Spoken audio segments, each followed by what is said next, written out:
Smriti Krishna Prabhu, it's going live. Live lo వెళ్తుంది ప్రభు.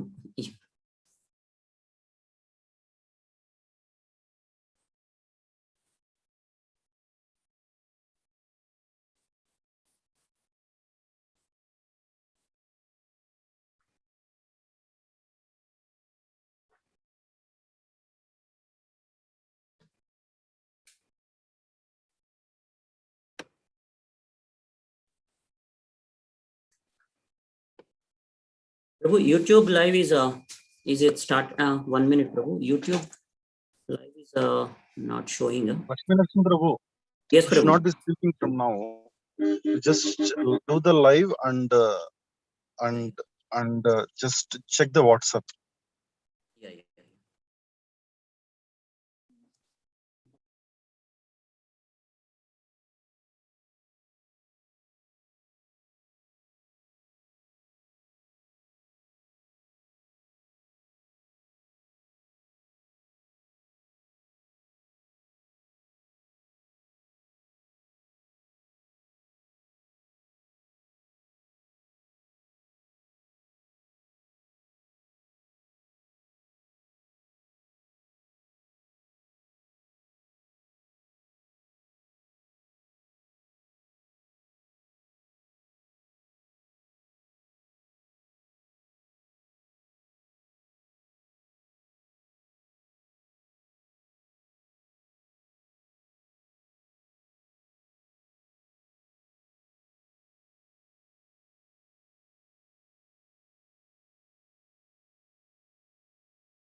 Krishna Krishna Krishna Krishna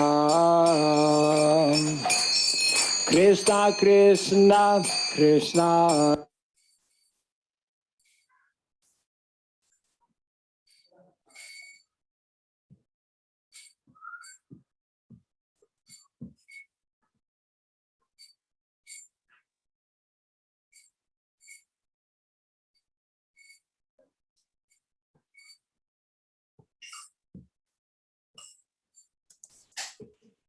Hare Krishna, devotees from India. Please start the Kirtan, Prabhuji. We can start Kirtan. Hare Krishna.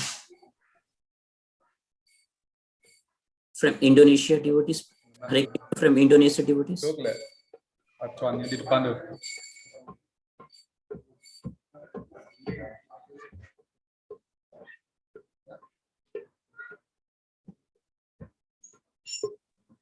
Lakshmi Narasimha, you are live, right? Already? Yes, Prabhu. It doesn't say here. Hare Krishna, Hare Bol. 1 minute, Prabhu.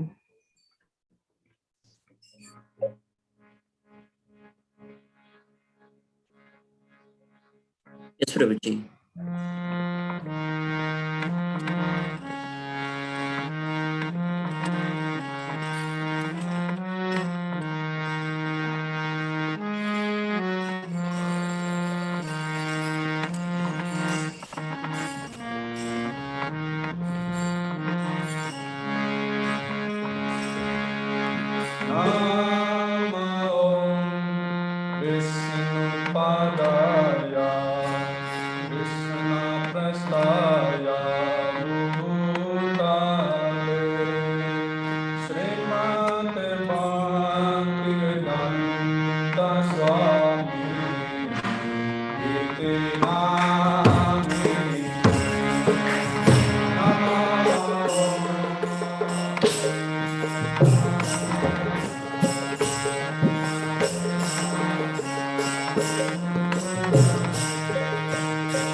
Hare Rama, Rama, Rama Rama Hare Hare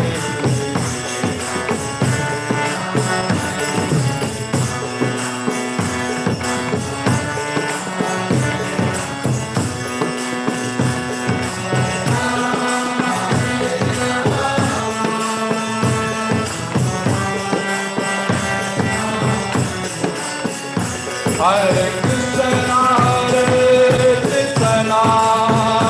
Krishna Krishna, Hare Hare, Hare Rama, Rama Rama, Hare Hare.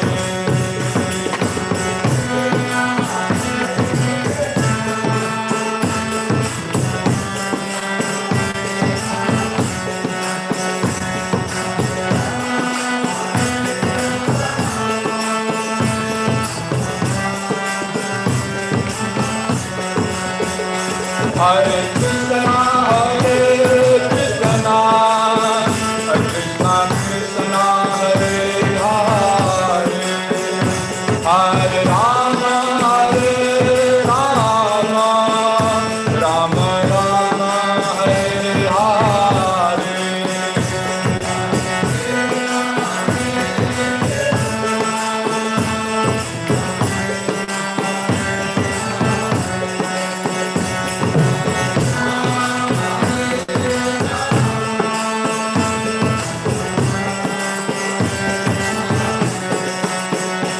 Hare Krishna,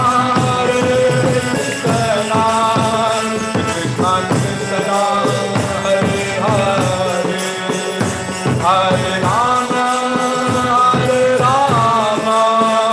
Rama Rama, Hare Hare.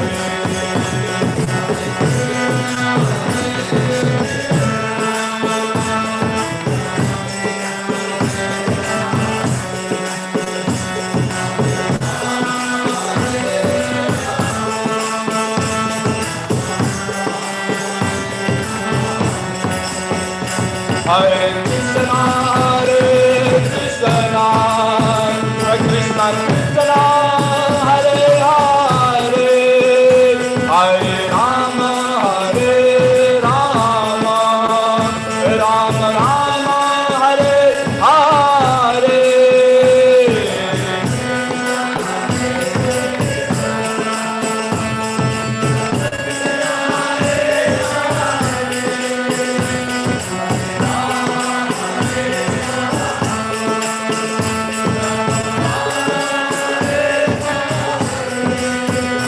Hare Krishna,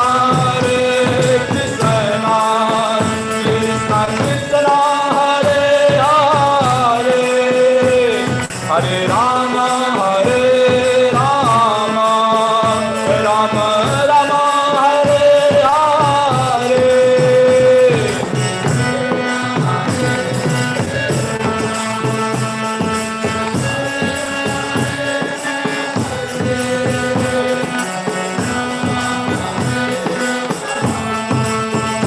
Rama Rama, Hare Hare, Hare Krishna, Krishna Krishna, Hare Hare, Hare Rama, Rama Rama, Hare Hare.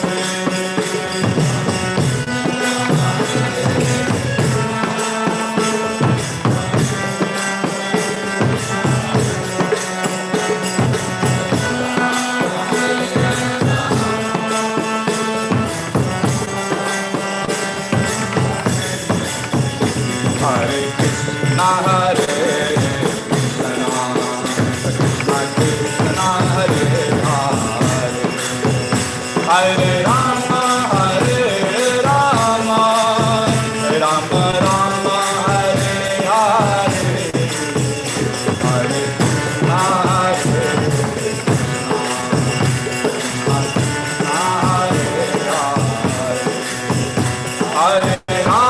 Hare Rama,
Hare Krishna, Krishna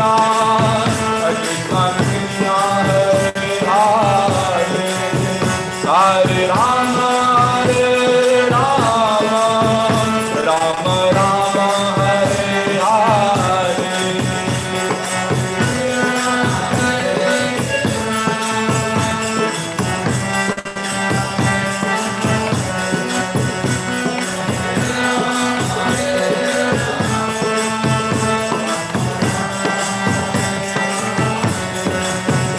Hare Krishna,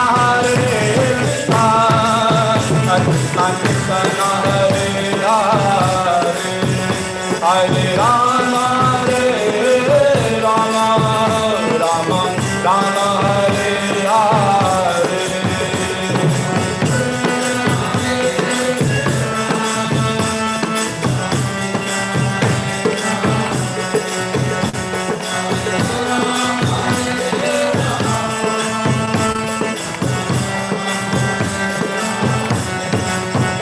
Hare Krishna, Krishna Krishna, Hare Hare, Hare Rama, Rama Rama, Hare Hare.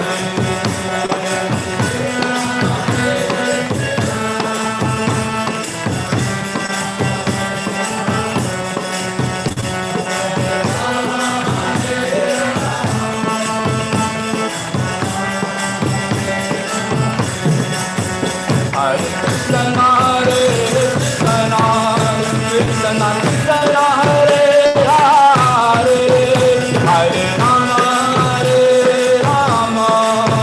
Rama Rama, Hare Hare.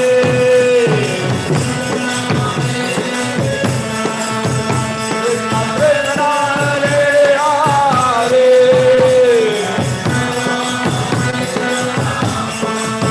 Rama Rama, Hare Hare, Hare Krishna, Krishna Krishna, Hare Hare, Hare Rama,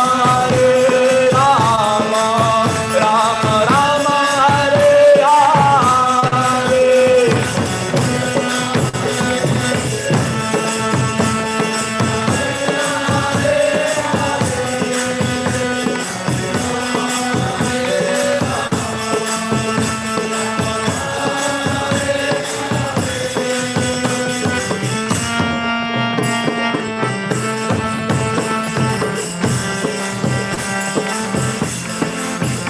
Hare Krishna, Krishna Krishna, Hare Hare, Hare Rama, Rama Rama, Hare Hare.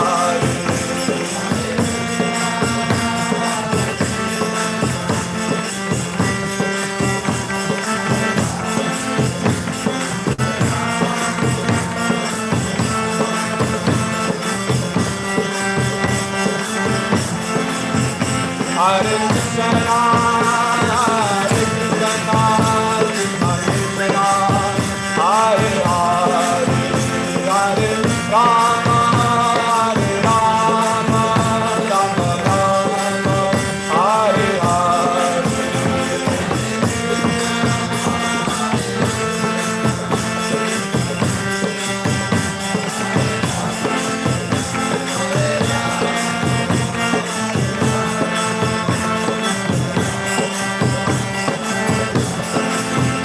Jaya Radha Govinda, Jaya Radha Govinda, Jaya Radha Govinda, Jaya Radha Govinda.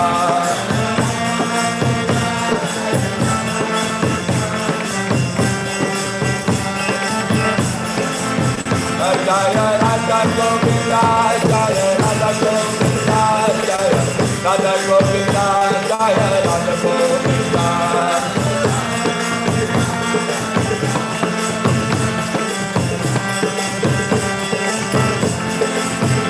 Jaya Goloka, Jaya Goloka, Jaya Goloka, Jaya Goloka.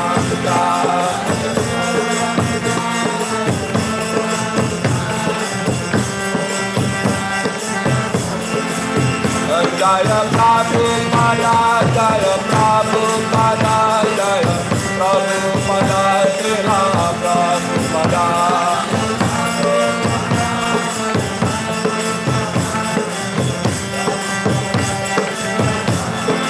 Jaya Jaya Prabhupada, Prabhupada, Prabhupada, Jaya Jaya Prabhupada.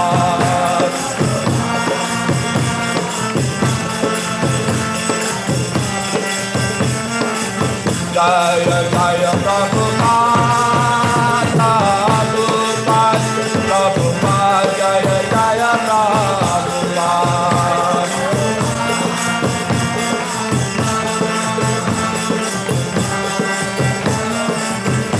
Nitai Gaura Hari Bol, Hari Bol, Hari Bol, Nitai Gaura Hari Bol.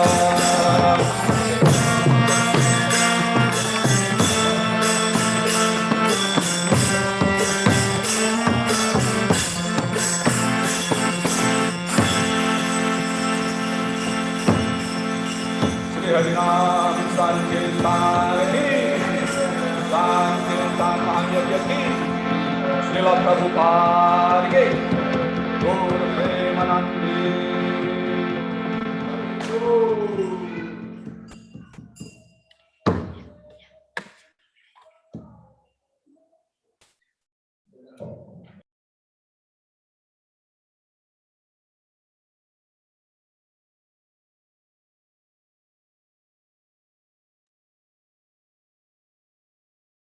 Vanchakopa Turubhyashta Kripashinda Bebachar Potita Nam Pavaneva Vaishnava Namo Namaha Shira Prabhupada Ki Jai Shamaveta Gaur Bhakta Vrinda Ki Jai.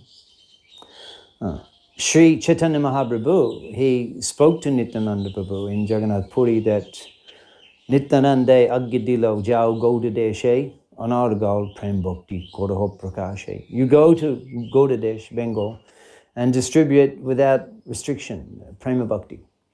We see that Mahaprabhu was particularly concerned about preaching in Godadesh. He doesn't mention other countries. Of course, we hear his prediction, Priti Bidyache Jotanagaradigram, in every town and city all over the world, but specifically Mahaprabhu mentions Godadesh.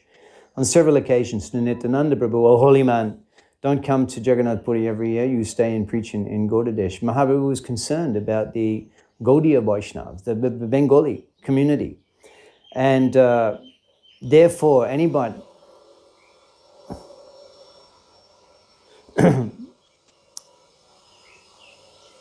And therefore, those devotees who preach in Godadesh naturally become very much dear to Sri Chaitanya Mahaprabhu.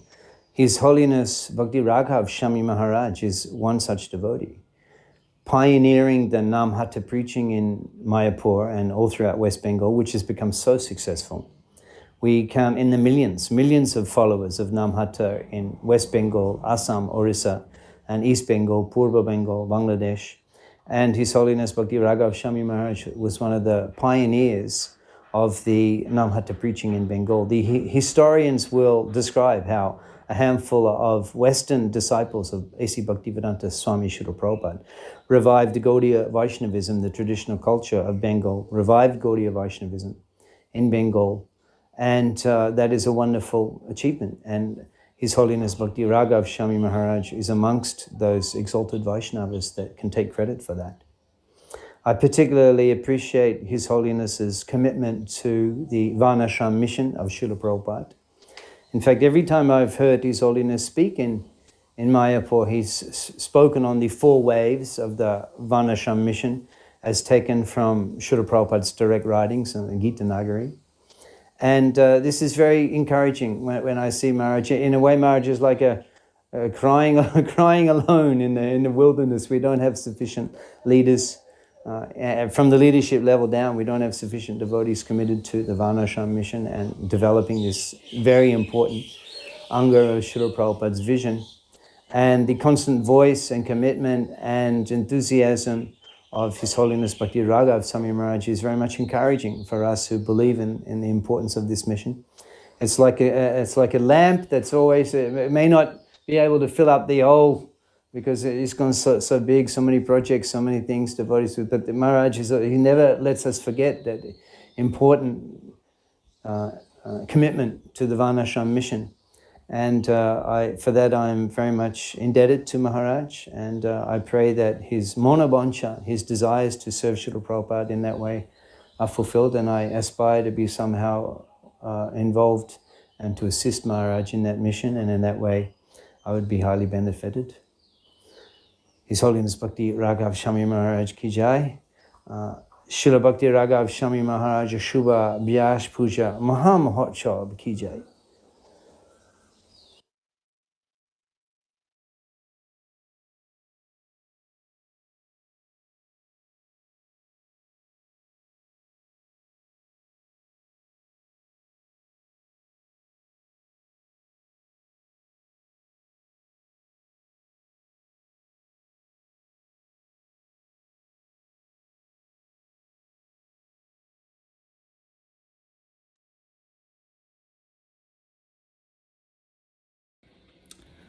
Namo Vishnu Padaya Krishna Preshtaya Bhutale Srimate Bhaktivedanta Swaminiti Namane Namaste Saraswate Deve Gauravani Pracharane Nirvishesha Shunyavadi Paschatya Deshitarane Vancha Kalpatarubhyascha Kripa Sindhubhya Evacha Patitanam Pavanebhyo Vaishnavebhyo Namo Namaha.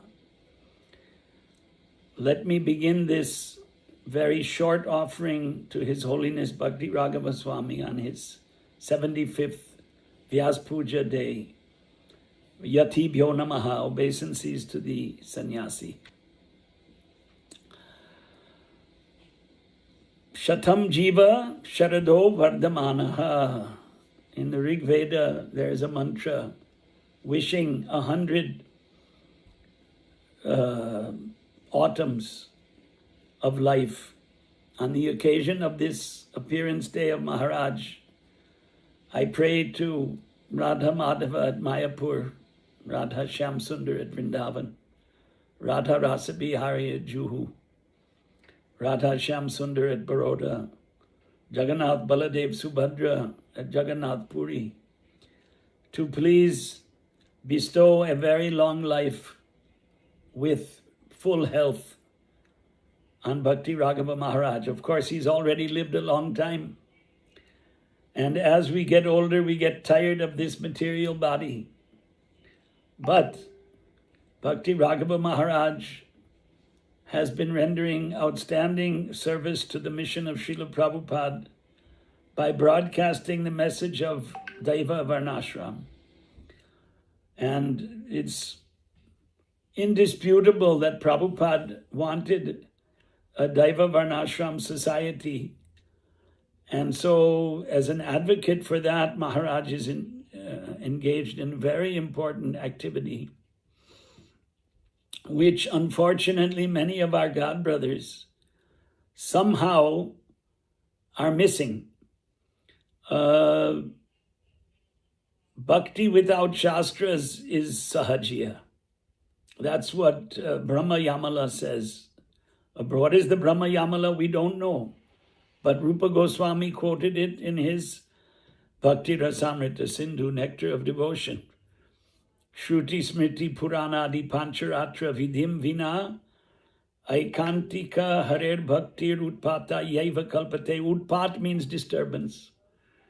And Bhakti without Shastras is a disturbance. And Shastras means the words of Lord Krishna. Yaha Swayam Padmanabhasya Mukha Padmat Vinisrita. Bhagavad Gita came from the mouth of Lord Vishnu, Narayana, Krishna. And he says, Chatur Varnam Maya Shrishtam Guna Karma Vibhagasha. I created the Varnashram. So anybody who's against the Varnashram, and then Prabhupada's numerous statements divide society and establish Varnashram. Anybody who's against that didn't really imbibe the teachings of Srila Prabhupada. And Bhakti Raghava Maharaj has imbibed those teachings. So that is not only imbibe them, but spreading them to the utmost with full enthusiasm And with all of his strength and all of his, powers, he's made many videos. So words are not enough to praise all of that. The length of this is getting long. I didn't want a very long message because I'm sure that there are so many other messages that are more important than this one by the disciples of Maharaj, who have more of his association than I do. But I was requested to speak something, and so therefore this is my humble offering, and I pray that Maharaj will bless you all and bless us. Sannyasis are the gurus of society. These were the words of Prabhupada, and these are the words of Shastras. So we all seek his blessings, and we seek the blessings of the Lord for him, so that we'll have his association for at least 25 years, maybe, hopefully, much longer even. Why not? I once, back in 1990, went to the 108th birth anniversary of a sadhu from Ramanuja Sampradaya in a tribal area. He was a Rajasthani Brahmin. So anyway, my point is that, Lord willing, Maharaj can render many, many more years of service to the mission of Prabhupada, because humanity is misguided and they need guidance from saints, sadhus like Bhakti Raghava Swami. Hare Krishna.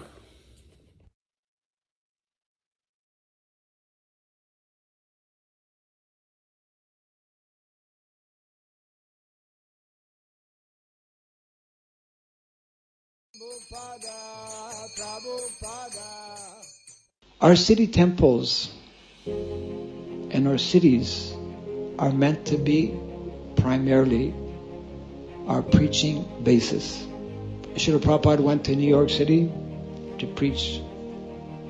Srila Prabhupada sent hundreds of his disciples to different countries to preach. He sent them primarily in the cities, because that's where the majority of people are. And the majority of people in the cities are in Maya. And cities are meant to be our preaching basis. But the country and the villages are meant to be our living basis. Try and understand what that means. The villages and the country is meant to be our living basis. It means where we live, where we work, where we develop traditional occupations. Most of our devotees all over the world who are living in cities have taken up to non-traditional occupations, which is actually not healthy. Not healthy materially, not healthy spiritually. We're in difficulty. Of course, devotees who are sincere can still manage, but it is not the ideal. We should be working towards realizing this factually. The glaring attraction of city, that is my modern age. People are more attracted by the city life. But you should know, city life, not for the devotee, one English word say, cowpox. That city is made by man, but village is made by God. People can stick to this village life. And if we keep cows and grow grains, fruit, vegetables, then we can live very peacefully. There is no need of violence. That is the plan of God. Krishna personally exhibited. Vrindavan is village, it is not city. We are trying to go to the village of Krishna. And he was himself taking care of the castes and cows. According to Vedic tradition, it is said, Dharmeno Gavaya. So our consciousness movement is basically that we should not be attracted by the false thing. We require for cloth and food and time saved for advancing. That is the actual thing.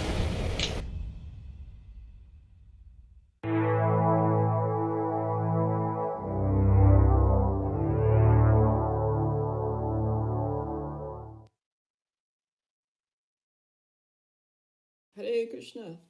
Dear Bhakti Raghava Swami, please accept my humble obeisances. All glories to His Divine Grace, Srila Prabhupada. Happy Appearance Day. Thank you for all the decades of devotional service that you've done for Srila Prabhupada's mission. I especially admire your focus on creating Daiva Varnashram for the continuation of Srila Prabhupada's mission and his vision. Srila Prabhupada wanted to establish Daiva Varnashram because this is Krishna's system. In Daiva Varnashram, there cannot be acknowledgement of social status according to birthright, because in the Bhagavad Gita it is said that the determining considerations are guna and karma, qualities and work. It is this Daiva Varnashram that should be established all over the world to continue a perfect society for Krishna consciousness. This is one of the functions of a Krishna conscious society. In other words, we accept service in society not according to our birth, but according to our qualities and the nature of our activities. As you know so well, if this straightforward, simple principle is enacted, it could help solve the current international crises of racism and sexism. It could also encourage people to do what they're best suited for, regardless of the body they inhabit, and encourage them to see past the body and understand that they are spiritual beings. Srila Prabhupada's Hare Krishna movement should be an exemplar of this principle, clearly given by Krishna himself in Bhagavad Gita, chapter 4, text 13. May you have a long and healthy life to continue these glorious activities for the pleasure of the Vaishnavas. Your servant always, Vishaka Dasi.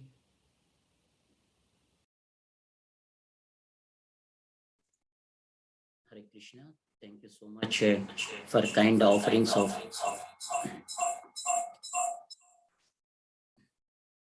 Atul Krishna Prabhuji, and then Bashukosh Prabhuji, His Grace Bashukosh Prabhuji, and His Grace Vishaka Devi Mataji for kind offerings.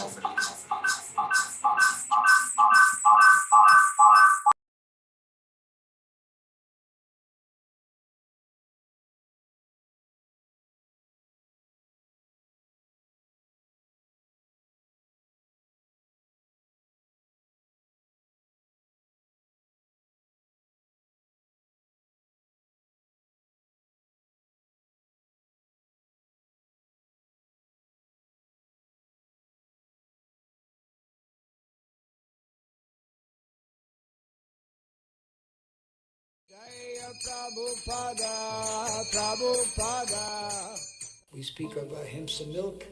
There is also ahimsa food, just like there is also ahimsa cloth. That we are less conscious of in modern day society because we are so removed from the actual Vedic standard or Vedic culture.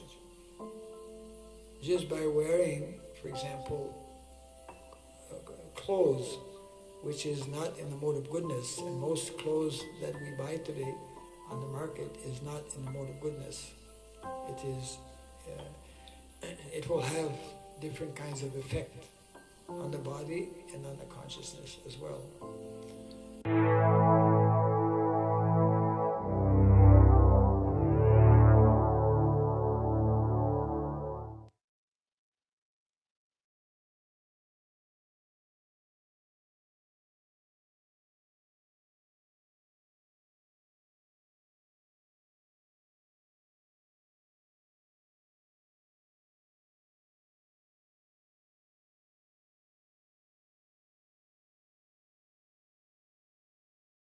Hey.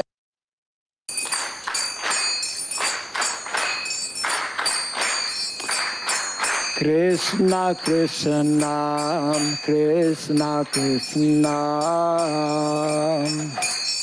Krishna Krishna Krishna Hey Krishna Krishna Krishna Krishna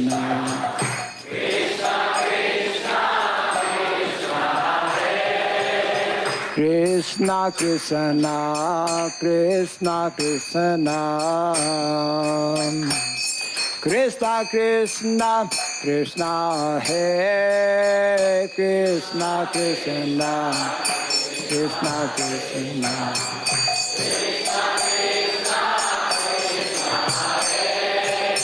Krishna Krishna Krishna Krishna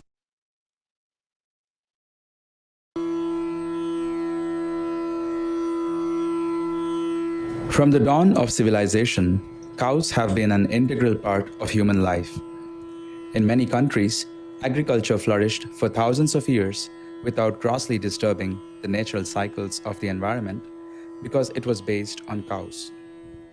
Given the status of a mother in Indian culture, the holy cow is worshipped for her indispensable importance to human life. The role of cows in reviving sustainable rural life, very important, more than important actually, absolutely essential aspect. Rural life, village life, whether it is in India or anywhere around the world, is based actually on what we could refer to as cow culture. However, the bond between cows and human culture was severed with the growth of science and technology following the Industrial Revolution. For instance, traditional agricultural practices in India were heavily dependent on cows. Bulls were engaged in plowing the soil before planting seeds, and cow dung and cow urine were used in making natural fertilizers and pest repellents. But with the onslaught of chemical and petroleum-derived pesticides and fertilizers, the cows have lost their place in agriculture. And across the country, if you take about 50-55% of the total chemical pesticides are consumed by the cotton farmers. The kind of chemical pesticides used not only increase the cost of cultivation, but also increase the pest resistance. As a result, farmers have to spray more or more number of times, or use more powerful pesticides, or make a concoctions of these pesticides and then spray. And as a result, we have seen large number of pesticide poisoning cases happening, and farmers getting admitted into hospitals and then dying during the spraying. This is one of the very common feature which we have seen in the farms in Telangana. With the erosion of cow culture, a dangerous nexus has formed between toxic pesticides, costly chemical fertilizers, mechanized agriculture, genetically modified seeds, and industrialized economies. This collusion has also led to the destruction of ecological balance and social happiness, as evident in the millions of farmer suicides in India following the introduction of chemical agriculture in the so-called Green Revolution. It's only the industrialization which came in late 19th century, which has started, affecting the handcraft skills. and with the fast life which is setting in now has taken away the livelihood means from the farmers and from the weavers and from artisan, from wood carvers. So the environment and the social context, if you look at both ways, doing indigenous cotton farming and spinning yarn by hand and weaving cloth by hand on handloom and dyeing it in natural dye, preparing your dyes from plants and natural forest produce material is the call of the day. Modern agriculture system, due to the high cost, there is a production system went down and the cost of the agriculture became very high. So it's very important that we revive the connection between the cows and the farmers and the whole agriculture system. If you see, the number of suicide rate actually is more in cotton farmers. So we at Amshu, what we are trying to do here is connect back this connection between cows and farmers, especially in the cotton cultivation. There is a solution, and we want to be a part of it. Amshu is our humble effort to revive traditional technologies and techniques in cloth making and begin untangling the mess one thread at a time. Bringing back cows into our culture can happen easily when we localize our lifestyles and live simply in villages. So these things cannot take place unless we have people who are localized. And this is a very essential theme actually in the Vedic culture, to become localized, where all of these different trades and activities and technologies can be taken up in a very natural and systematic way. Amshu began in 2016 with 6 farmers, 11 cows, and 19 acres of land spread across a small village in South India named Polkampalli. Here, we are training farmers to cultivate indigenous organic cotton using cow-based natural farming practices. And we are generating opportunities for local artisans to make and sell hand-spun, hand-woven, and naturally dyed cloth from harvested cotton. Traditional technologies were very, very important, especially in villages. Nowadays we have, to a large extent, abandoned these technologies that have to do with bringing water in a more simple and natural way, in making cloth. Amshu is working on preserving and reviving traditional technologies of cloth making. For example, to remove seeds from cotton, we use hand-cranked wooden tools. Dust and dirt are removed from the cotton using a bow-like wooden device called vidhunoti, the likes of which have been used in India for several thousands of years. The humble charkha was elevated to being a symbol of India's independence in the British era, when Mahatma Gandhi urged Indians to spin their own yarn, which was a daily chore for them before the East India Company dismantled India's rural cloth economies. Since village life has changed much in post-independence India, we use the Ambar Charkha, an improvised version that helps us provide employment to rural women in Polkampalli.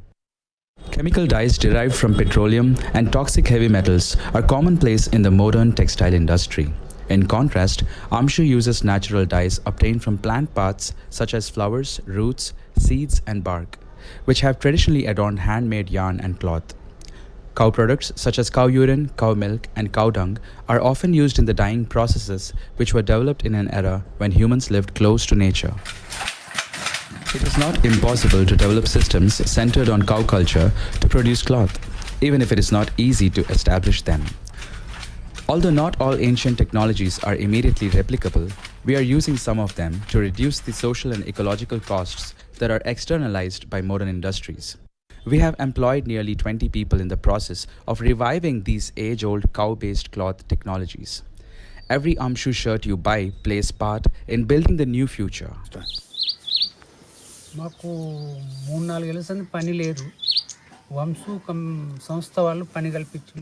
As we embark on shaping our own lives around the philosophies of Go Seva, Ahimsa, and Swarajya, we have also touched the lives of others around us.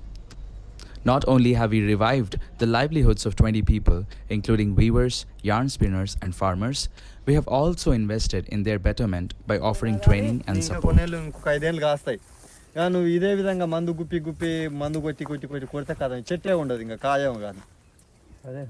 Size రావాలంటే నువ్వు పెంట పోస్తే తీరుంటుంది, మందులు గుప్తే తీరుంటుంది. ఇది ఇంకా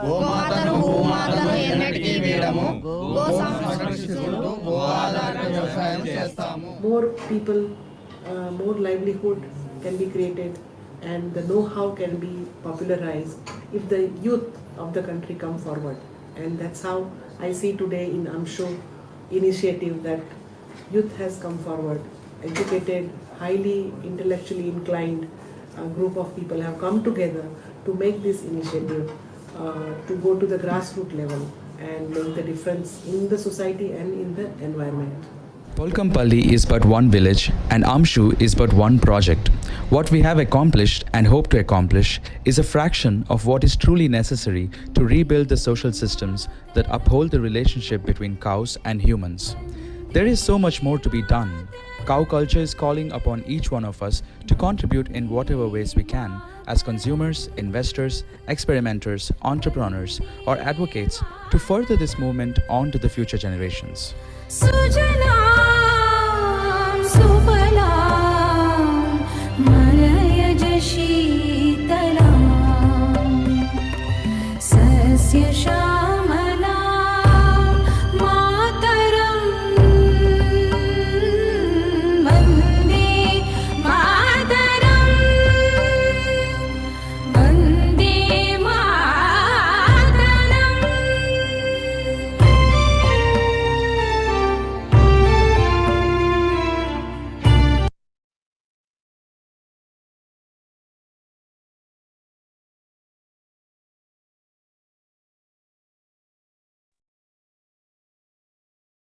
Hare Krishna.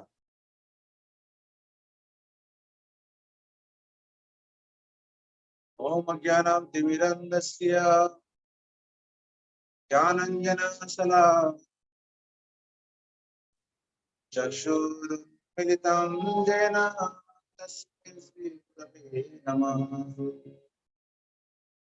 Shri Chaitanya Krishna Bhavitam Jena Bhutale Swayam Rupa Kadamaya Kadati Surapadam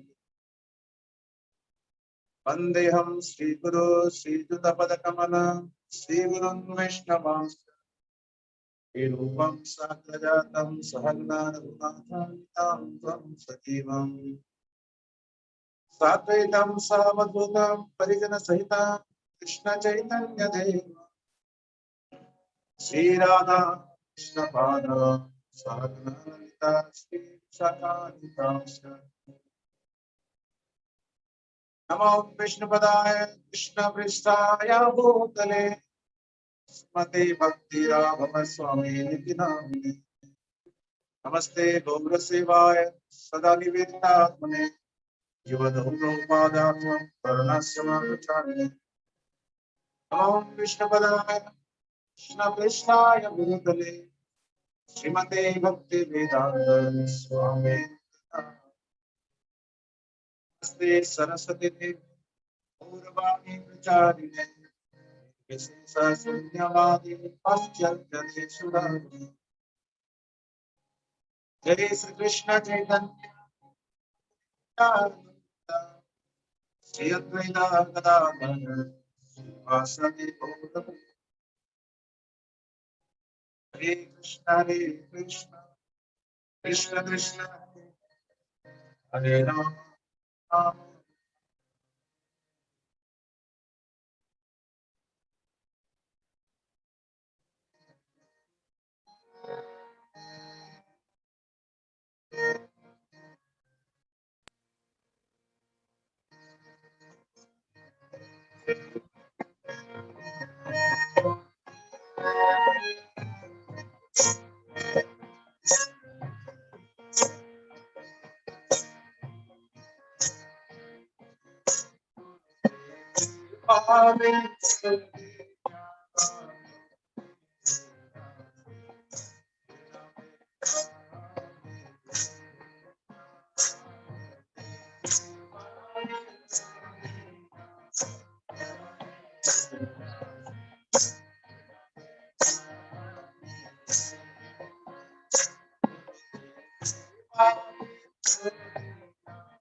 Prabhuji, Hare Krishna. Can you please little adjust?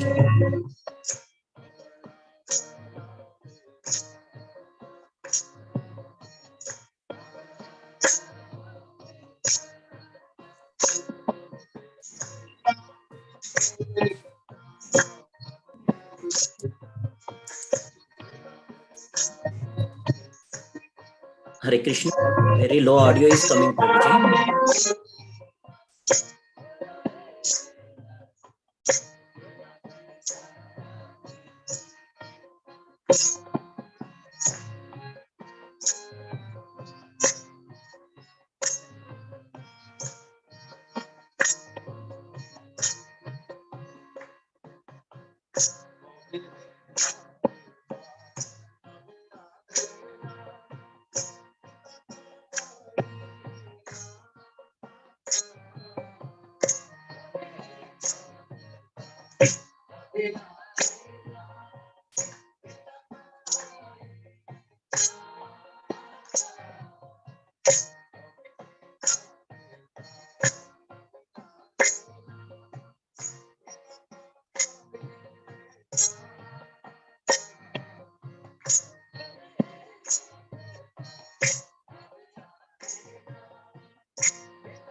Hare Krishna, Gaur Gopal Prabhuji. Sorry for Hare Krishna.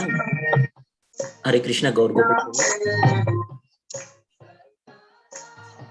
Hare Krishna, Gaur Gopal Prabhuji. Please forgive me for disturbing. The audio is very low, Prabhuji.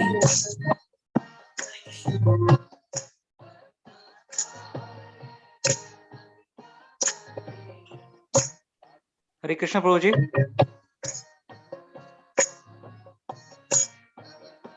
Hare Krishna Prabhuji.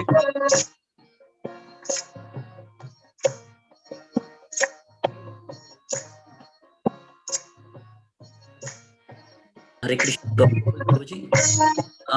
Audio is very low, Prabhu. It's not audible, Prabhuji.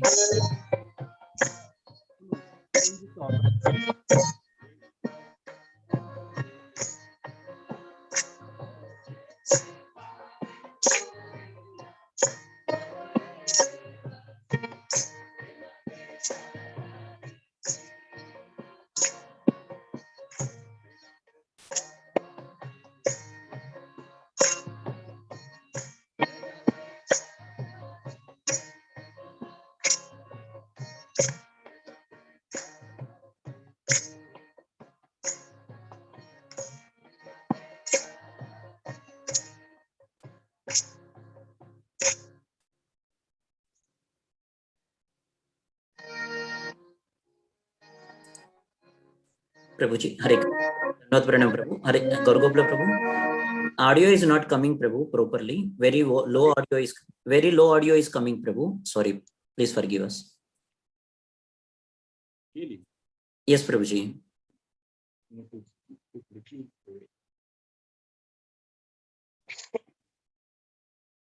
Yeah. Shall I use is it okay to use headphones? Yes, sure, Prabhuji. Now it's better. Sometime back, it's very low. Actually, generally, these conference applications are not good for Kirtans. Sorry. So,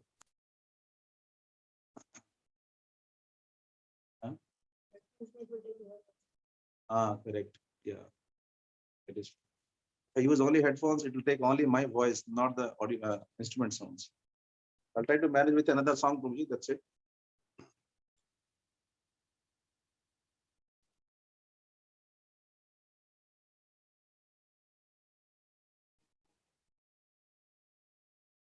Yeah, it is dominating for me. Oh hey Vaishnava Thakur, Doya Sagar, Edase.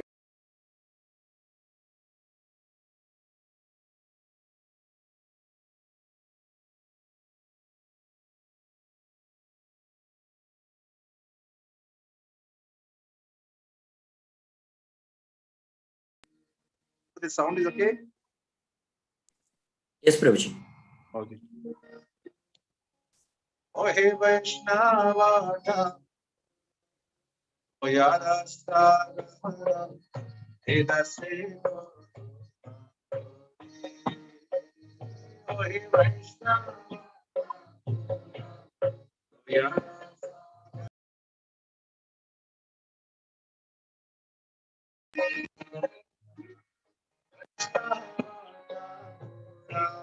Doya Sagar, Edase.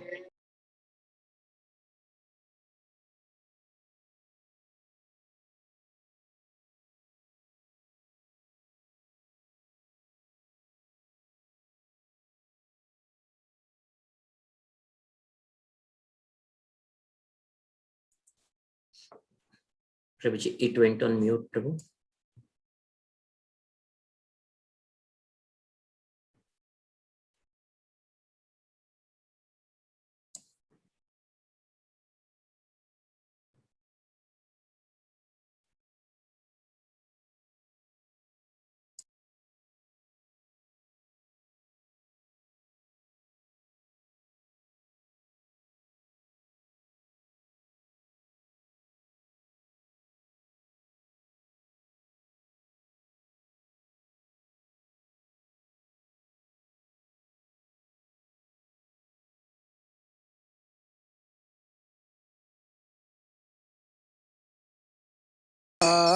Krishna Krishna Krishna Hare Krishna Krishna Krishna Krishna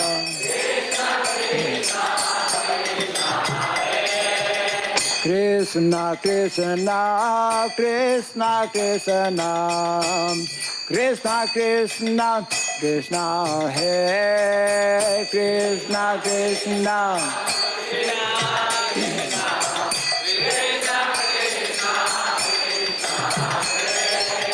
Rama Raghava Rama Raghava Rama Raghava Rakshamam Rama Raghava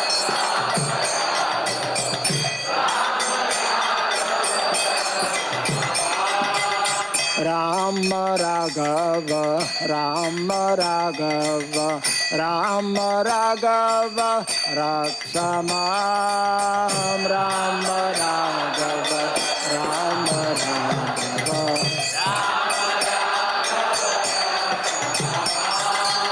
Krishna Kesava Krishna Kesava Krishna Kesava Pahe Mam Krishna Kesava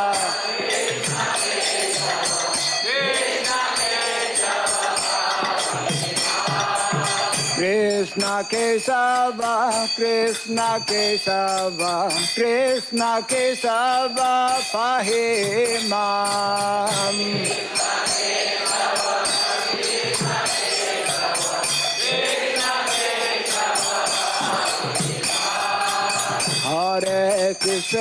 Hare Krishna Krishna Krishna Hare Hare Hare Rama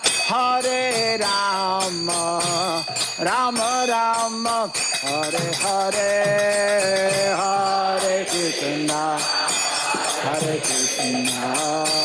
Krishna Krishna Hare Rama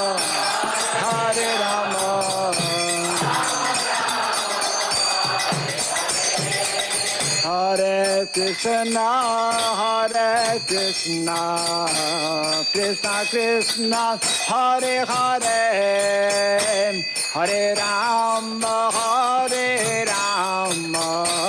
Rama Rama Hare Hare Hare Krishna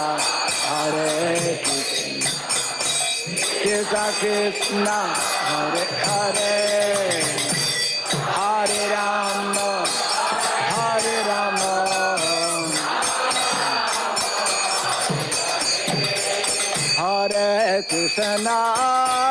Hare Krishna Krishna Krishna Hare Hare Hare Rama Rama Rama Hare Hare Hare Krishna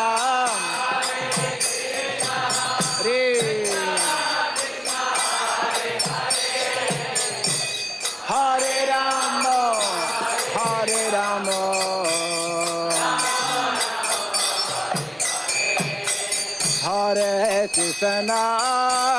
Hare Krishna Krishna Krishna Hare Hare Hare Rama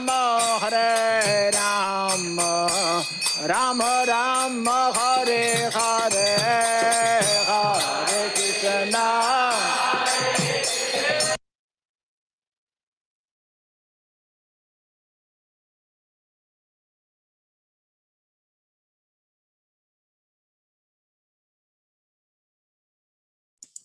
Hare Krishna, Gaur Gopal Prabhuji, please continue.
Hare Krishna. I'm very happy that I have the opportunity to speak a few words in glorification of His Holiness Bhakti Raghava Swami Maharaj, who has rendered such exemplary service for so many decades in ISKCON. This is a very special appearance day because I believe it is the 75th appearance day. I remember seeing His Holiness Bhakti Raghava Maharaj in Calcutta in the mid-80s, mid to late 80s. When he lived there, he preached a lot in Bengal. He was instrumental in large measure in establishing the Namhatta preaching there. I remember seeing him in Srila Prabhupada's room in the Calcutta temple. And of course, his contributions for the defense of Mayapur are well known to everybody. How much of his own body he has sacrificed for protecting our deities there. And of course, since then, he has put his heart and soul, all his energy, all his time into developing Srila Prabhupada's instructions regarding Varnashrama and all aspects of self-sufficient living, farm communities, Varnashrama development, the setting up of the Daivi Varnashrama ministry, and so many related things, including the cause of cow protection. So he is an institution. Actually, it needs people committed to certain areas of activity for them to attain success and for them to inspire others sufficiently. So if one is simply dabbling in things, does things for a little while, and then one cannot do much in that. But His Holiness has been thoroughly dedicated to the cause of Varnashrama, self-sufficient farm communities, cow protections, traditional education, and a host of other related areas. So I think that our institution, all our devotees, all of us, and me personally, we owe him a lot for all that he has contributed. So I pray at the lotus feet of Srila Prabhupada that he may kindly award His Holiness Bhakti Raghava Swami Maharaj good health and many, many years of service more, so that he can render even greater contributions in the areas that Srila Prabhupada from within has convinced him to serve for. So my greetings also to all the disciples and well-wishers and followers of His Holiness on this auspicious day of the 75th appearance day. His Holiness Bhakti Raghava Swami Maharaj ki Jai. Hare Krishna. Thank you very much. His Holiness Bhakti Raghava Swami Maharaj ki Jai. We welcome all the devotees for this wonderful grand celebrations, virtual celebrations we are doing. Although Guru Maharaj likes to do everything localized, because of pandemic, we thought of doing it Kamyavan this year, but Krishna's mercy, whatever reason we could not do it physically because of the COVID guidelines. Right now, we had a very good speakers from senior leaders like Bashukosh Prabhu, Atul Krishna Prabhu, and so many. And we would like to hear this video, especially how Guru Maharaj came to Krishna consciousness. So viewers can see this video. Hare Krishna.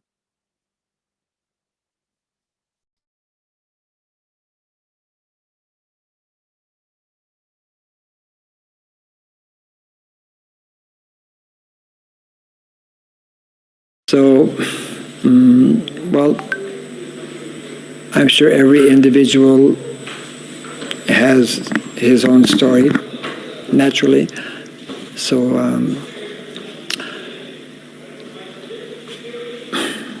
I guess it was in the early 70s that I came to know about Hare Krishna people, because they were somewhat of a obvious sight in many of the streets.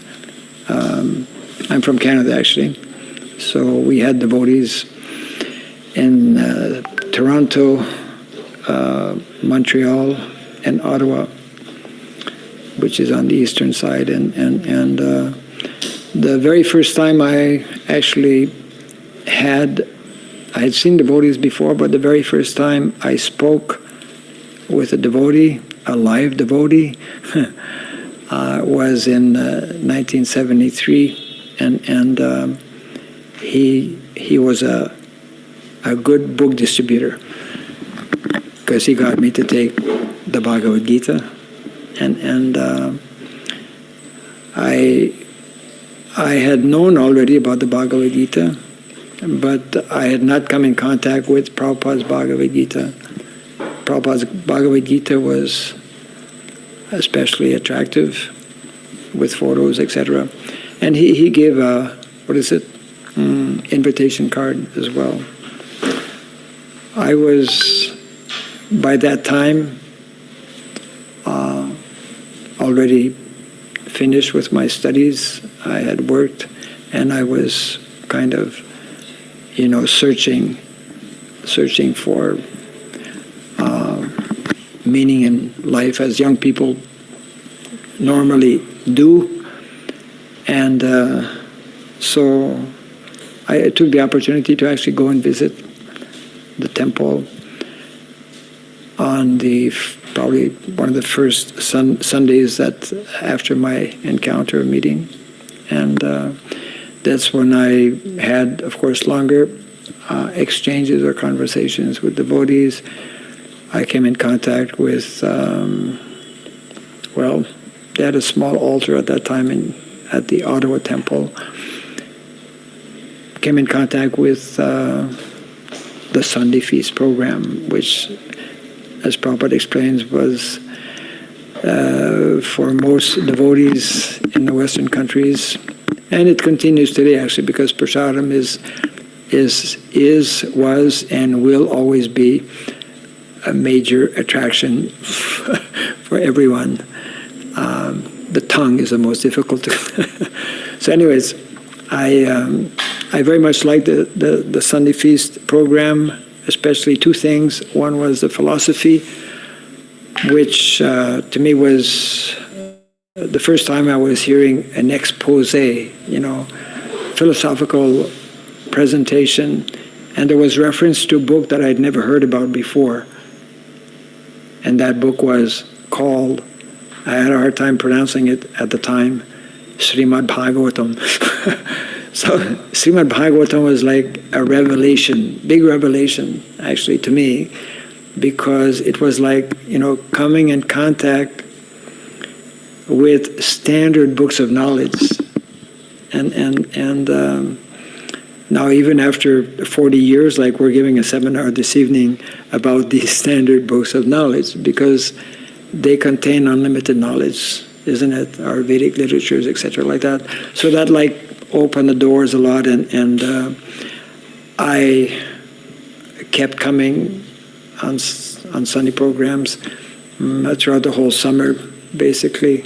And then by the end of that year, month of December in America is Christmas time. You know, for the Christians, it's very important because everybody goes home for Christmas. There are nice songs and melodies. You know, I'll be home for Christmas. People go home for Christmas because it's the natural thing to do.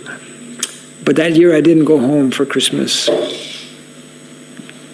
That year I didn't go home for Christmas. I stayed in a Hare Krishna temple, you know, and out of choice to have, you know, living experience, and also it was the culmination of many thoughts and ideas and plans. And after staying for, I guess, a week until the end of December '73, then that's when I decided to actually become a full-time devotee. So that was how I came to Krishna consciousness, and it's all Prabhupada's mercy, obviously, you know, because everything, the books, those devotees are all existing, are all there because of Srila Prabhupada's mercy. So all the individuals who became initially disciples, and even now, actually, Prabhupada's mercy is continuing today. And it's like Prabhupada explains, maybe I'll just finish on this point here. Sometimes, actually, one devotee had asked, one disciple had asked, or had commented, you know, Arjuna was so fortunate. Arjuna was so fortunate because he got to hear directly from Krishna. He got directly to hear from Krishna, to associate with Krishna. And Prabhupada makes the point, even today you can directly hear from Krishna just by hearing, you know, the same words that Krishna told Arjuna. And the same effect, you know, the same effect can also be there by taking to heart those messages given by the Lord, because they are eternal messages and they are full of potencies. So even though many of us did not initially meet, like, you know, sometimes new devotees like you, or not only you, but new generation, they think that all of the Prabhupada disciples had extensive meetings and discussions with Srila Prabhupada. I never had any exchange, verbal exchange with Srila Prabhupada, and I'm not the only one. And of course, I suppose I would have liked to, but somehow I never got the opportunity. But still, you know, I know one god sister of mine, she just mentioned this to me a few months back, that, you know, Maharaj, I never saw Srila Prabhupada. So she became initiated, but she never physically saw Srila Prabhupada because Srila Prabhupada was traveling, although he was traveling extensively. I mean, there are many people, many disciples who did not get an opportunity to see him physically or to speak to him, but yet who are, you know, still in the movement and who are, committed devotees. Because as we hear from the Bhagavatam, you know, Vani is actually more important than Vapu. Vapu is, of course, not to minimize, but of the two, Prabhupada explains Vani is most important. So if we can capture the good instructions given by Guru, given by Krishna, and apply that in our lives, then our lives can become transformed, and we can get the same benefit that Arjuna received as well. Hare Krishna.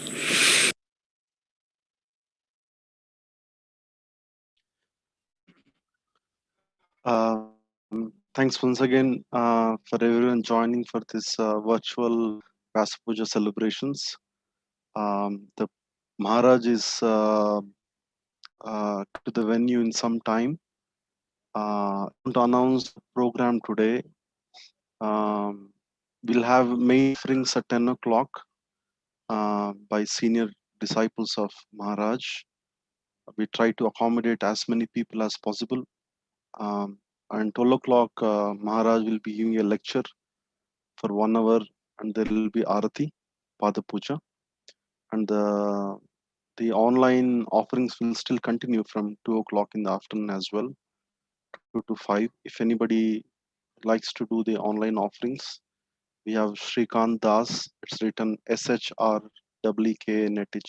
You can text him and we'll try to accommodate.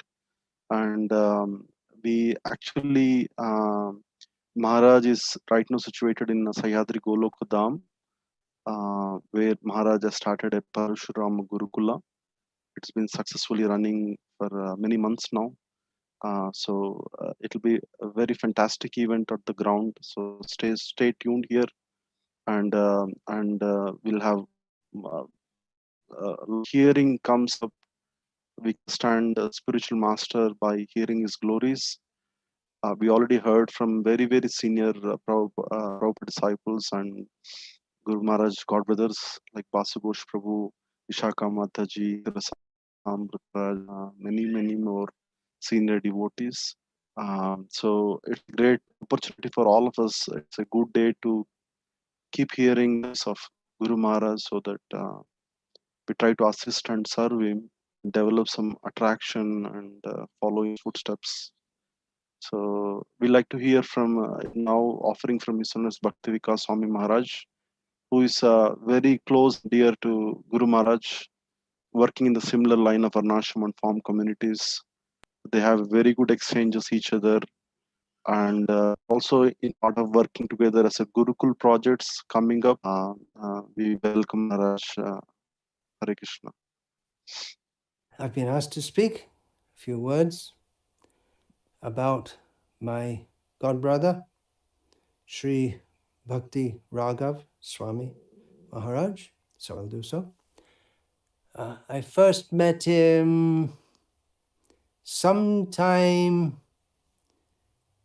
in the latter half of the 1970s, when I was arriving in Mayapur for the Mayapur festival. Maybe that was 1976, the first time I came to India. And that would be the first time that many devotees met him, because he was at the reception. That means newcomers, he would take their names and allot their rooms and like this. He was doing that. So immediately, just within a few seconds of interaction, this devotee, who I didn't know at the time, obviously, it immediately commands your respect as being a very serious devotee. That was first impression, very serious devotee. And gradually, as I got to know him, as I moved to India with the idea of staying I came in 1976, then again I went back to Britain. Then I came in 1977 with the idea of staying, which more or less I have ever since. I gradually got to know him in the next few years, and not just myself, but it's just obvious from his personality, got to recognize him as a quiet, steady devotee, determined, but humble, naturally austere, no inclination for material enjoyment or comfort, very paka sadhana, up every morning, I remember for some time I was staying at ISKCON Calcutta, and during the evening arati, not so many devotees. Well, there was a time when not so many devotees were attending, but he would always be there, and he would often be there at the last arati and sometimes at the midday arati, standing there, standing right in front, not right at the front, but not blocking at the front, but in the divisions. So there's a division between the altars of Sri Sri Radha Govinda, Sri Sri Gauranitai were on that side at the time, and Jagannath Subhadra Baladev. So he'd stand in the middle so he didn't block anyone's view, standing sideways so he didn't have his back to Srila Prabhupada, and he'd be there for the arati. So that regularly, very impressive that he had such a taste to do so. Not ambitious or political. I never heard him praise himself or speak badly of others. He didn't speak prajalpa, doesn't speak. Has a good sense of humor, but no prajalpa. Maybe he's not so much recognized because he's not very assertive as in the sense that he doesn't push himself forward. In Kali Yuga, if you bang a big drum and make lots of propaganda, I'm a pure devotee, I've done so many big things, and people tend to believe it, whether it's true or not. Yeah, and you may be big by gathering many followers like that, but real sadhus are rarely recognized.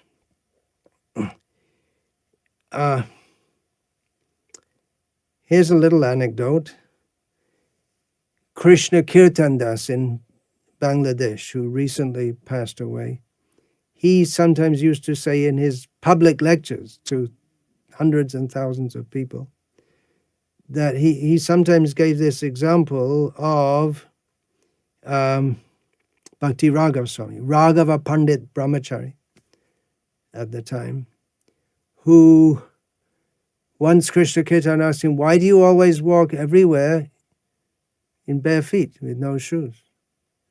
And he replied, Raaghava Pandit Brahmachari replied that, well, you don't walk in the you don't go in the temple with shoes on, do you?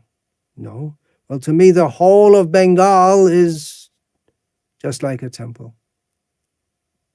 Actually, we should see like that.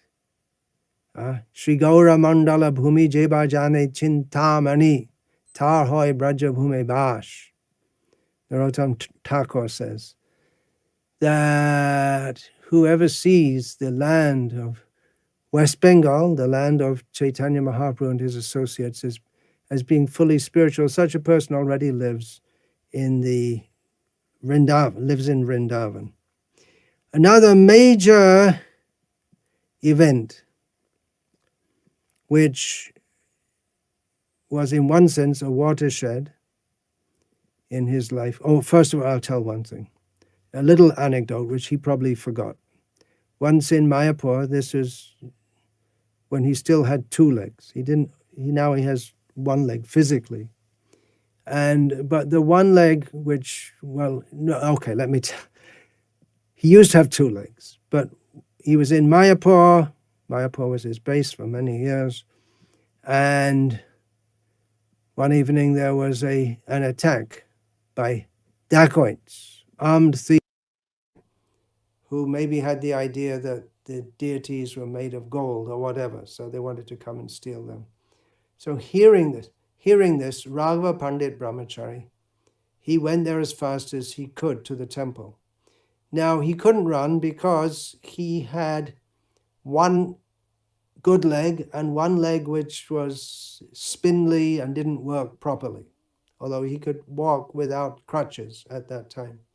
He went as fast as he could, even though some of the big devotees who were present there simply locked themselves in their room out of fear. But he went, what can he do? Being not very strong-bodied, being physically disadvantaged, as we say nowadays. But anyway, he ran there to try to do what he could to defend the deities. So when he went there, a bomb was thrown at him, and eventually when more devotees came, the thieves ran away. They took away small deities of who had been worshipped by Srila Prabhupada, Radha Govinda. And they found Raga Pandit Brahmachari sitting in a pool of blood, chanting Hare Krishna, Krishna Krishna, Hare Hare, Hare Rama, Rama Rama, Hare Hare. His leg had been blown off. It was the one which didn't work properly. And that's why you see him with crutches. Now, he wouldn't want me to say all these things because he's not interested in his body, but I'm saying it anyway. One time before this incident, I was in Mayapur when a young Western brahmachari who was just visiting India at the time, I was with Maharaj when this young brahmachari came up, and I don't know, maybe something, exactly why and how we were talking together, I don't know, but this brahmachari asked about his leg. Why is your leg like that?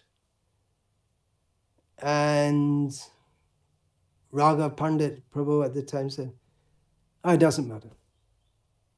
And the brahmachari kept, I'm just curious to know. And he wouldn't reply. He didn't want to talk about it. I'd never asked him.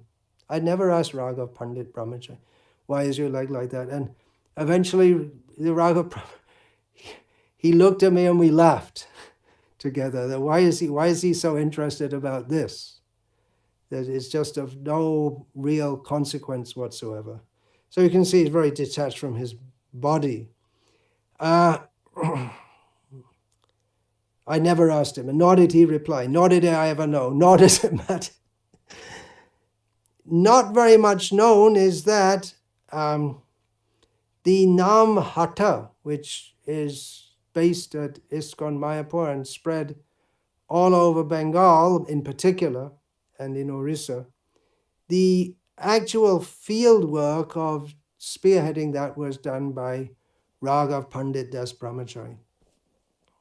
I'm not sure exactly when he took sannyas, before or after starting that program. I think after starting that program, on the inspiration of Bhaktivinoda Thakur via Jayapataka Maharaj, and then, but actually organizing it, going out in the field, meeting people, cultivating them, bringing them up in Krishna consciousness.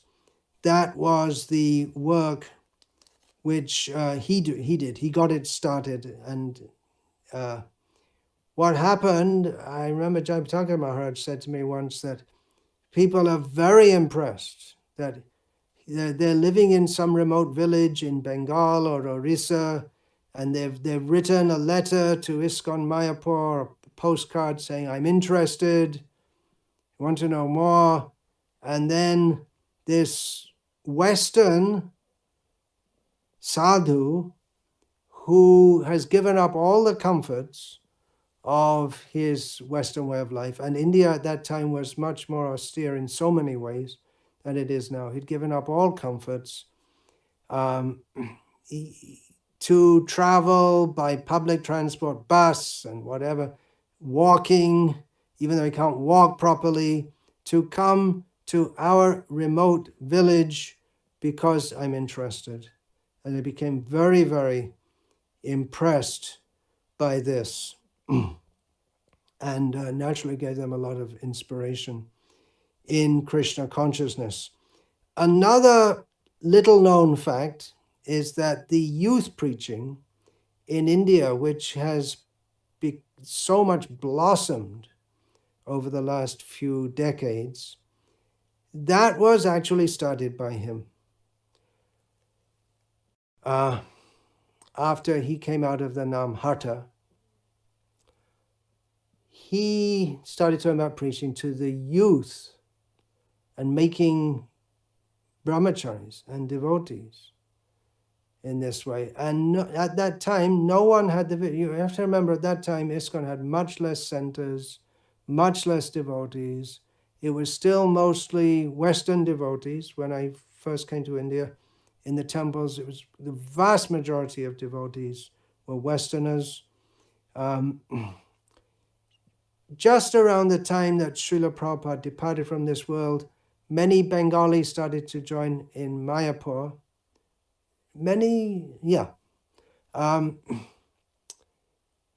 Still nothing like the numbers we have now, but many started to join.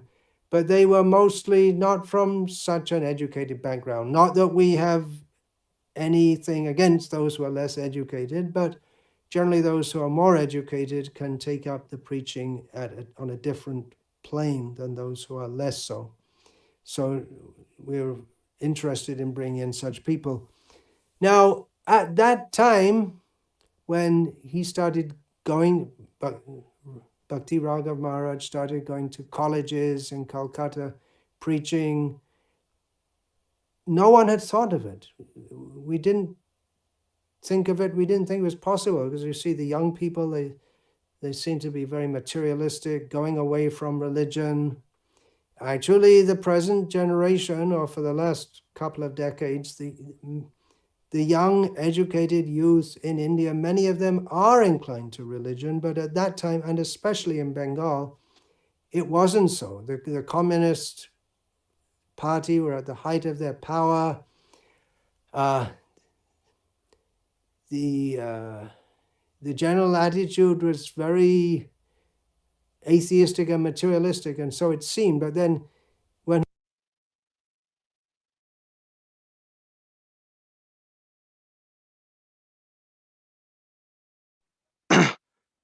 Hare Krishna, we have Maharaj, so it's Bhakti Raghava Swami Maharaj ki jai.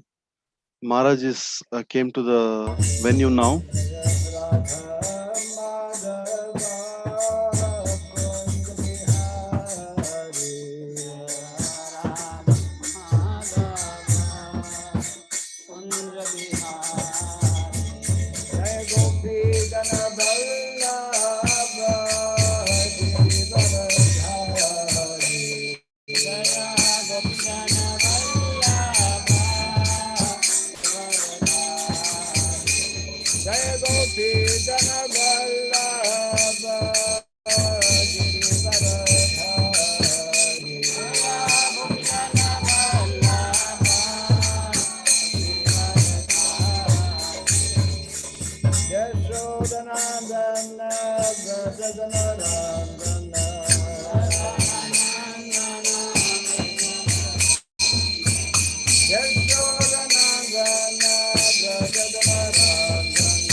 Paramahamsa, Pri Vragavachagasto, Karasetta, Sri Simar, His Divine Grace, Kiraboy Charanarvanda Bhakti Raghava Swami, Sri Prabhupada, Jai. Ananta ISKCON BBT founder Charyas Divine Srila Prabhupada ki Namacharya Srila Haridas Thakur ki Prim Sigaho Shri Krishna Chaitanya Prabhu Nityananda Sri Advaita Vadadhara Sri Vasadi Gaura Bhakta Vrinda ki Shri Shri Radha Krishna Gopadopinath Chanakunda Radha Kund Giri Govardhan ki Shri Vrindavan Mathura Dham ki Shri Dwarka Dham ki Shri Jagannath Puri Dham ki Shri Navadvip Mayapur Dham ki Shri Mayapur Chandraday Mandir ki Gangamai Jamunmoy ki Tulsi Devi Bhakti Devi ki Harinam Sankirtan ki Samaveta Bhakti Vrinda ki Transcendental Book Distribution ki Jai Shri Shri Gunitai ki Jai Shri Shri Jagannath Baladev Subhadra Devi ki Jai Shri Krishna Balarama ki Jai Shri Giri Govardhan ki Jai Shri Shri Radha Madhava ki Jai Shri Shri Radha Damadara ki Jai Shri Shri Radha Ramana ki Jai Nitai Gaur Bhimanandi. All glories to be assembled. All glories to be assembled. All glories to be assembled. All glories to Sri Guru and to Sri Gauranga. All glories to Sri Prabhupada ki. Yeah, I can put it there. His Holiness Bhakti Raghava Swami Maharaj ki Jai. Welcome everybody for this. 2008. 2008.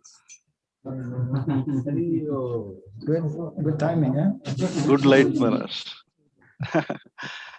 Maharaj, So, with who is the your master of ceremony here? Madhav Prabhu is doing, Maharaj. Sriram Prabhu will communicate. He will. Maharaj. For those who may not know, we are sitting here at Sahyadri Goloka Dham, which is as a bird or as a crow flies, as the saying goes. It is within 1 kilometer of Sahyadri SSKBK Krishna Balaram center that we have near the small town of Hebri. We are in South India. And I'm not the one who's supposed to be speaking right now, I think, but somehow, since the mic is here and nobody else is speaking, somebody has to speak. Can we connect your laptop with the speaker, Bluetooth, so that when the other devotees, they speak online?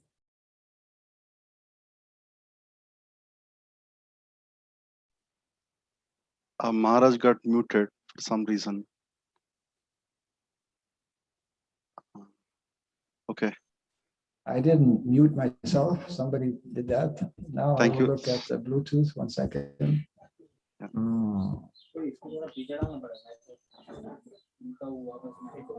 Bluetooth. DJ Blast. What's the device? DJ Blast. Well, I'm not picking it up. Bluetooth again.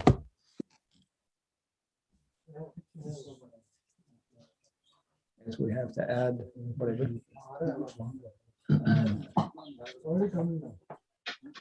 I have a speaker at the kutir that's supposed to pick up automatically. Yeah, it should show. Maybe take it close to the, sometimes it needs a close association. That's what happens with my speaker. Yeah, let's take it close. Avadut Prabhu. Maharaj telling you to Avadut The Prabhu. computer goes there or the speaker comes here. Speaker can go. Avadut It should be Prabhu. there with Maharaj Hare Krishna, Avadut Prabhu. for connecting. Yeah, just for connecting. Avadut Chandra Prabhu. I'm audible. Okay. Hare Krishna. Speakers don't have to follow social distance. So it's connected, Maharaj. Now. Connected, eh? Yeah. Okay, there we go. Jai. So I'll just close this. Hare Krishna. And, We are audible, Maharaj, there. Who's in charge of this program? Sri Ram Prabhu. Yes, Maharaj. Yes, Maharaj. You're not Sri Ram.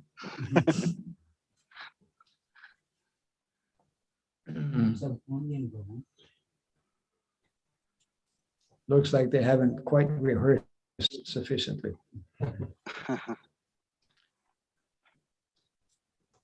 Maharaj, we I'm are- led to believe that Smita Krishna Prabhu is supposed to be the host. Who's the host here? Who's speaking? Who's directing traffic? This one actually, they're Sri Ram Prabhu and Srikant Prabhu, they're all doing Maharaj. They're all, I can't hear anything. Hare Krishna, Guru Maharaj. We are on Zoom and they're all connected. Hare Krishna. Hare Krishna. We are not audible there, looks like. Sri Ram Prabhu, I can't hear you.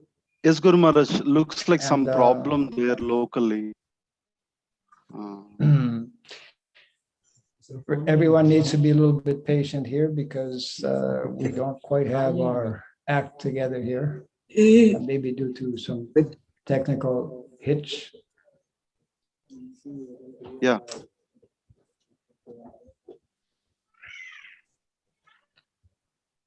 Chat, 1 second. From Lakshman Narasingha, there's a message on chat here. What does it say? Prabhuji, Prabhu, Yeah, you're able to hear. So that means that who from here is MC? Either from here or from wherever. You have enough time. It's still technical hitches to start. Something. They are speaking, but you're not able to hear. They say you disconnect this and let Maharaj hear directly from the. Disconnect what? Whatever this. Madhav Prabhu, Hare Krishna, Madhav Prabhu. Can you speak, Madhav Prabhuji? You're waiting for the But technical Maharaj is not able to hear. things to work. They're not working. Phone system. Madhav Prabhu, are you able to? Hare Krishna, Madhav Prabhuji, are you able to listen my voice? Yes, I'm hearing.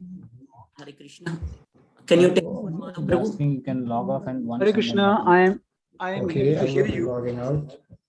Hare Krishna, Guru Maharaj, are you able to listen my audio?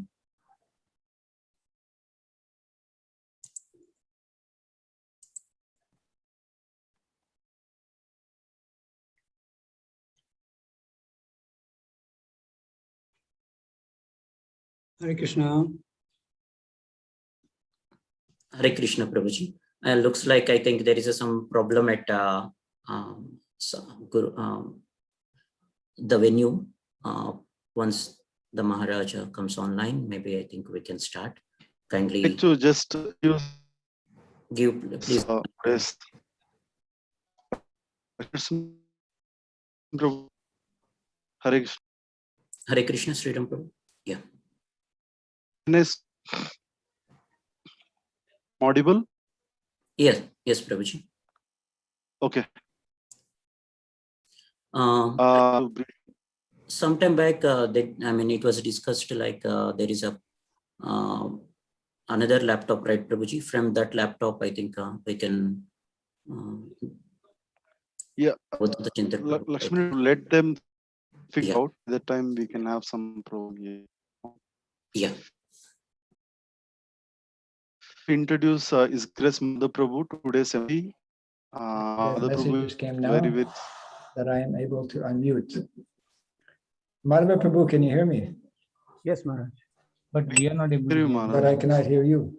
There is somewhere we have to give some. The host has to unmute. Unmuted. No, unmuted. They can hear Maharaj. We are able to speak to each other, but So here we are not able to hear them. yes. Hare Krishna Prabhu, there is another laptop, right? Can you please? Unmuted everybody. Unmuted everybody. Well, they sent a message to me to unmute, which I did. Maharaj, they're asking you Yes, to to come out unmute of the Bluetooth. Come out of the Bluetooth.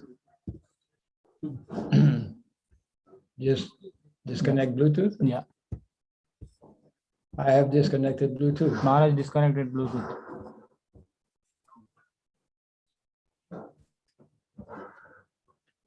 Madhava seems to be muted.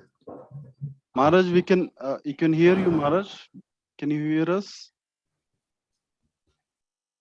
Maharaj cannot hear us. Yeah. I am unmuted. Yeah. Smita Krishna, can you put to your phone? Zoom, connect to your Well, Zoom. we are here and you are there.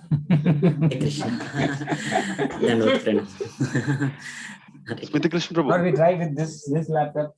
This meeting is being recorded. Host is an issue. Host क्या करेगा उधर? Host has to unmute the person. Haribol. Can anyone hear? If so, you send a message because I cannot hear anyone. Guru Maharaj, we are able to hear.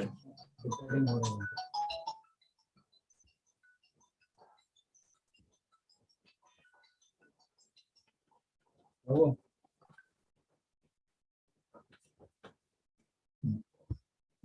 మీరు ఒకసారి ఈ అవధూత unmute చేయండి ఆ video అండి you can do Message is coming. Smita Krishna Prabhu, can you please connect from laptop which we tested earlier, which is this one, I suppose. Yes.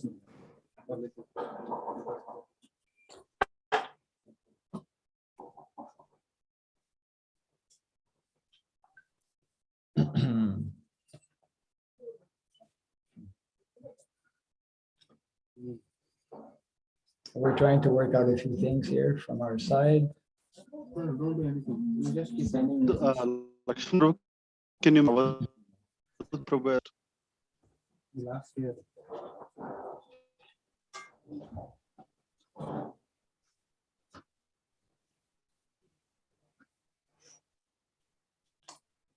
You can hear me, which is nice, but I think this part of the program, I'm supposed to be hearing you. We could reverse it, I suppose. I could give class now.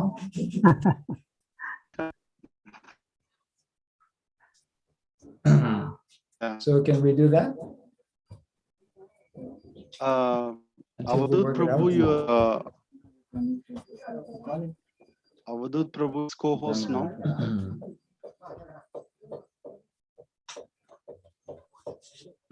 Prabhu host.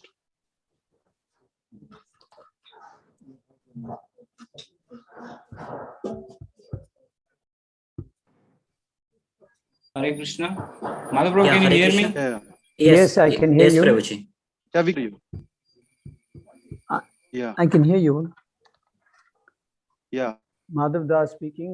I can hear you over. अभी इसको कुछ तो इसको Take volume it front. अभी इसमें नहीं आ रहे हैं Smita Krishna, we don't need to put speaker now. Now we are just we can hear you. We can hear you. I'm connecting to Maharaj. Okay. Yeah. Maharaj, I keep this laptop. Well, I prefer my computer. But Ask him now why it can happen. It is happening for this laptop. It will happen for Smita Krishna Prabhu, please keep mute on your one device so the echo will not come. anyway, since maybe you can take my computer, try to work it out. I mean, I'll use this one. Same family. Avadut Prabhu, just only somebody has laptop started, as they the have audio. to mute themselves. इसको ही mute करना पड़ेगा. Avadut Prabhu.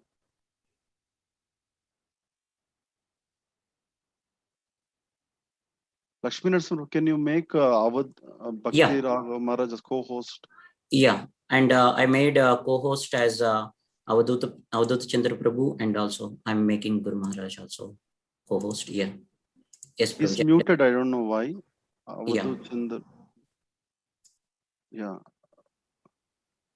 There is some resound, Prabhu. They have to take care of that. Yeah, because two devices were on with mics, they both are near to that. That's why the echo came sometime. Correct. Maharaj has, yeah, now it's good. Maharaj, we are audible to you, Guru Maharaj.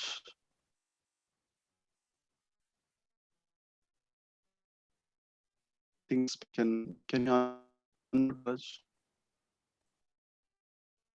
Unmute, Guru Maharaj. Yeah, I have just unmuted. Can you hear me? Yes, Maharaj. we Guru can hear you. Maharaj. Hi, Hare Krishna. Now it's I'm using Avadut Chandra Prabhu's computer. They're trying to work out my computer. correct. Maharaj, with your permission, can we start the program? Maharaj. Can you repeat that? Remove that. With your permission, can we start the program? With my permission, can you start? Start, Guru Maharaj. I mean, you guys are in Hyderabad and your voice is not coming clear. Hare Krishna, Madhav Prabhuji, please take over the program and start. Hare Krishna. Dandavat Prabhu. Hare Krishna. It is a Hear you opportunity. loud and clear now. Okay. Thank you so much. Somehow I'm least qualified to use this technology, and somehow I've been put on the spot to. We will start this program with, of course, first requesting our the senior most disciple of His Holiness to speak, but looks like he's not on his computer right now. I hope he comes back and we'll be able to start. Yeah, he's coming back. We have Prabhu Nityananda Prabhu, who's joining us from America. Prabhu Nityananda Prabhu is the senior most, practically the first disciple of His Holiness.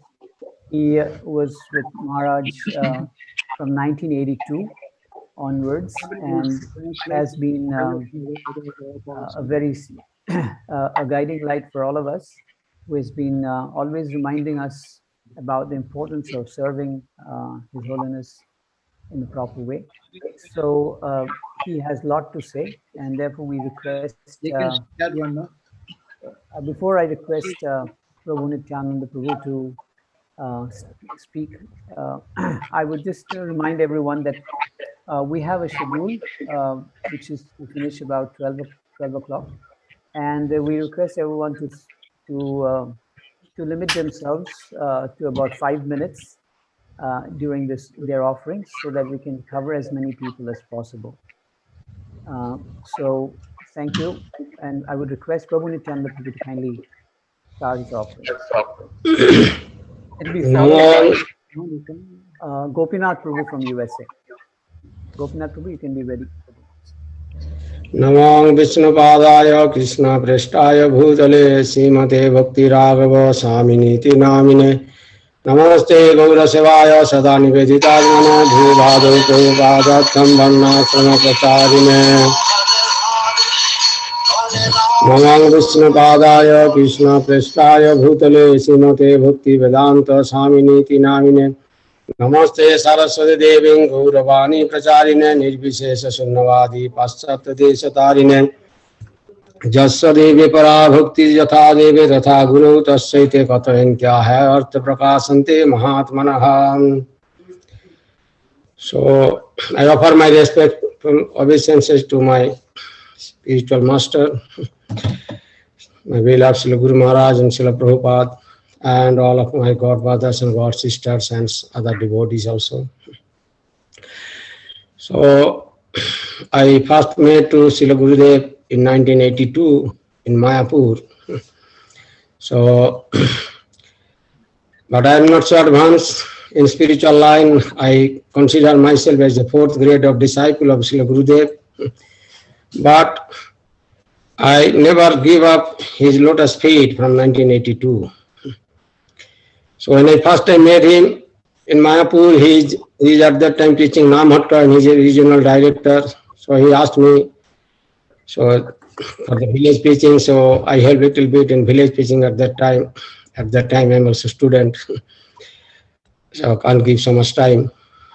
And later, so I am continuing contact with him. And 1989, so I joined full time in his preaching program in Allahabad, Purna Kumbh Mela. So at that time, Guru Maharaj is the in charge for that pandal program, everything, no, the whole tent. So I joined there full time, and at that time he's preaching Bhakti Vedanta youth service. So I just 1 month stay in Kumbh Mela, and I every day in the afternoon I set a book table, and we don't have so many books, just some T-shirt, Bhakti Vedanta youth service logo, and so some paraphernalia, no, just leave late. So after that I came to Calcutta, and Guru Maharaj asked me if I can do some collection, but I am not a good collector. So, but anyhow, following Guru Maharaj instruction order, so I tried to do some collection for Guru Maharaj preaching program, and he's staying in Calcutta. So then he got some visa problem. So at that time, not so many disciples. No, we don't have so many godbrother and sisters. So then he has to go back to Canada. I can remember, very difficult to collect 18,000 rupees, the aeroplane ticket. Guru Maharaj asked me, okay, go find out which is the cheapest airlines to go back to Canada. Then I gone to find out who is an aeroplane is the most cheapest, and Moscow maybe for 24 hours, maybe 36 hours layover there. We have to stay there, and then Gurudev tell, okay, I'll go to the temple, I'll stay there. No. Then I'll go to Canada again. No, so then so these are so many stories there. But I travel with Guru Maharaj to in Kedarnath also in one time, and we were at that time only 2-3 Bengali boys with him, and Guru Maharaj in 28 kilometers up and down, he's walking in Ekadashi day. We are tired. No, and the pilgrims walking there, offering their obeisance to Guru Maharaj. You see the austerity. He's a monk in one leg, how he's eating cracks. It's slippery road, no zigzag road, it's very not good road at that time. I think it is in 91, I think, 90 or 91. So then, so you see the austerity. So whatever instructions, I am trying to follow is everything I got from my Gurudev. Srila Prabhupada is our Sikha Guru, but through Guru, I learned so many things. And sometimes Guru Maharaj chastised me. So one time he chastised me in Secunderabad. So this, then I'm not upset, but I thought this is good for me due to some reason. Then later one devotee, so I think he's not attached to Guru Maharaj anymore. I think so, I don't know. So then he told me, you know, the Guru Maharaj told me later, why he chastised you? Because you are staying in Calcutta alone, traveling here and there, doing collections. Who will guide you? Who will give you instructions? So that's the reason Guru Maharaj chastised you. I know that. So I'm not upset, I'm not unhappy. So if Guru Maharaj chastises to anybody, this is for his benefit. So I can just mentioning one nice story, Srila Bhakti Siddhanta Saraswati Guru Prabhupada. So then that way I am ending my speech. That one time is telling that Hariteki wants dry nuts. Hariteki kutrape, no kutrate, koddapi kutrate mata. So Srila Prabhupada is mentioning, sometimes your own mother who gave you birth, sometimes she become upset to you. No? But your spiritual master never upset you. He never thinks my disciples unbeneficial things. If he chastise you, if he ask you to do some things, that is for your benefit. That is for your benefit. No, these things is good for you. So this is the Srila Prabhupada example. This is not dry nuts, Hariteki, is always helpful for your digestive disorder, for your body. It never harmful in your body. So that's that he gave the example that Hariteki to his spiritual masters. So this way, so I praying to my Guru Maharaj that if I did any offense, please excuse me. And I asking to my prayer to godfathers and sisters or always or devotees, if I did any mistakes in my speech, please excuse me. Jai Srila Guru Maharaj ki Jai, Srila Prabhupada ki Jai. 5 minutes is over. Nitai Gaur. Thank you so much, and Prabhu Nityananda Prabhu. You just brought in the right point, which is even mentioned by Chanakya. It says, Lalanat bhuvo doshas, tadane bhuvo gunaha, tatha putram sha shishyam sa, tadayet natu lalayet. It says, tadane bhuvo, lalanat bhuvo dosha.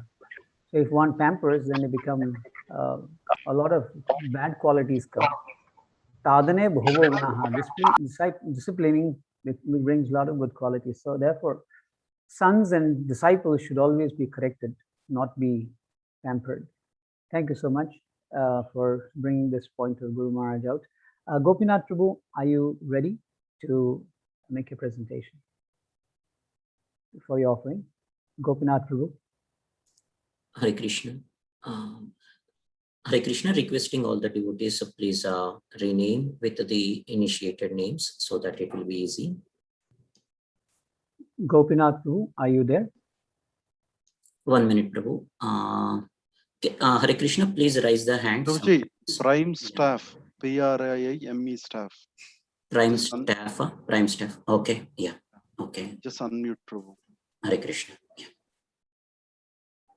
Yes, Gopinath Prabhu, welcome. Hare Krishna.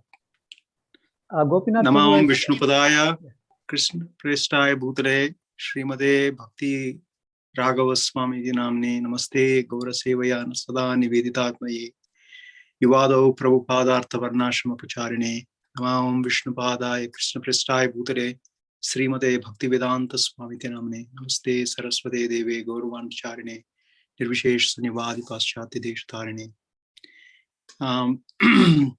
On the auspicious day of your appearance, dear Guru Maharaj, I'm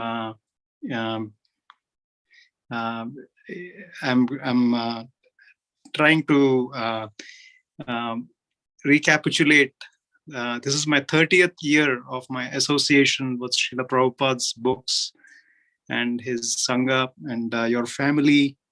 And ever since I met you on the Secunderabad temple, you were the first devotee I met, and you greeted me at the temple door. I still remember I was a medical student, and I came to the temple after I read Srila Prabhupada's essay in the Back to Godhead. Interestingly, that Back to Godhead was given to one of my family members by Madhav Prabhu. And Madhav Prabhu had talked to my brother, and my brother bought the BTG, and I read the BTG, and after many months of contemplation, I came, and you were the first devotee I met. And in that meeting, during that particular meeting, I was still in the impersonal conception, although I was somewhat very inclined to spiritual life, but you, in a span of an hour or hour and a half, I could see that you had something in you which had the supreme-most quality of compassion. And although the discussion was not easy, I understood that exactly. You actually, to recall your words, you said that impersonal realization is like a glowworm in the dark, so it becomes insignificant in daylight. Then after that, when I became involved in the temple, you first engaged me in manning the BYS book table on the Sunday feast. And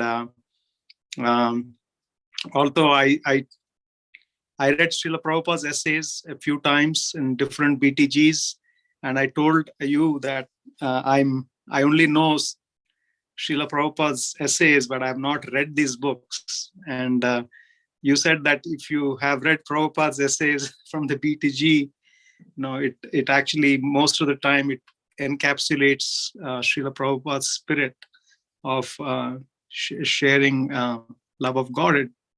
And that's how you reassured me that I'm qualified to man the book table. And then after that, I became serious in spiritual life when I started chanting 16 rounds. And I had a lot of opposition in my family. And it came to the point that my parents were very angry about my taking to Krishna consciousness. And you stood by me. And I still remember one time when my mom came to the temple and she had a difficult conversation with you. You actually told her that that if you don't allow me to go back home and practice Krishna consciousness while pursuing my medical school, temple could become my home, and you would do everything to support so that I complete my MBBS. And I really appreciated that you stood by me. Then after that, you inspired me to go to Mayapur. I actually had exams like 2-3 weeks away, and I just slipped away. And I remember that Maharaj loaned me some money that time to go to Mayapur because I was not going with permission of my parents. And soon after that, during this time, I made many friends who are my lifelong friends, like Rajaram Prabhu, Madhav Prabhu, and Ramanand Prabhu. In the process, I got to know them, and I still have they always have a place in my heart. So what I'm trying to say is, Maharaj asked me to go to Manipal, and because I went to Manipal, I did my MD there, and I did research in. I was the only MD candidate who was given like a research on clinical subjects, and that became the basis for the research I'm doing now. Now we are doing our institute, Prabhupada Research Institute for Integrative Medicine. We are registered in US and India, and we are launching the second phase 2 of the Mahamantra research. And I can't really, it's immeasurable how I could, how I can express my gratitude that you gave me a portal to serve Krishna and Srila Prabhupada. 30 years back or 25 years back, you could actually say what is the best way I could serve using my potential. Thank you for giving me this opportunity. Hare Krishna. Hare Krishna, Gopinath Prabhu, thank you very much. Gopinath Prabhu is a triple board certified doctor in US, serving with the US veterans. He's the one who, under Maharaj's inspiration, got the Manipal program started, from where we have got so many more devotees later on joining us. And he's been around from 1991. And I'm sorry I missed you out because I was so excited to see you, and I forgot to introduce you. So thank you so much, Gopinath Prabhu, for being on time and for a wonderful offering. Reminds me of the first few days when you actually were starting early in the morning to come for Mangalarti with your scooter. Thank you so much for all these years of service, Gopinath Prabhu. We have next is Upendra Prabhu. Upendra Prabhu is originally from Shillong, the same town as where I was also born, or rather grew up. He was the one who introduced me to Krishna consciousness.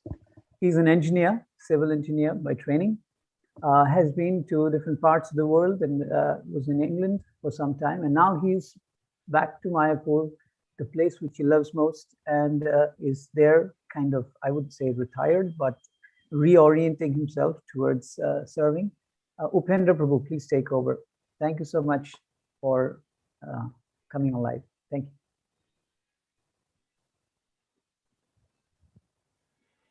Yes, Upendra Prabhu, we can start.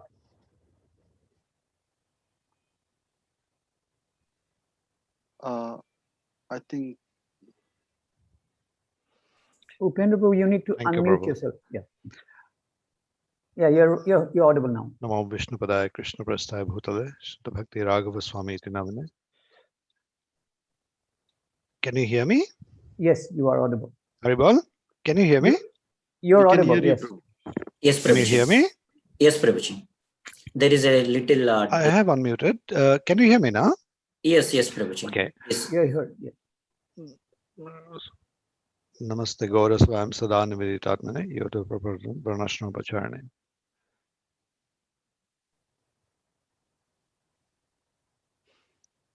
Go ahead, Prabhu. Looks like some technical glitch. Madhu Prabhu, can we have I'll Kishora just Prabhu? use I think And there then come back to delay, Prabhu. Prabhu. There is a little lag. this technology is not working properly for some Krishna. reason. We are hearing you. I do attend a lot of Zoom meetings in Mayapur, but today, I don't know, it's playing up a little bit.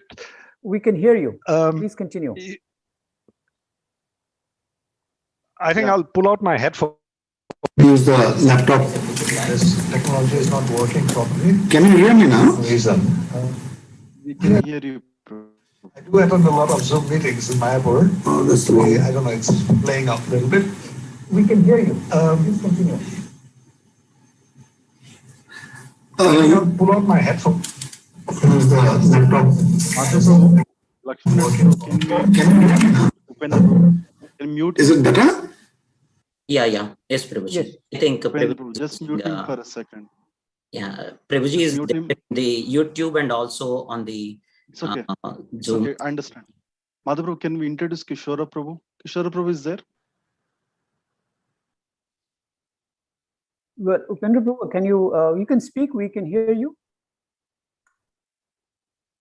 Otherwise, Madhu Prabhu, just save the time.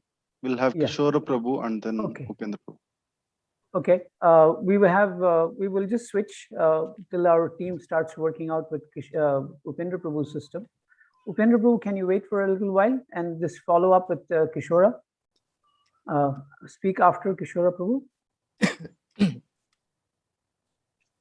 Okay, Kishore Krishna Prabhu is our, what do you call it? Our main person from Indonesia. He's a, what do you call it?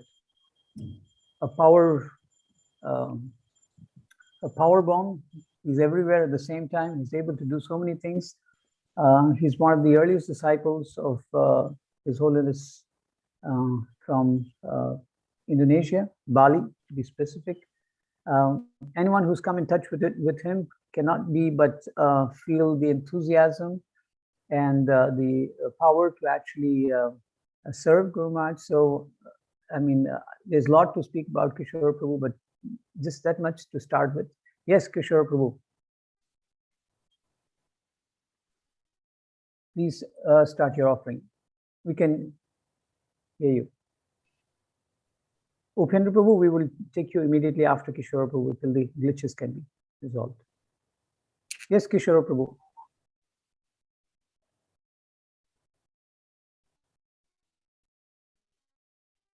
Looks like both are. Kishore Prabhu, we also still can't hear you. Technology not working. I think we can have Upendra Prabhu back. Kishora Prabhu, can you unmute yourself? He was sitting in a quiet place, but he moved out. Hare Krishna, can you hear me now? Yes, It's we can clear. hear you, Upendra Prabhu. Okay, now I think the problem is solved finally. Namo Vishnu Padaya Krishna Prastaya Bhutale, Shri Bhakti Raghava Swami iti namane, Namaste Gaura Savayam Sada Niveditatmane, Yoda Prapradham Pranashra Pracharane. I didn't prepare myself. I just spontaneously, because I was asked to make a video recording, which I did recently and uploaded to Google Drive. Going back memory lane, I first met Guru Maharaj when I was a student in 1987. I was doing my engineering, 22 years old. Now I'm 56. So that was about 35 years ago. And I was in Jadavpur University, and my roommate, who's also a god brother, his name is Mahavir Prabhu, Mahesh Chetri from Sikkim. We were roommates. And he happened to meet a devotee from Mayapur, Western devotee in Calcutta. And that devotee left, went off to Australia, left a bunch of books and tapes in his place. So we started going through all that. And then I was actually told that, so Mahesh actually went first to the temple and met Guru Maharaj. So he told me there's ISKCON and there is a sannyasi. So I had no idea what sannyasi looked like or what kind of a personality. I've never told this to Guru Maharaj. First time he's hearing it. So I thought a very mystical somebody, Anyway, I started coming to the temple and Guru Maharaj was away for a while that time. So first 2-3 times I came, I didn't meet Guru Maharaj. So I think around the third time I came, Guru Maharaj was back in Calcutta temple, and very different from what I had imagined. Personality, very kind, very radiant, jolly, very understanding. So I immediately got very drawn to Guru Maharaj, and I used to come a lot to the temple, come and sit in front of Guru Maharaj and just be there while he's working, and he would tell me a lot of his ideas about the youth of India, how they are so misdirected. At that point, BYS hadn't started. Bhaktivedanta Youth Service still wasn't there at that time. So I used to come in the mornings before class, and then Sachidulal Prabhu and few other young people. Gautam was there. Even there were 1 or 2 girls. I remember Kajal and somebody else. So they used to come also to the temple at different times. And then Guru Maharaj planned it that let me invite them together on the same day. I think it was a Saturday afternoon. We were all asked to come for a small program. So we came. Guru Maharaj gave a nice class on the lack of Krishna consciousness and spirituality in this modern society, and how Indian youth are losing their values and their traditions and trying to ape the West. So that was a very beautiful class. We all kind of, it was an eye-opener also. Because we all grew up 60s, 70s generation, getting drawn to Western culture, rock music, jazz. At the same time, our parents were quite religious, going to temples. So there was this big shift inside us. We liked as kids going to temples and all, whereas we are now studying science and thinking we are modern and, we know better than our forefathers. So once we met Guru Maharaj, this whole split in ourselves we could combine when coming to ISKCON, and especially listening to Guru Maharaj. The split between modern science, modern culture, and our traditions. So it was a very holistic kind of thing for me personally. So that meeting, after that meeting, we had some prasadam. We watched some programs like World of Hare Krishna on the television. And then Guru Maharaj encouraged us to come again next weekend. So we all turned up again next weekend. So that was the birth of BYS, Bhaktivedanta Youth Service. And I remember, I think in about 1 year's time, while I was still doing my final 2 semesters at the university, our numbers grew from maybe about 5 to about 50, if I'm not mistaken. We had a lot of young boys and girls come to Bhaktivedanta Youth Service. So my personal association with Guru Maharaj used to reveal a lot of his mind, what he thinks and plans for the youth. I should have had a tape recorder or been able to take notes. Kali Yuga memory, most of it is gone. I don't really remember. But one thing always struck me. Guru Maharaj would really go deep into his thoughts about what he would like to see in this world. And finally, he would always say, and if we can do this, it'll make Srila Prabhupada very happy.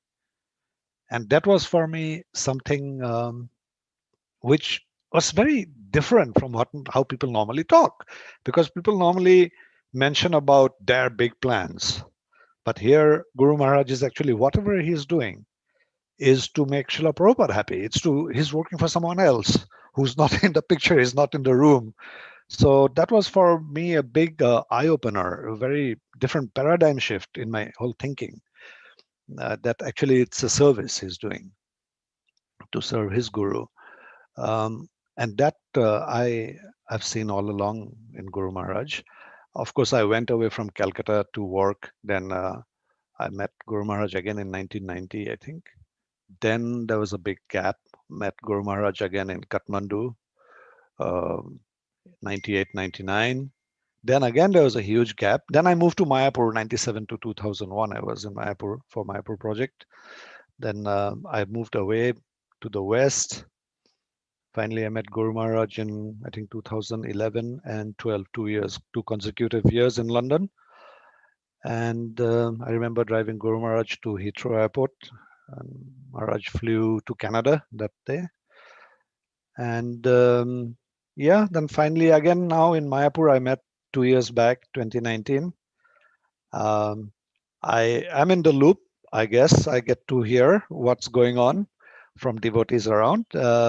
I don't personally like to write emails to Guru Maharaj because he immediately responds, and I don't like to take his time, honestly, and bombard with my silly emails. So I just try to take second-hand or third-hand information. If there's something really urgent, I'd of course write to him directly, immediately. So I pray to Krishna that he gives our Guru Maharaj many more years on this planet so that we can serve him and also get his association. Thank you so much for giving me this opportunity. Hare Krishna.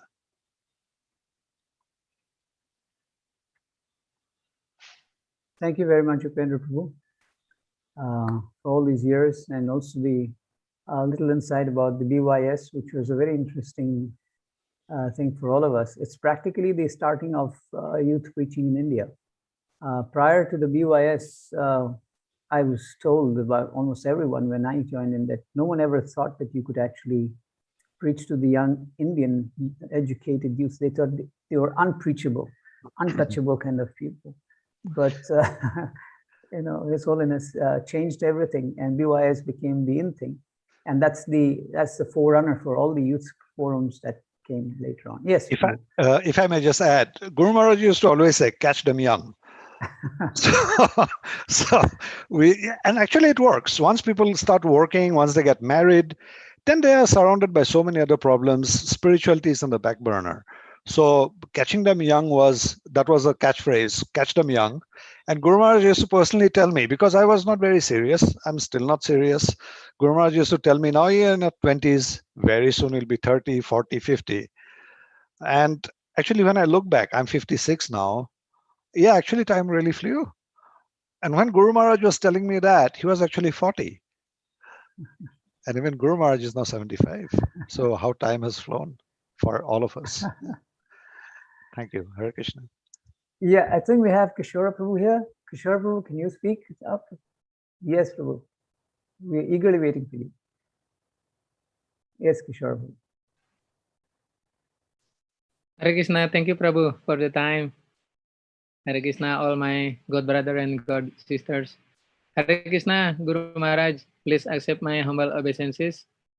Namo Om Vishnu Padaya Krishna Presta Bhutale Srimate Bhakti Raghava Swami iti namine Namaste Gaurase Vayam Sada Nividitatmane Yuvadau Prabhupadartam Anashama Pracharini Namo Om Vishnu Padaya Krishna Prestaya Bhutale Srimate Bhakti Vedanta Swami iti namine Namaste Gaurani Pracharini Nirvishesa Swami Paschatya Dishatareni.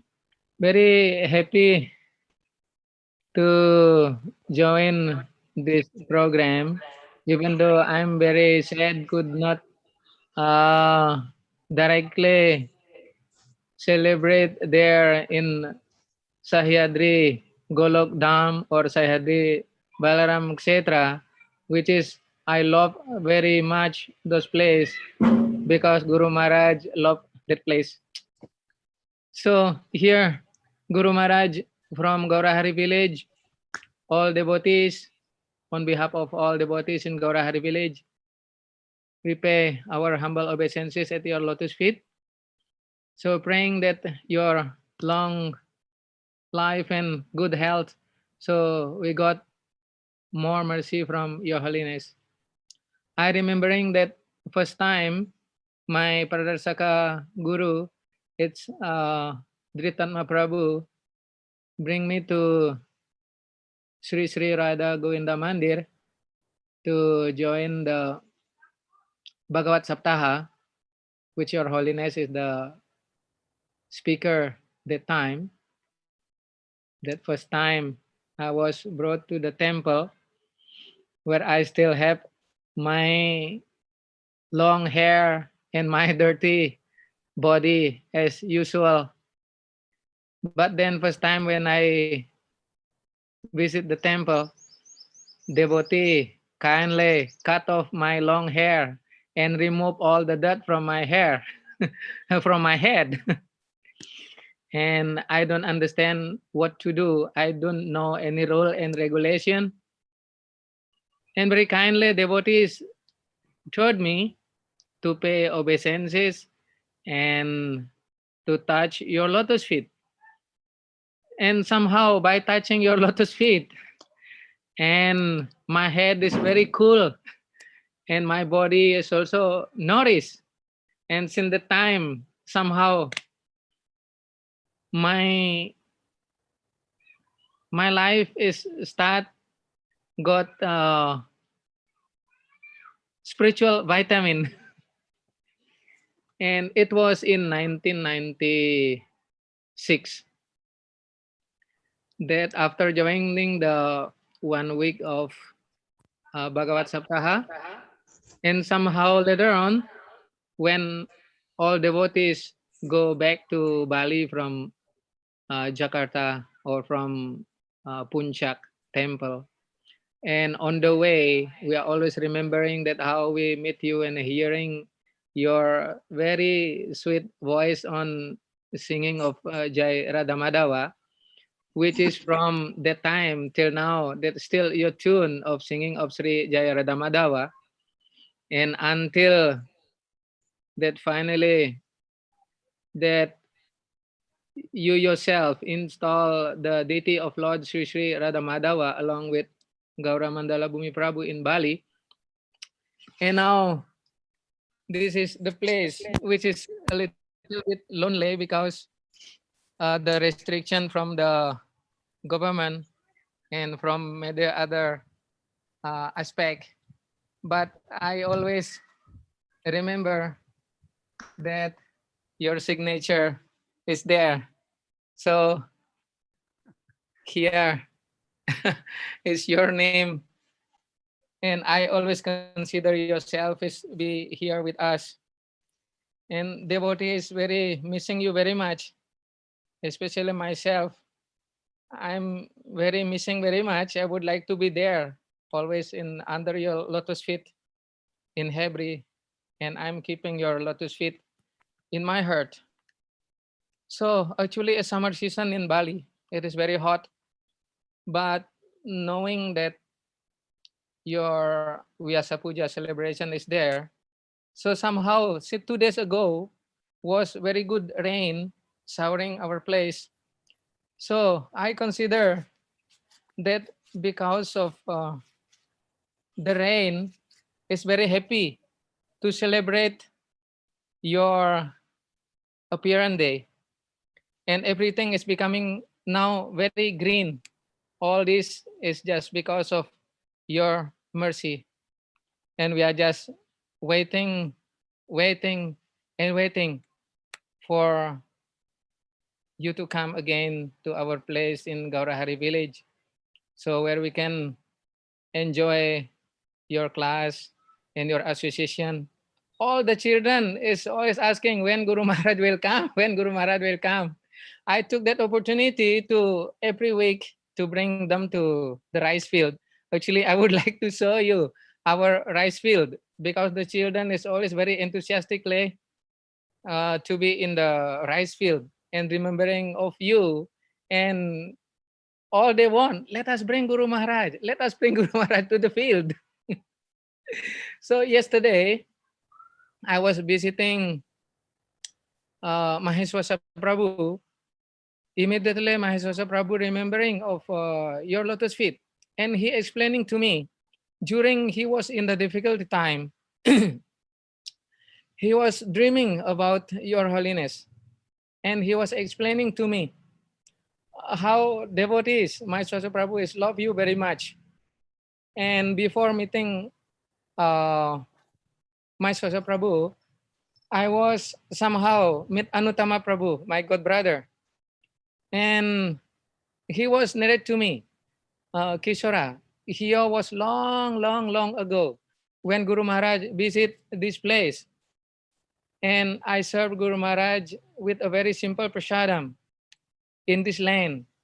And I always remember that you are always, always very simple about prasadam. And not only that, in everything, but especially for the prasadam, that, wow, that you always love that when we offer the prasadam is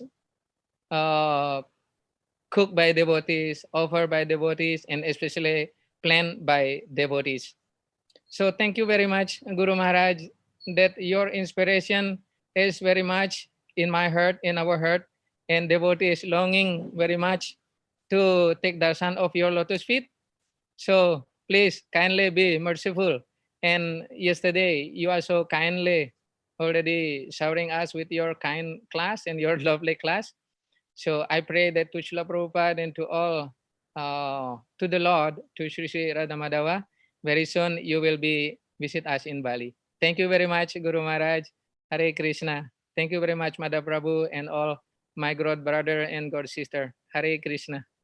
Thank you, Kishore Prabhu. You always remind us about Bali and the wonderful climate and everything, that wonderful things that are going on, especially Gita Nagari Baru. It's always such an inspiration just to remember that place and things that have happened. Unfortunately, we've not focused and actually shown the world about all the activities that you all are doing in Indonesia. I think it's high time we have to send a whole team again to bring about whatever else you are doing and all the other devotees in Indonesia are doing. We are very much waiting for that day will come, that you will visit again with Guru Maharaj and all other god brother and god sister, especially in Gita Nagari Baru. We're just waiting. You invite us. I mean, you will be standing with one leg. Yes. Thank you so much, Hare Krishna. So we finished 1 hour and we've finished only 4 speakers. So I would now request, do we have Shri Krishna Purushottam Prabhu ready? Or what? Yeah, Shri Ram Prabhu, do you have, is Shri Krishna Purushottam Prabhu ready? Yeah. Yes, Prabhuji. Okay. Hare Krishna. Shri Krishna Purushottam Prabhu is our, the elder brother of Shri Ram Prabhu, the 2 brothers there. And he's, of course, I know him best because when I met him first time in Jagannath Puri, and I think we just stepped out of the auto rickshaw and I said, is this what you want for your child? For your son anyway. So yeah, and of course the most important thing that I always remember Shri Krishna Purushottam Prabhu is about the cow culture conference that he held in California, which is a very important thing that he has done. Unbelievable, even though there was so much of, and I think the success of it could be seen because of the strong reaction that you got, I think, from a few quarters from that place. So yes, Prabhu, Shri Krishna Purushottam Prabhu is running a Goshala in California, and he's raising a family there. He has cows, and he's doing a lot to inform people in US about cows and protection of cows. In fact, we did meet quite a few people whom he has spoken to about, and he's one of the leaders for he was one of the leaders for the San Jose Temple also. Yes, Shri Krishna Purushottam Prabhu, please start. Thank you, Mother Prabhu. Namo Vishnupadaya Krishna Prasthaya Bhutale Srimate Bhakti Raghava Swami Namani. Namo Vishnupadaya Krishna Prasthaya Bhutale Srimate Bhakti Vedanta Swami Namani. Hare Krishna. I'm grateful for Guru Maharaj for giving me this opportunity. Thank you, Mother Prabhu. And as I said, by Guru Maharaj blessings, we started a Goshala, a model Goshala, just a small endeavor to please spiritual master. So it's already 1 year over. I just play a small video for 2 minutes, then can speak about glorification of Guru Maharaj. So this is a video only about the Goshala.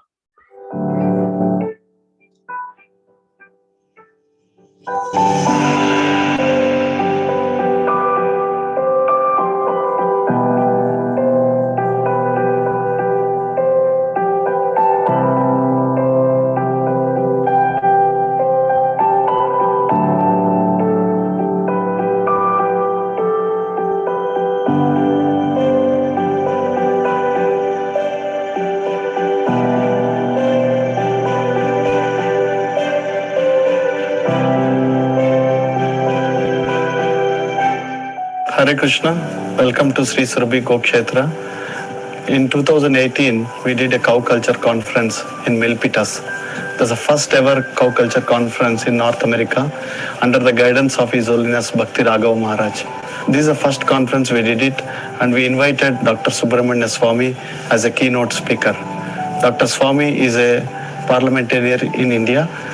Dr. Swami came here and we did the wonderful cow culture conference. And in the conference, Dr. Swami did the puja. And we taking that vision into 2020, we started this Sri Surabhi Gokshetra. We already have a Goshala here. We grind our own organic feed for the cows. And this is the orchard grass we are giving for the cows. And now, right now, we are drilling a well for our Gokshetra because in this area, we don't have a water. We buy the water right now for our cows.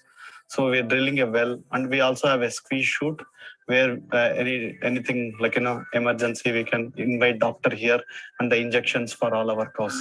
In this Gokshetra, we have a wonderful parking lot. We can have 40 cars parked, and we also have this wonderful bullpen, and we keep our cows and we send for the grazing in the morning hours.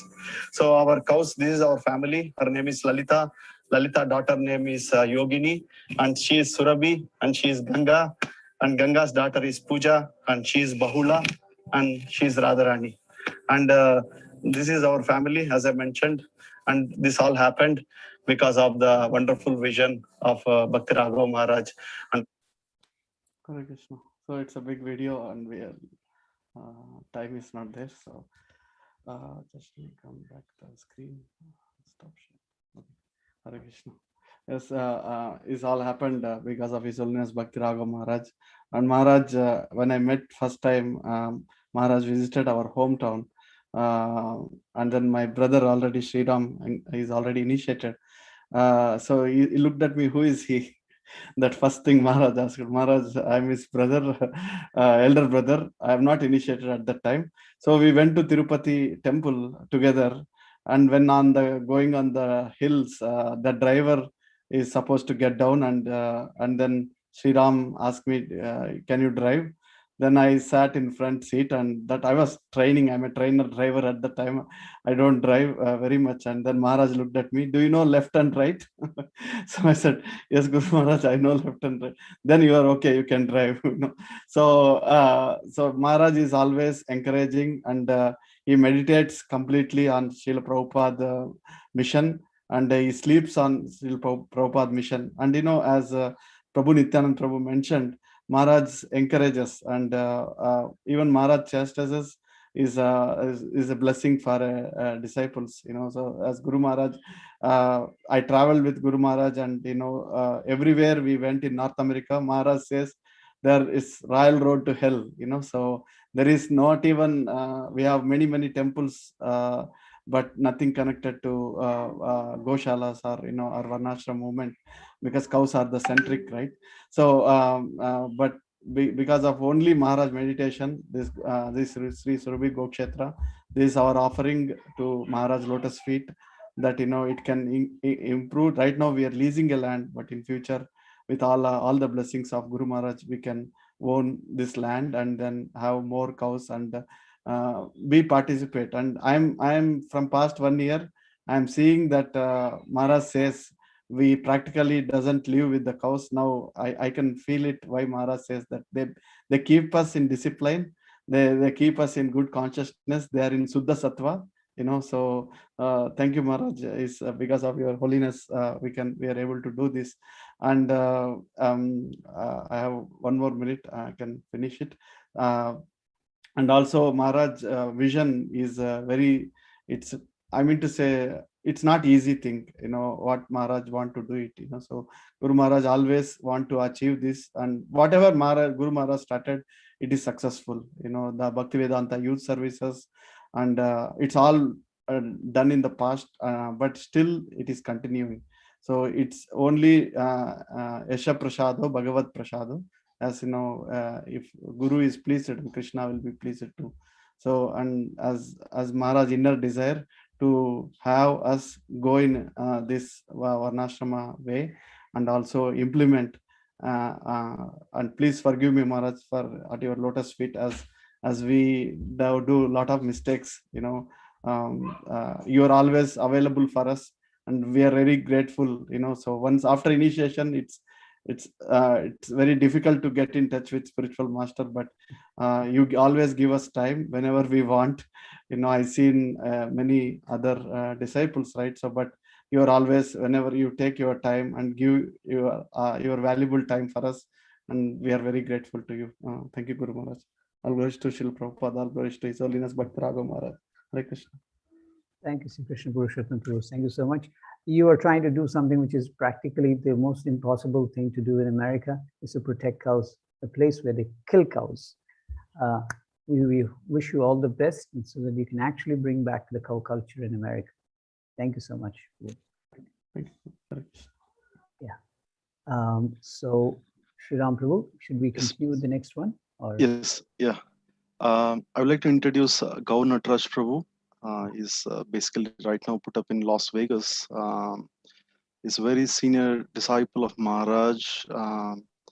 His PhD in yoga. He is helping so many devotees, not only spiritually, but even their health perspective on instruction of Maharaj. He was also pioneer in setting up SSKBK Hebri project. He was very much there in initial days, and right now he's continued to do what Maharaj's vision about spreading Krishna consciousness through yoga, health, and Varnashrama. So we'd like to happy to introduce Gaur Nataraj Prabhuji. Prabhuji, the floor is yours. Namo Vishnu Padaya Krishna Prishthaya Bhutale Srimati Bhakti Raghava Swami Niti Namine. Namo Vishnu Padaya Krishna Prishthaya Bhutale Srimati Bhakti Vedanta Swami Niti Namine. Namaste Saraswati Devi Gaurvani Pachani Devi Sheshana Paschata Destani. Jai Shri Krishna Chaitanya Prabhu Nityananda Shri Advaita Gadadhar Shivasati Gaura Bhaktavinda. Hare Krishna Krishna Krishna Hare Hare Hare Ram Ram Ram Hare Hare. I'm so blessed today because after many years, I'm seeing Madhav Prabhu in person. He was the one whose first 6-session Bhagavad Gita course in Bangalore, in Manipal University, that brought me from the brink of oblivion. I almost finished my material existence there with all kinds of degraded activities. But today, whatever I am, I owe it to Madhav Prabhu, by whose inspiration I met His Holiness Bhakti Raghava Maharaj. And after meeting Maharaj, I became in Nepal. He took us all the way there in the train, inspired us, kept us inspired, and continued to guide. I myself became a little arrogant later on, but Krishna punished me severely. And today I'm very happy that that punishment is bringing out. One astrologer had told me, looking at my horoscope, he was a yogi last life, come to finish this life. So Maharaj actually inspired and also sponsored my post-graduation study in yoga in Bangalore University. And I was really thinking how to take it forward. So I came here to New Vrindavan and I learned so many things, positive, negative. But with all this experience now, somehow Krishna moved us to Las Vegas, and it was a very difficult time moving, but Maharaj's words kept inspiring me. And then this pandemic came. And since the last 1.5 years, it's been all my experience of all these years, by Maharaj's mercy, a lot of devotees around the world, almost 300-400 of them, are doing every month fast from full moon to full moon, called Chandrayana. And I've been updating Maharaj. So many devotees and temples are inviting now. Next week I have this thing, because the devotees in Brampton, they reversed their diabetes, they reversed thyroid just by diet and yoga. So this drugless therapy, like B.M. Hegde says, that modern medicine is good in emergency, but by our lifestyle and yoga, we should be able to. And I showed the video of Maharaj doing Shirshasana recently. And that was the most amazing video that I shared it with all the yoga students and yoga teachers. Actually, a lot of yoga teachers are learning Yoga Sutras through me and Sundari and Ayurvedic cooking. And when they saw Maharaj with one leg doing Shirshasana, many of them felt now we should go for it. Inspired me also so much. Since then, every morning we are doing Surya Namaskara challenge. Every morning we are doing 50 Surya Namaskars, 100 Surya Namaskars, all inspired by Maharaj. I mean, at that age, with one leg, he's doing that headstand. So there is, and presently I'm enrolled. My wife is enrolled in postgraduate in integrative Ayurveda therapy, and I'm enrolled in PhD to reverse modern psychosomatic diseases, that is diabetes and thyroid, without medicine. Actually, many in modern medicine are also doing it, but with a proper yogic perspective, not just to heal the body, but also how to cultivate the character of the mind because these are all indiscipline. And next week I'm giving what we call as Prajna Aparadha, a seminar on Prajna Aparadha, intellectual offenses. So that is directly from the Bhagavad Gita. Yukta Ahara Viharasya, we don't follow, then even devotees suffer. So finally, I would like to say Maharaj had sent me one text, which I am trying to follow, that the root, we started very late, like by 20 you're already degraded. But the root of Varnashrama, the root of Krishna consciousness should be at a young age. And yesterday, one devotee from Pune, he showed me some pictures of his children. 10 years ago, they had seen my book. Okay, I cannot show my screen, that's fine. So I was trying to show my screen, but this Krishna Kishore Prabhu, his children were doing such amazing yoga poses, and he said they saw my yoga book and they started practicing 10 years ago, and today they are practicing so well. So from then to today, every day I told Maharaj, this is some pictures of those boys practicing Haridwar Rishikesh. I had met them 11 years ago. They saw my Krishna Yoga book and they practiced on their own. And I had told Maharaj, other day I cried with Maharaj. I told Krishna, although I'm in America, I will not do a job. I will not take salary. I'll not be a Shudra. Although I tried, lived in a temple, took a salary, and I realized that even in a temple, you're a Shudra. So I will live like a Brahmana. If Krishna wants, he will maintain. And by Maharaj's mercy, so many people are connecting us. Oh, you can heal diabetes, you can do astrology. So all this experience, I hopefully with this PhD, I want to use and just hopefully open a university. That is our goal. That's why I'm trying to finish this PhD. I learned how to raise money. That's not a big deal, but this knowledge and realization. So hopefully it will all culminate together. And I pray that Maharaj lives many, many more years so that he can see this, he can bless us. And all these years, I could not serve much, but all the experience I have gained, I hope I can make this by Maharaj's mercy and all the devotees' mercy. I sincerely beg. I live in this sin city, but only all devotees' mercy I can live and try to live like a Brahman. Thank you so much. And thank you so much, Madhav Prabhu. I'm ever grateful to you. So happy to see you. I cannot hold my tears of seeing you after such a long time. Thank you, Prabhu. Hare Krishna. Thank you, Gauranga Prabhu. It's nice to see you after a long time, maybe a few decades later. Yes. Thank you. We're running short. Vrindavan Nilavantaji, are you ready? We will have you. She was our editor, works with Yahoo, with PhD. excellent editor for English books. If you want to get your English corrected, please go to her. You want to learn your English, you want to learn how to raise children without sending them to school, she's the one you should learn to. And of course, to raise a cow in your own drawing room. That's also what you can learn from her. And that's the only place probably in the world that I saw someone raising a cow in their living room. Yes, Vrindavan Lamaji, wife of Gorgopal Prabhu, for years and years, they have been doing a lot of wonderful service, especially in the writing and editing fields. Welcome, Mataji, please start. Hare Krishna Prabhu. Before I begin, I want to thank the organizers for giving me an opportunity to speak something. Thank you so much, Mother Prabhu. Hare Krishna Guru Maharaj. Please accept my humble obeisances. Namo Vishnu Padaya Krishna Prishtaya Bhutale Srimate Bhakti Raghava Swami Vinam. Namaste Gauru Sevaya Sadana Vidatmani Yuvadau Prabhupadat Varnashma Pacharane. I can't express my happiness, how happy I'm feeling that once again the day has come.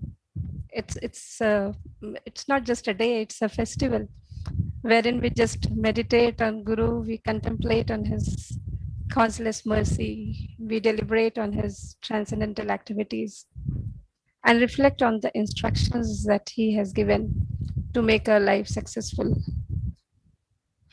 For me, he's of course for others also, but he is just an embodiment of Krishna's love and causeless mercy.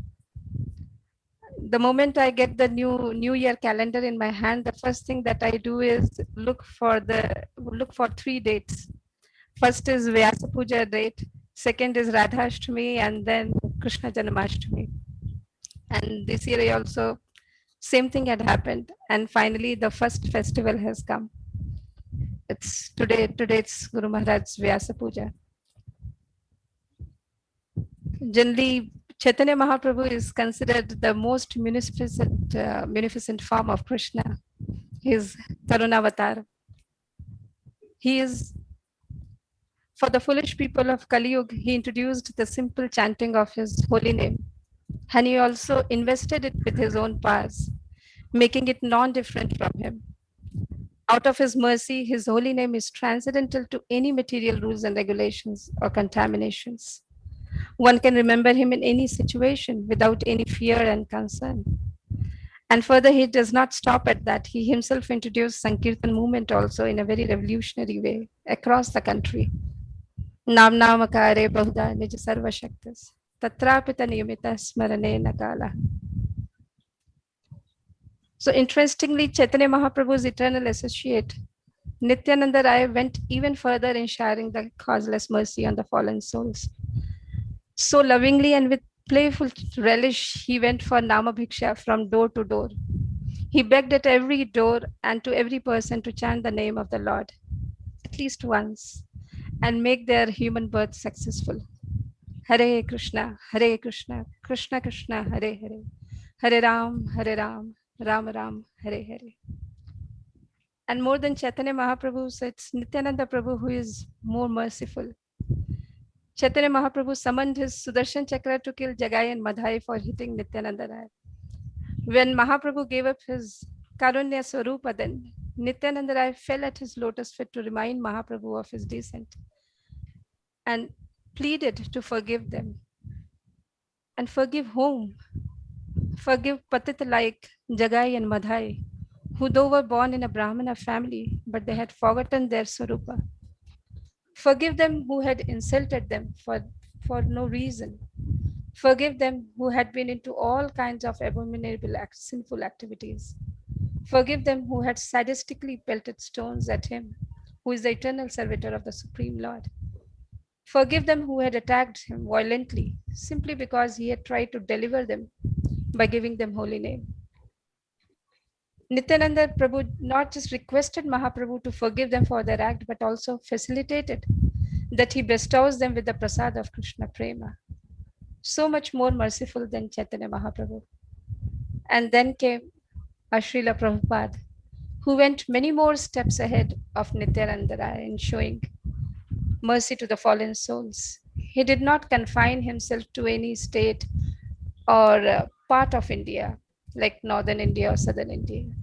he just went across.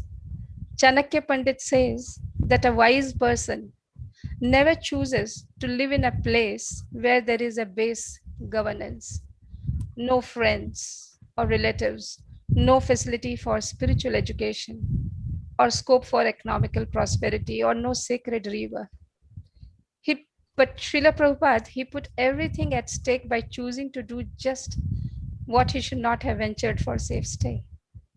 When Srila Prabhupada decided to travel to America at the ripe age of about 70 years, every advice of Chanakya Pandit was going against his own interest.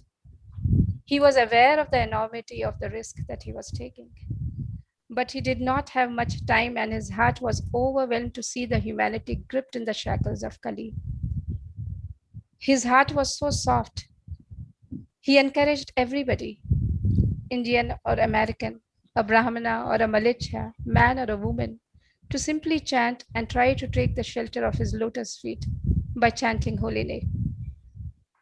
He was cognizant of the karma that he would face as a backlash of initiating unqualified devotees. Just some time before his divine grace, Srila Prabhupada wound up his Leela here, he confided in one of his god brothers to ensure the safety of his spiritual children in a very humble way. He said in Bengali, but here I have shared in English. He said, "I'm begging for forgiveness. You should forgive me. My god brother should forgive me. I have done something in my preaching that I would not have done. Please try to teach something, all Siddhantas to all my disciples." He further said in one of his god brother's ears, "Oh, I have brought so many monkeys. I could not teach them fully, so please help them." So he knew very well of what he was doing. But who can stop a person who is ready to put everything at stake, who is ready to dedicate his every breath in preaching, who is ready to write the translation purports till the last ant is delivered? This was his boundless mercy. Now that we realize this, we see a transcendental competition emerging for showing who is sharing more causeless mercy. And we have another Vaishnava who is even more merciful than Srila Prabhupada himself, which I feel is our own Gurudev, His Holiness Bhakti Raghava Swami Maharaj. Srila Prabhupada had brought monkeys, but they still have some spiritual history through their connection of service to Sri Ramji. But what connection do I have? What spiritual merit do I have? I'm so base, so degenerate.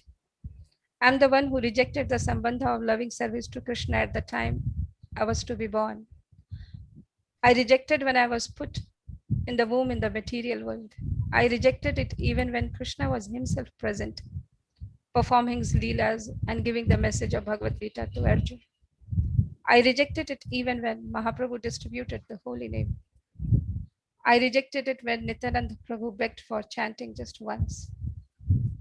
I turned a blind eye to the travels and tribulations of Srila Prabhupada in preaching. Though born in the sacred land of Bharatvarsha and in a pious family and also in a Dham, I wallowed like a pig in the mire of sense gratification. For such a patit person who is PhD, doctorate in the material world, much more compassion was required than what Krishna, Mahaprabhu, Nityananda Raya or Srila Prabhupada could offer. This ocean of mercy came in the form of a Gurudev, Sripad Bhakti Raghava Swami.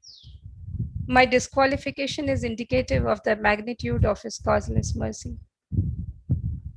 The gopis were ready to risk themselves for eternal suffering in hell just to relieve Krishna of his headache. Similarly, Vaishnavas like Sripad Bhakti Raghava Swami, without any concern for their own self, have chosen to redeem fallen souls like my own self. Though this body of a woman is not so conducive, but somehow out of his own causeless mercy, he gave me the opportunity to serve in so many ways. I was the editor for VBT, and I must say strategically, it's a very, very nice seva because I get to read the books, Maharaj writings. I think the maximum number of times, at least 6 or 7 times one has to read. And it's so lovely. Every reading gives a new insight. And I really loved that service. And it's only because of him that I got that opportunity. And it's not just in service, I must say. Actually, he gave me my husband also. Many years ago, when we were to get married, my Prabhu, His Grace Gaur Gopal Das Prabhu, he was the one, like, he sent the mail to Guru Maharaj. Those days Maharaj was not able to come to India. So he had sent a mail and Maharaj had shared his blessings, and not just blessings, he made the arrangement also that we get married in Shri Radha Gopinath temple. So for everything, I just owe everything to him. Slowly, I feel it has taken me so many years, but slowly I feel I'm able to understand a little bit of his instructions. It's said in Padma Puran that of all types of worship, worship of Lord Vishnu is best. And better than the worship of Lord Vishnu, it's the worship of his devotee, the Vaishnava, which is best. So here, Guru Maharaj gave that opportunity. It's so nice. And Madhav Prabhu just mentioned about Surbhi here. For that also, I owe to Guru Maharaj. Many years ago, when Guru Maharaj was not here, like in one of the mails, he has asked for the picture of altar, and we had shared it. And he said, I can't see the picture of any cow there. And immediately we arranged there should be a picture of cow, and not just picture of cow, we arranged few statues of Gomata also. And next time when Guru Maharaj came, like, I was just showing him with so much of enthusiasm, Maharaj, see, it's all here. And he was happy, and I thought, okay, I have done my bit. But then a few years later, just I think maybe 1 or 2 years later, Guru Maharaj was here at Govardhan, and we had Govardhan Puja. And that Govardhan Puja, all the devotees were together, and in the middle we had put one small, medium-sized Govardhan ji made with halwa and some rice. Hare Krishna Mataji, if you don't mind, sorry, requesting kindly, humbly, please. Yes, Prabhu. Please conclude, Mataji. Yes. So I understand. I'll just conclude this very one, and I'll just finish it, Prabhu, with your permission. So that time suddenly it started raining, and we had to stand with a beach umbrella over Govardhanji. It was very amusing. But then after that, Guru Maharaj called us and he said, now enough of pictures. I want to see a live moving cow here at Govardhan. And very soon, with his blessings, we had our Surbhi here. So all because of his mercy, now I can see that we are engaged in some service, and we are just trying to do whatever we have understood from his instructions. So thank you so much, Maharaj. The seed that you had planted in my heart of Bhakti Lata Bija, I just hope it just fructifies one day. And though I am in the body of a woman, still with your mercy, I can aspire, and I can think one day, like, I am somehow placed on the trajectory of Goloka Dham. In some lifetime, maybe I will. Hare Krishna. I just pray to Nrsimhadev that he blesses you with a very, very long, healthy life. Hare Krishna.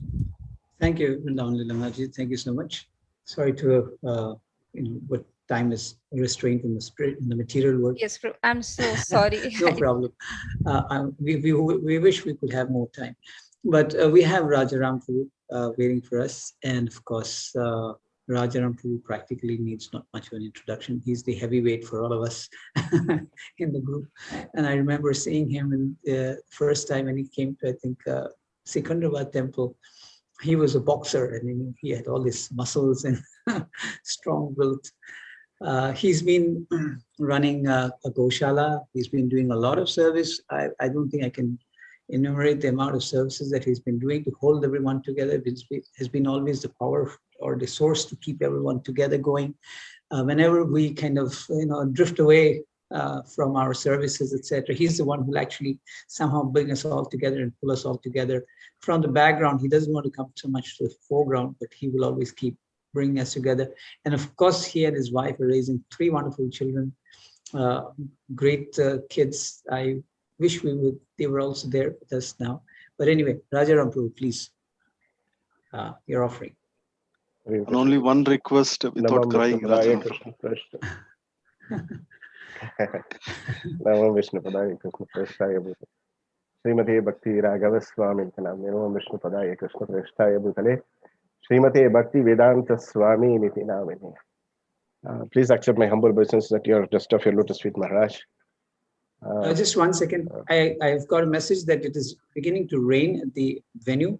So the devotee is asking that the offerings be quick and short. Thank you. Yes, Rajaram Prabhu, please continue. Quick offerings for Maharaj will be difficult. I wish I had thousand heads like Ananta Sesha to glorify, because it's difficult to. You'll get one.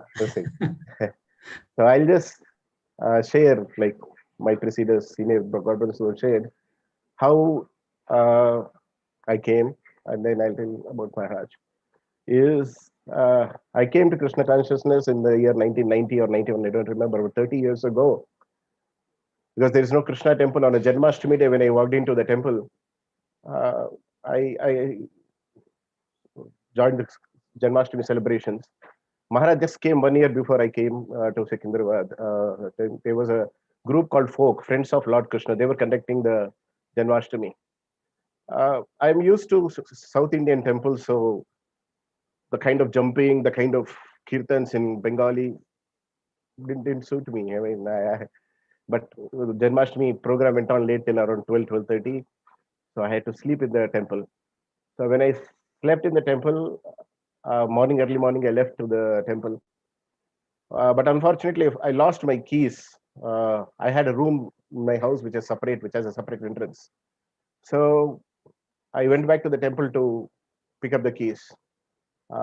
Those days, Janmashtami, or the next day was not much crowd. So Madha Prabhu was there. When I asked him, I forgot my room keys. He said, the keys are in Swamiji's table. So that's when I went to just to pick up the keys and then walk away from Krishna. So when I went to pick up the keys, you see Maharaj as some Maharaj spoke, he gave prasad, and then when he was speaking, I knew that this was the person whom I was waiting for. You know, his peacefulness, his calm, his laughter, everything attracted me. So I went to pick up the keys, but then I got logged for a lifetime with Maharaj.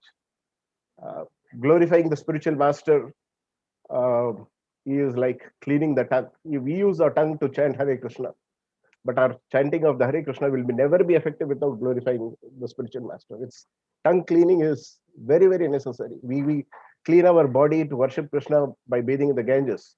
Similarly, glorifying of the spiritual master is extremely essential. Extremely essential. It's not that only on a Vyasa Puja day we have to glorify, but we have to glorify 365 days. Unlike you have a Mother's Day, they glorify the mother on day 1, and the other 364 days they forget. No, every single day, as soon as we get up, we are what we are because of our spiritual master.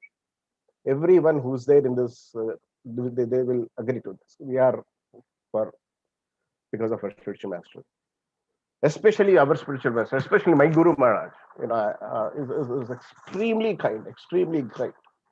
He picked up, as it is the devotional service, Bhakti Gnana is very, very difficult path. It's a very difficult path. It's a lot of obstacles.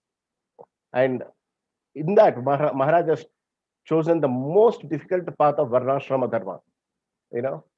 Varnashrama Dharma is much, much more difficult. We are seeing every day, day in and day out, handling 100 cows is becoming difficult for us. Maharaj is living in that village, living in the forest. He's able to do that because along with Bhakti and Gnana, Maharaj has inculcated and exhibited to a large extent of Vairagya, detachment, total detachment from everything.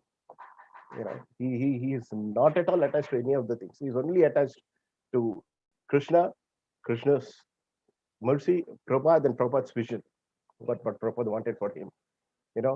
It is extremely very important. It is not possible for normal human beings to stay in that kind of situation, that take up such kind of service what Guru Maharaj has taken. And he does it with bliss, Sukha dhairya shali. Sukha is not having a Mercedes car or not having an AC car. Sukha means bliss. Maharaj is blissfully engaged.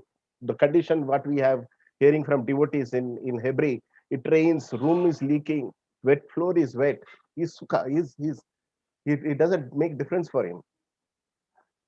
He's always blissful. Dhairya shali. Dhira. He's a dhira. Somebody who it is not easy to take this kind of thing.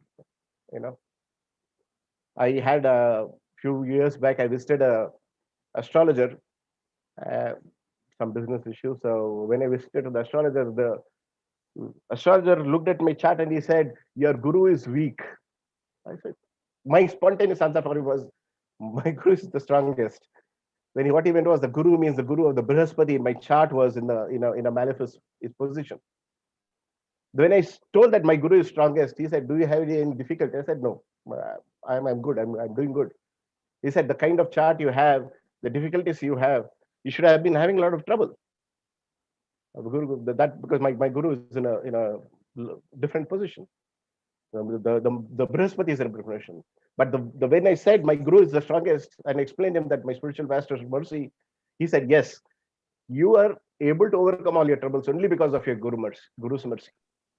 It is like an umbrella, the umbrella of grace.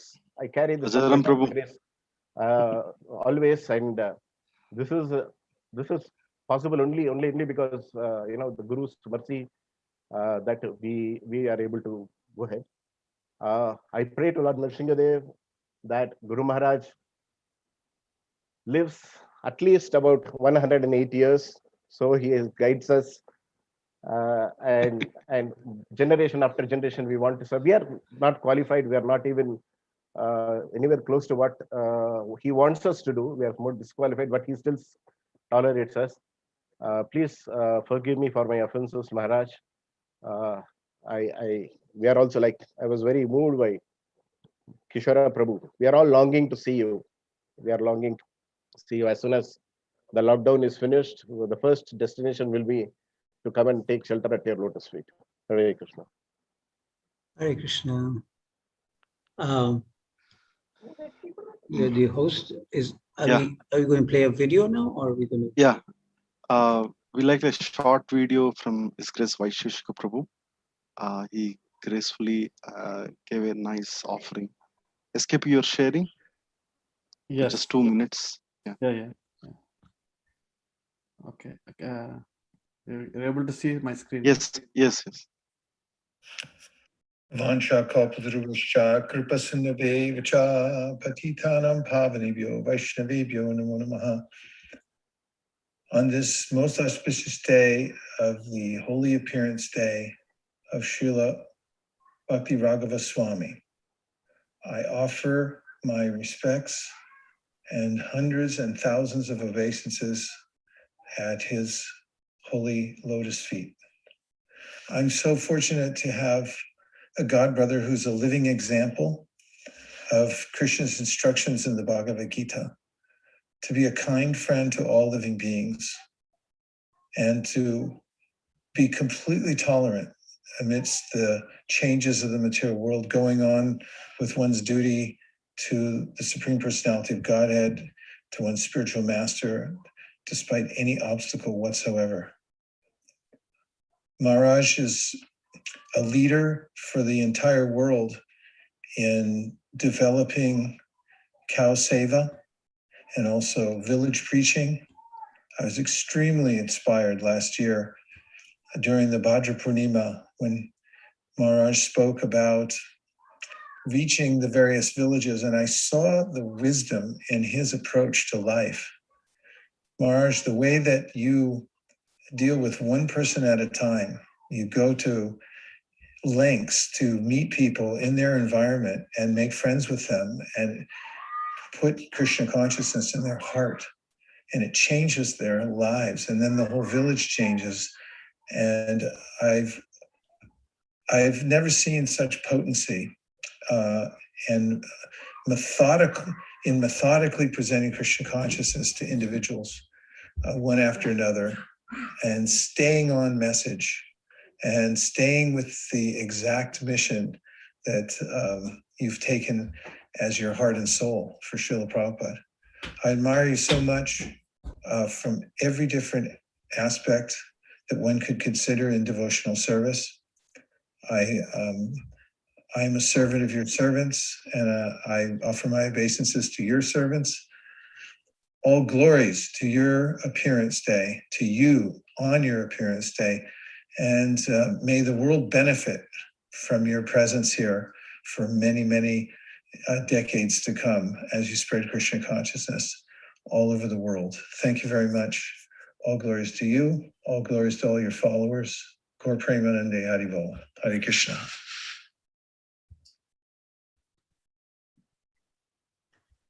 Yeah, I remember last year Guru Maharaj took a pledge of going to 108 villages. I mean, he did total, by Maharaj mercy, we have told 216 villages so far. Maharaj personally went 108 villages with painstakingly going even the toughest areas. And by Guru Maharaj's instruction last year, Bhadra, we have placed more than 108 Bhagavatam sets in villages, and this has become a revolution in ISKCON.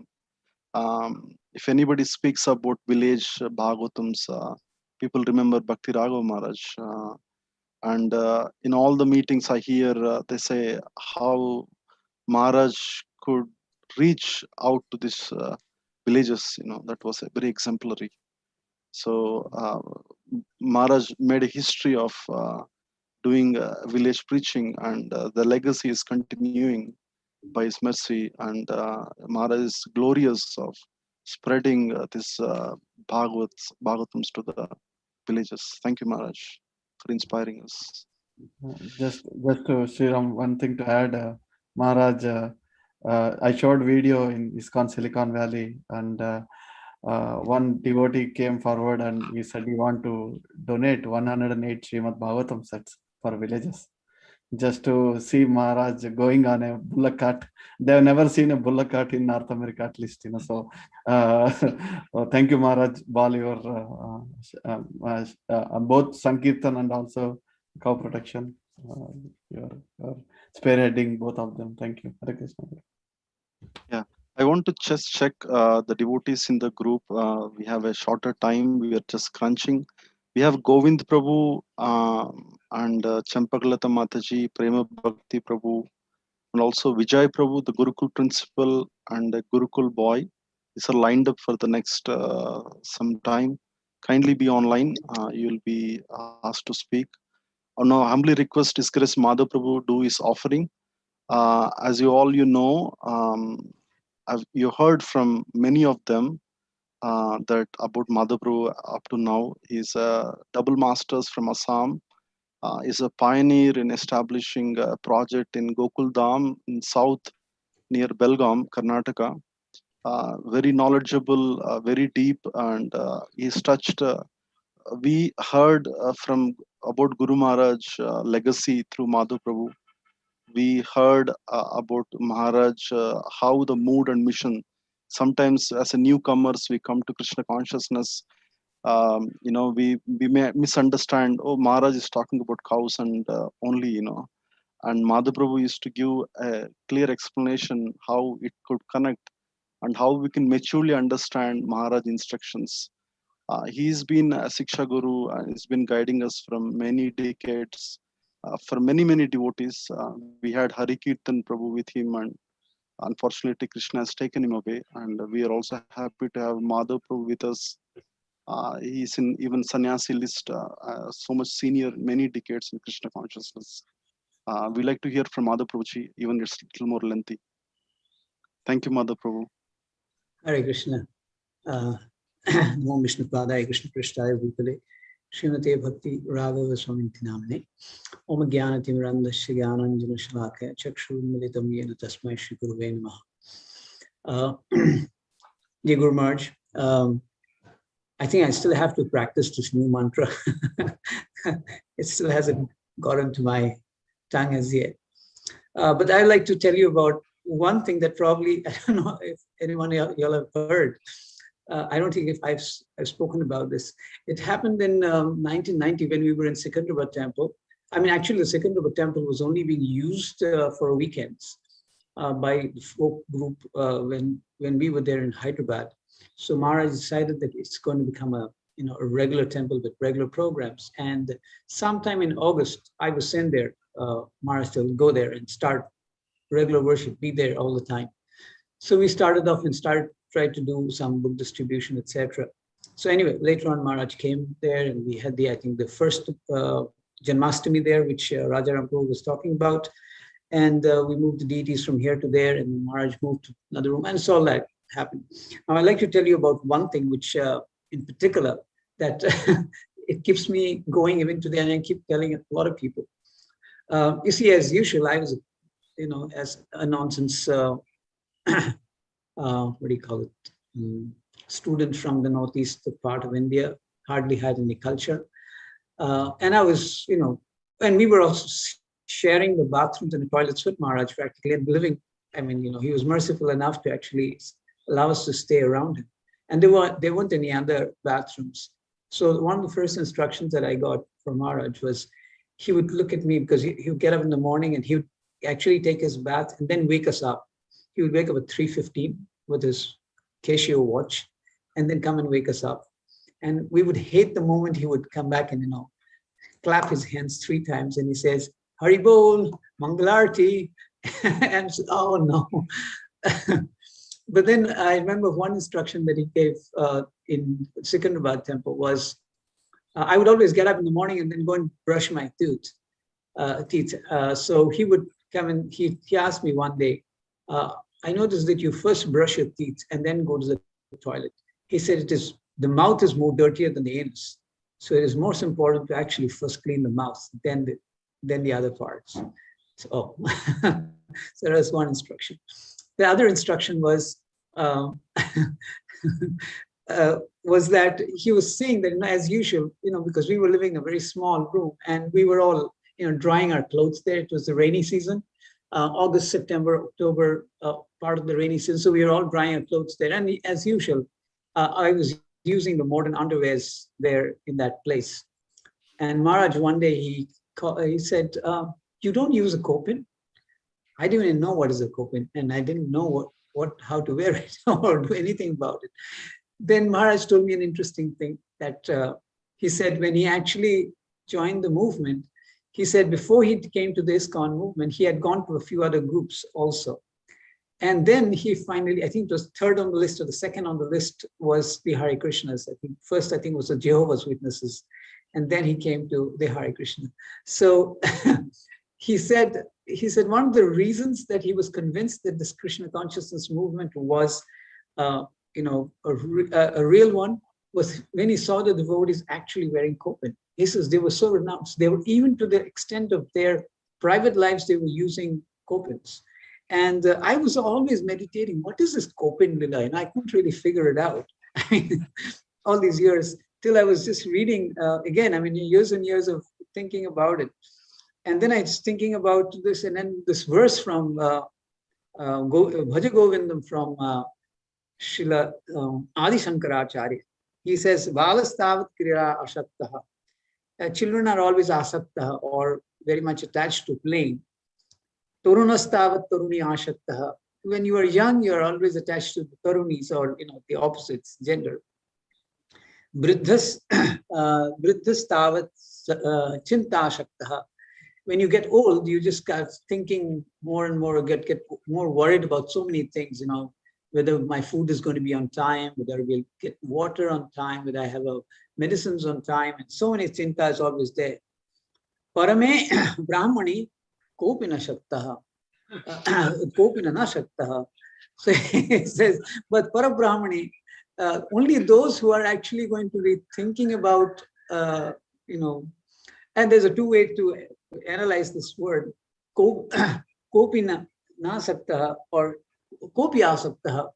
So it's the same thing as that one who is attached to the supreme absolute truth will actually be attached to the detachment of the world. He's detached from the world. And the other point is that I think it is also means that kopinashat, they actually attached to the kopinai. They don't want to actually give up this luxury of having such simple life, of just tearing two pieces of cloth, and that's enough to live. So this is something that was very interesting. It always intrigues me. What is it that this Kopinath, convinced Maharaj to join the Hare Krishna movement? Maybe he has to give a purport someday. Thank you so much, Maharaj. And one more little thing that I was going to talk about is that His Holiness always has a magic of whatever he does. And when it is going on, it doesn't look like it's going to happen, or it's something that, it's weird. We all get worried about it, that he's doing all these things, and, is it the right thing that he's doing? And we just can't figure it out. But as you go back into the things that he has done, the first, for example, one of the most successful new Bhakta training programs in the world of ISKCON is the Mayapur New Bhakta Training Program, which His Holiness very kindly had started and still going on. Very powerful, making a lot of devotees. Excellent program, even if it's a short program, but it's an excellent program, making wonderful devotees, hundreds of devotees, even till today. The next program that he started off was the Namhata program.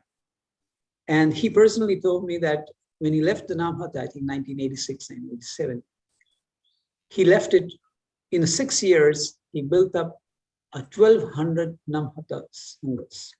Unbelievable. I believe today they are hovering around 2,000, able to maintain about 2,000 of them. But His Holiness started off at that time.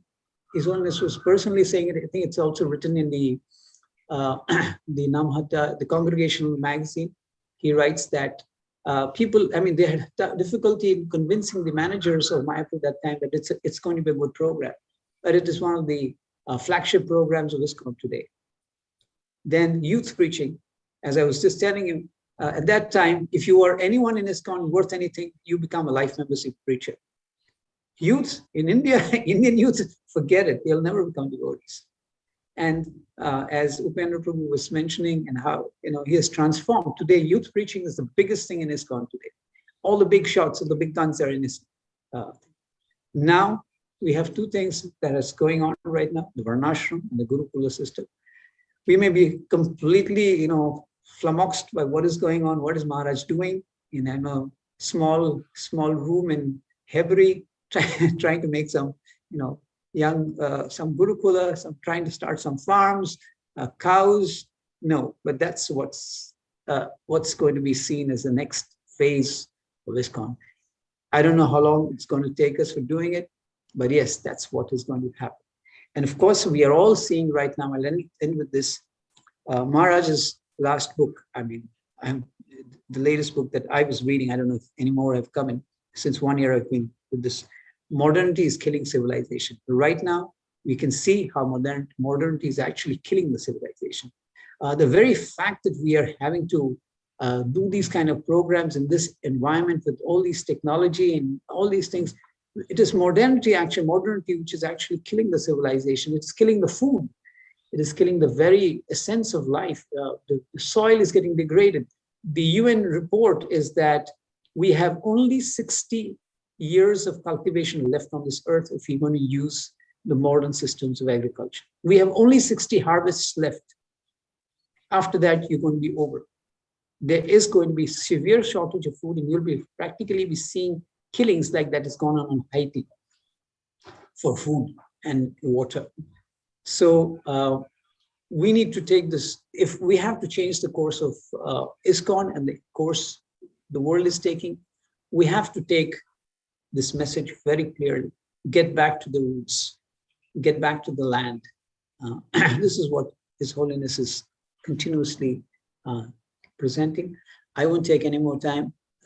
We just thank you so much, Maharaj, from this remote corner of India in a small town of Shillong, struggling. I still remember getting your letters and practically jumping up every time we receive a letter, to trying to make me a village man, trying to get me to understand Varnashram. It's been a long journey. It's been always wonderful. It's been always inspiring and always something new and exciting. Thank you, Guru Maharaj, for guiding me along. Thank you so much. Thank you, Mother Prabhu, for deepening our understanding what Guru Maharaj thinks about every aspect. Whenever we have doubt, you are the first person to check. Thanks for guiding us. I would like to show a short video of Hari Kirtan Prabhu, just to remember. He's one of the pioneers in preaching under Guru Maharaj. He did so much service. We should all remember he's our, in every aspect, he helped us in Krishna consciousness under Guru Maharaj. You want to play, Prabhuji? Lakshmana Prabhu. Hare Krishna, Krishna Krishna, Hare Hare, Hare Rama, Hare Rama, Rama Rama, Hare Hare, Hare Krishna, Hare Krishna, Krishna Krishna, Hare Hare, Hare Rama, Hare Krishna, Krishna Krishna, Hare Hare, Hare Rama, Hare Rama, Krishna, Hare Krishna, Krishna Krishna. Thank you, Prabhu. This is one of the Vyasa Puja celebrations at SSKBK, I remember. We definitely miss Hari Kirtan Prabhu for all his efforts in pleasing Guru Maharaj. Whatever Guru Maharaj used to say, Hari Kirtan Prabhu used to tell we should do it, and it's a big loss. You want to add, Mother Prabhu, please? His brother is, I think, ready Correct. to. Kirtiraj Prabhu is their next speaker. Yeah, Kirtiraj Prabhu. Kirtiraj Prabhu, the younger brother of Hari Kirtan Prabhu, who always moved around like a shadow of Hari Kirtan Prabhu, but now has taken up a lot of responsibility to try to continue the work that Hari Kirtan Prabhu has started. Yes, Kirtiraj Prabhu, are you there? Kirtiraj Prabhu. Yes, kindly keep yourself going to your time. Yeah, I think he's not available right No, now. he's available. He's Say his available, request. Prabhu. Yeah. Prabhuji. Which can you turn on in video? Video Kirtiraj also, Prabhu. Yeah, and the next person on the line is Champaglata Mataji. Champaglata Mataji. Okay. We also have Gopal. Chakshurunmilitam yena tasmai Sri Gurave Namaha. Namo Om Vishnu Padaya Krishna Prasthaya Bhutale Srimate Bhakti Raghava Swami Namine Namo Gauru Sevaya Sada Niveditatmane Yuvado Prabhupada Varnashram Pracharini. Hare Krishna, dear Guru Maharaj. Please accept my humble obeisance at the lotus feet of at the dust of your lotus feet. So on this auspicious day, on your Vyasa Puja day, we all disciples trying to glorify you. So generally before Vyasa Puja, I do prepare myself nicely to glorify you with the very nice words. But unfortunately this time I could not made a preparation. But still with your mercy, I try to endeavor to glorify you.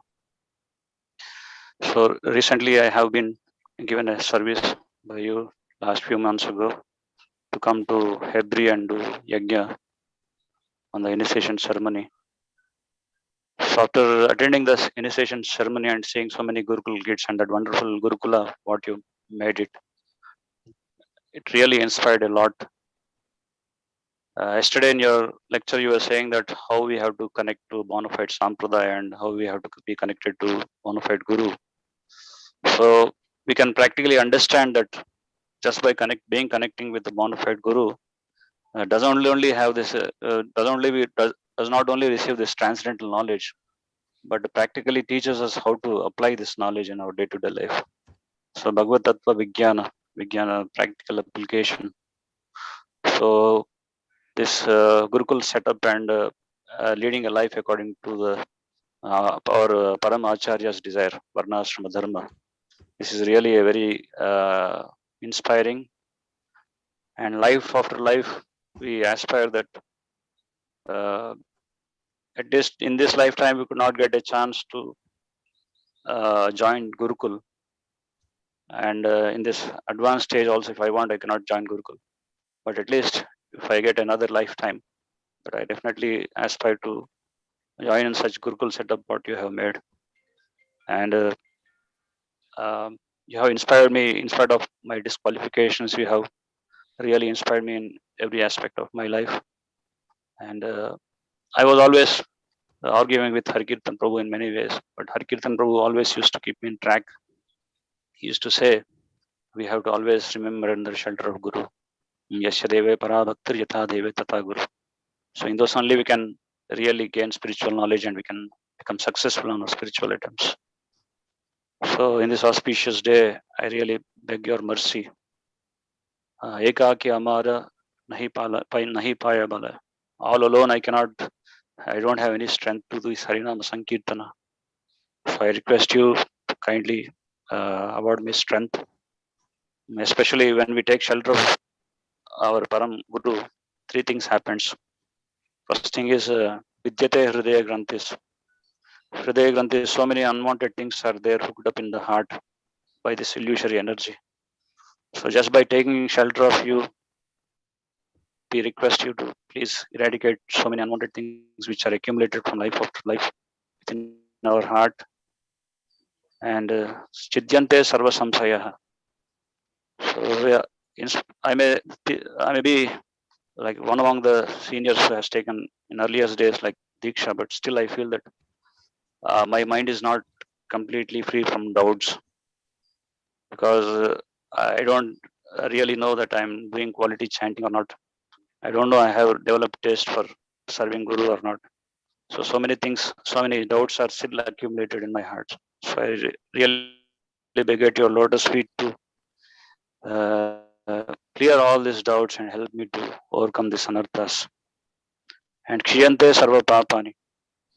So in order to be free from all the papa, karma from life after lifetimes.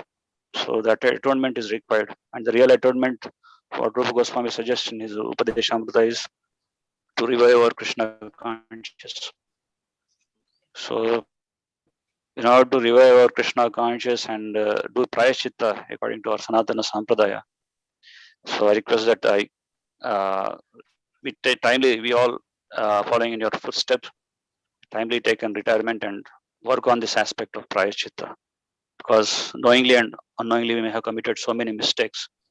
So at the end of life, you have to do this prayaschitta, that is must. So you are being an ideal example, you are setting the example how to timely retire. IDVM, you are the minister of IDVM ministry, but you have taken retirement and you have given responsibility to your younger generation. This is a very ideal setup. By your practical example, you are setting so many examples. You are living a life according to this Varnashrama Dharma. So I really, I'm very fortunate that you have given me shelter, and will try to serve you to the best of your capacity, best of my capacity. So thank you, Guru Maharaj, and thank you, Madhav, and all Vaishnavas for giving me opportunity. Hare Krishna. Hare Krishna. Thank you so much, Prabhu. Do we have Champaklala Mataji ready for presenting her offering? Yes, yeah. Prabhu. Please. Champaklala Mataji has been one who has been one of the most prominent things that she's been doing is to actually present Krishna consciousness to people who are visually challenged, and she has also helped to produce books for them, and that is a very wonderful service that she's doing. A lot to say about her, but since time is less, we'll let her speak. Yes, Mataji, please. Thank you, Unmute Prabhu. yourself. Hare Krishna. Am I audible, Prabhu? Here you are. Om Agnanatimirandasya Jnananjana Chakshurunmilitam Yena Tasmai Shri Gurave Namaha. My humble obeisances to the lotus feet of Guru Maharaj, to the Guru Parampara, and to all the Vaishnavas present here today. wish you a very happy 75th Vyasa Puja, Guru Maharaj. Praying to Lord Narasimhadev to give you all protection and continue to keep you healthy. I'm always inspired by the unending enthusiasm and dedication that you have to carry out the mission of Srila Prabhupada, and especially Daiva Varnashrama and cow protection. The first ever Vyasa Puja of yours that I had attended was in 2012, even though I was initiated in 2006, but I didn't get an opportunity to attend any of the Vyasa Pujas. That was the first time at Hebri. And when I saw all the devotees there who are working with so much of enthusiasm, so much of love, in fact, I always secretly admired many of my God siblings, like Kishora Krishna Prabhu, who has so much of innocence, so much of enthusiasm, His Grace Madhava Prabhu, His Grace Harikirtan Prabhu, and my God sisters. And I understood that all of these people are having so much of enthusiasm, patience, and dedication towards Guru Maharaj, and I need to emulate these values. And then I silently prayed to you and to the deities there that I be presented with an opportunity to serve in some small way. And that's how the service to the visually impaired had started. And from that, I gained many lessons. I drew many realizations. And I'm extremely grateful to you for allowing me to serve, even though I do not have any knowledge, nor do I have the sincerity, nor the dedication. Because when I see God brothers and God sisters who are serving so much and with so much of enthusiasm and love, I really feel I'm really lagging behind practically. So I beg to Hari Guru and Vaishnavas to strengthen and empower me to carry out your instruction to preach traditional arts and crafts to Maharajas. And you have instructed me to explore newer areas of sevas to serve better and serve more. And I'm really fortunate to be listening to your lectures on YouTube, because even though this pandemic is actually curtailing all of us to do bhakti in the real sense, but because of your lessons through YouTube and online, we're able to learn. And from your research work on Vedic sociology, I have understood about the decreasing number of cows in villages, because it's really alarming. And ever since then, I have resolved to work for cow protection, Varnashrama Dharma. And in whichever way you engage me in service, I'm prepared to do that. And hopefully, because now that I'm in Hyderabad, I would really wish to do something in these areas. And I really thank you from the depth of my heart, Maharaj, for the affection that you have given as much as a million mothers could give, for accepting me as your disciple, for guiding me, teaching me patiently, for instructing me, for ignoring my mistakes, not judging me, for helping me to move forward, even though I'm totally bereft of knowledge and sincerity, and for encouraging me to grow in Krishna consciousness. Thank you very much for being a sweet master, for giving me all these favors, for your kindness, for your mercy. And most importantly, thank you for teaching us about Gomata, Bhumata, and Krishna. And today, I beg you to forgive me if I have offended you in any way. And I also take this opportunity to beg forgiveness from my God siblings in case I have offended them in any way.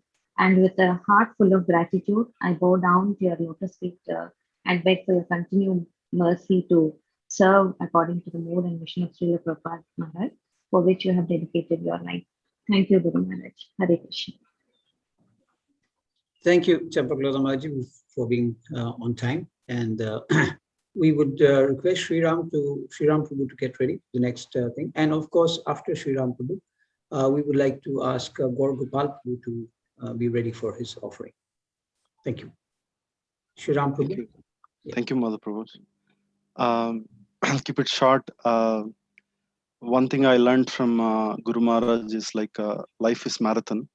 He keeps us always marathon. And I remember the day I met him in Secunderabad in 2006. He gave a first service of as a secretary for Guru Maharaj. I was initially helping, taking some photos, some videos. And I remember my life from the day I started. It's completely changed. right from books, publications, his travel. One thing I always learned from Guru Maharaj is keep doing service for Krishna. And Guru Maharaj is always in marathon. We always do a 1 month marathon of Prabhupada books, but his 365 days makes us marathon, which keeps us away from Maya. And one thing which admires me to serve Guru Maharaj is that whatever difficulty comes in doing take up any service, he's a fighter. I can say he's a fighter. I went 6 months back. Guru Maharaj took me around Parashuram Gurukula and showed me Sri Ram, this will come here, this will come. I was thinking when it will come, but in a month's time, whole thing manifested. Maharaj, whatever service he took up, right from Namahatta, youth preaching, Gurukul, I mean, the Parashuram Gurukula is a great manifestation of his strong determination towards Srila Prabhupada's service. I mean, whatever he takes up, it just manifests because of his strong determination. I'm very grateful being a disciple of Guru Maharaj, because he never looks for comfortable situations in life. There is no relaxation for him. I never see Guru Maharaj relaxed in a day. How much communication he does, remarkable. I mean, how much he keeps us with disciples, writing, guiding them. Every time I send a message, there is a response before we respond to Guru Maharaj. So I mean, I never saw a person so much of. I mean, he is very balanced communication and doing work on the ground. He's showing by example.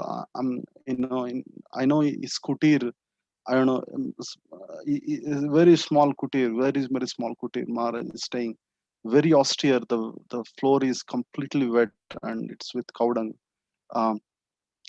With all his struggle, I mean, externally it looks for me to be struggle, but whatever Guru Maharaj is doing, it shows that we should do always service Krishna in all circumstances.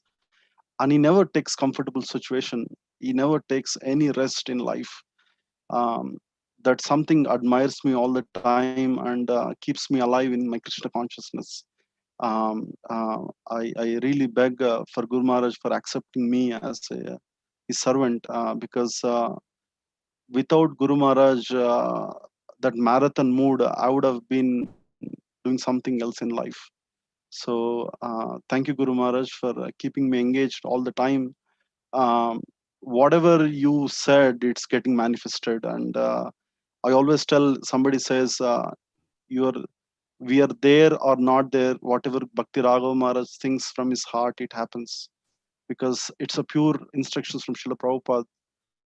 Maharaj want big temples, and he's not in limelight. He's not like a top, preaching on the YouTube and all that. But whatever he does on the ground is so touching, and it inspires generations of devotees. So I'm very grateful for this. I always do a lot of mistakes. It's my nature, and my please forgive me, Guru Maharaj, on this auspicious day, so that I think through today maybe my mistakes can be forgiven. And please engage us in all those time service. We are like monkeys, and under your shelter we may become purified. Thank you, Guru Maharaj, for giving shelter at Lotus Feet. Thank you, Sri Ram Prabhu.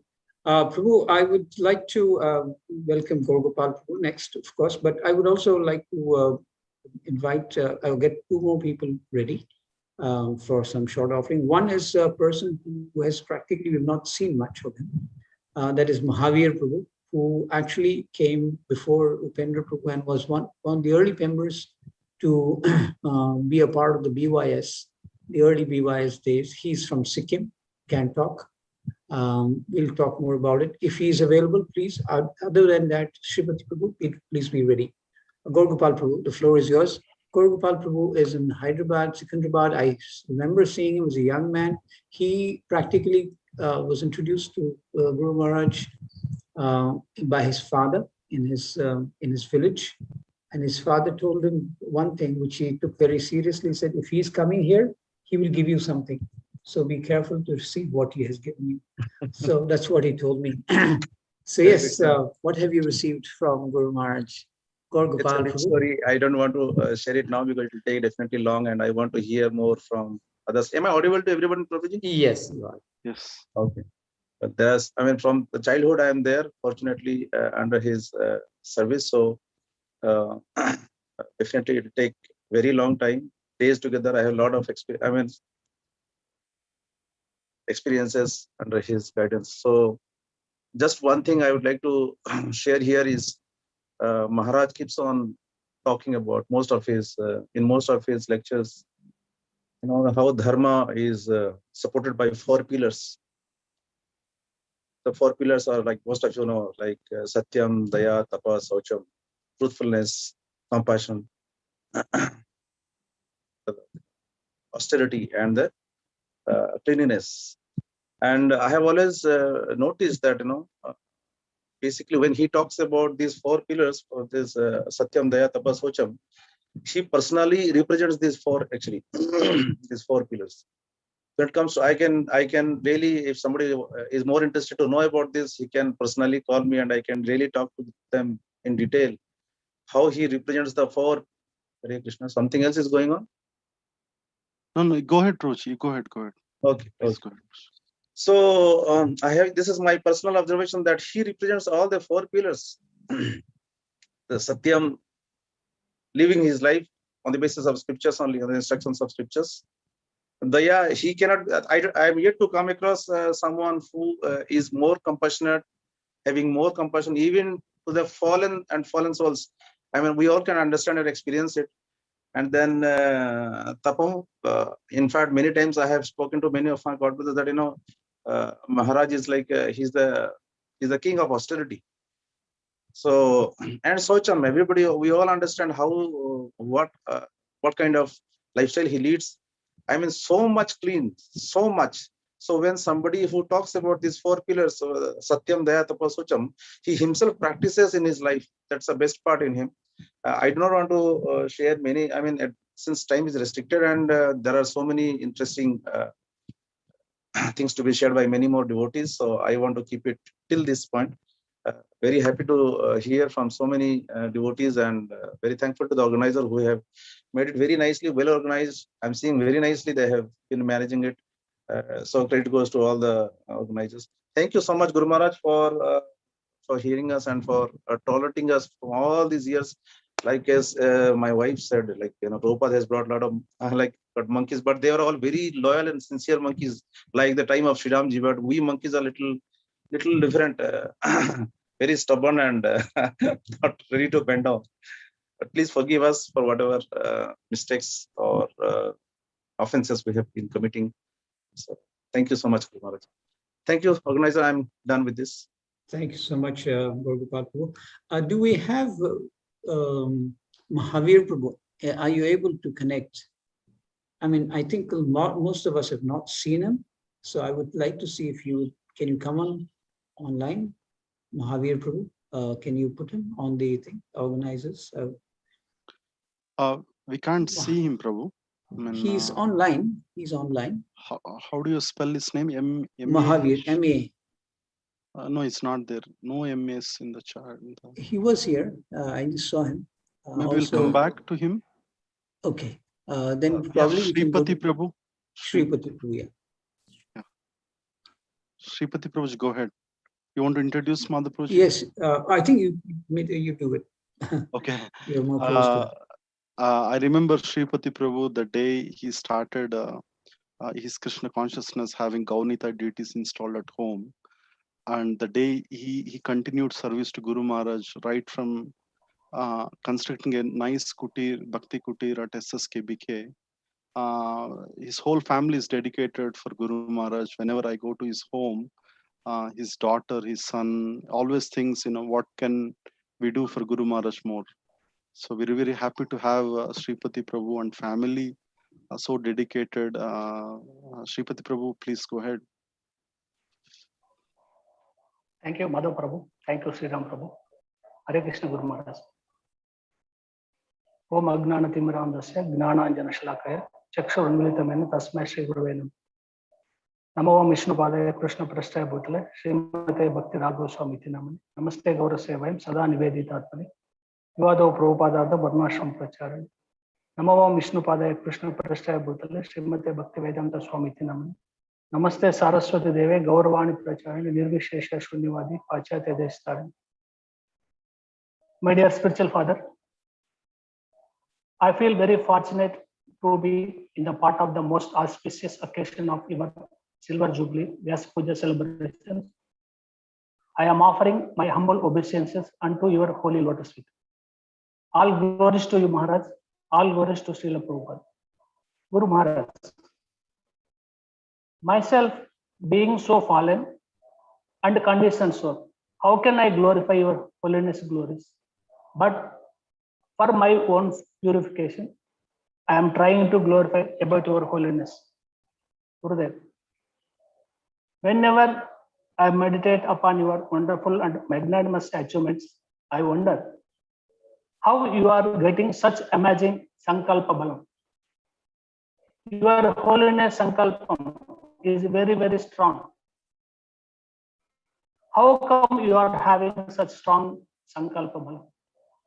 Then I understood that Sankalpa Balam comes from Parampara itself, like from Srila Bhakti Siddhanta Saraswati Thakur to Srila Prabhupada, and from Srila Prabhupada to your holiness. All as Srila Prabhupada fulfilled his spiritual master's desires with this strong Sankalpa Balam. You have been fulfilling Srila Prabhupada desires with same Sankalpam, with a strong determination, love and faith on Srila Prabhupada and his mission. My humble request and begging your holiness to have such dedication, faith and love upon you to follow your footsteps. You are such an inspiration, Maharaj. Coming to the unfulfilled desires of Srila Prabhupada, were mainly preaching Varnashram Dharma, cow protection and establishment of Gurukula schools. You have given 100%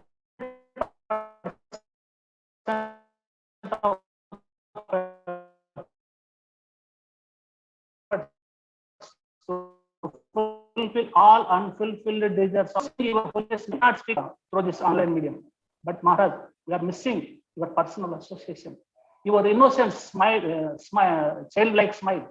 We are missing you immensely, Maharaj. Personally, I thought of celebrating you 75th Vyasa Puja very grandly, with a huge number of devotees and huge number of ISKCON leaders, and distribution of prasadam and your books. Also, I wanted to celebrate your Vyasa Puja to take you on the elephant in the procession of Hyderabad streets. Unfortunately, this all did not happen. I pray to Sri Krishna Balaram, at least from next year onwards, we have to celebrate and cherish your Vyasa Puja in your holiness presence. Dear Maharaj, first time in 2009, I got a wonderful opportunity to wash your holy lotus feet.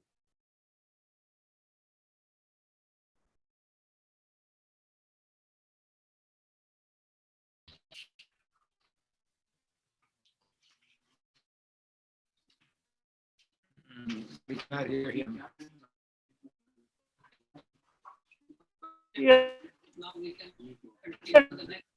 Krishna. Sripati Prabhu is breaking Sripati up. Prabhu video is breaking. Yeah, I think Sripati Prabhu, we can't hear you. There's some network problems at your end. Okay.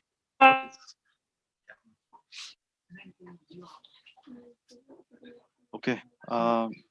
Madhu Prabhu, can we have Ram Sharan Prabhu's session next? I think we have only 5 minutes.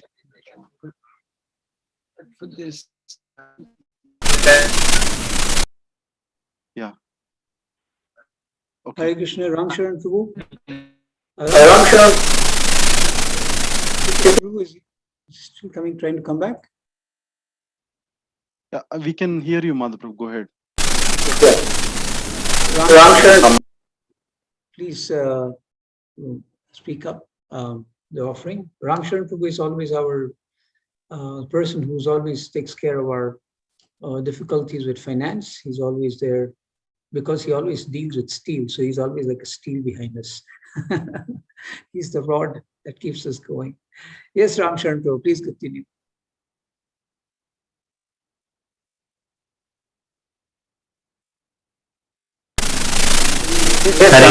Hare Krishna. Thank you, Madhav Prabhu. Namo Vishnu Padaya Krishna Prashaya Bhutale Srimate Bhakti Raghava Swami Namaste. Gaura Sevaya Sada Niveditatmane Yuvado Prabhupada Varnasham. Namo Padaya Krishna Prashaya Bhutale Srimate Bhakti Vedanta Swami Namaste Saraswati Deve Gauravani Pracharini Nirvishesha Shunyavadi Pashyata Vishkari. I'm sure there's some disturbance from your line. Yeah, there is some disturbance. Are you able to hear me, Prabhu? With the noise, Prabhu, lot of noise was. Yeah, now it's good. Oh, okay. There is some better now. Yeah, Ramcharan Prabhu, some disturbance at there at your phone or something. phone. You are on mute. You are on mute again, Prabhu. Hare Krishna. But we can hear you. It's not Is that it fine now? Yes, yes. Now it's good. Yeah. Good. I thank Guru Maharaj and all these devotees present. Especially I want to thank Guru Maharaj being a part of Prabhupada's family, allowing me to be your servant, Guru Maharaj, and also for the guidance being given to me by your disciples, Madhav Prabhu and Harikirtan Prabhu. I am just a small straw in your mission, but by your mercy, I am able to do something. As Rajaram Prabhu has said, I am only existing because of your protection, because without Guru's protection, I am nowhere in this material hurdles. Guru Maharaj, we all know that you are a great swimmer who can swim in ponds, rivers, and even rough seas. We all know that ISKCON's movement is gushing from mountains, like a river, like a river gushing from mountains. And you are working to please your spiritual master, is in propagating Daivi Varnashrama, is just like swimming upstream in the river of ISKCON's movement. Guru Maharaj, you have shown us the importance of cow Mother Surabhi, because you have many times pointed out why Krishna was showing so much importance to Mother cow Surabhi, and based on your instructions, I am doing some part which I can, and trying to serve Mother Surabhi, trying to offer ahimsa milk and ghee to Krishna, and also using cow products, and also requesting others to do the same.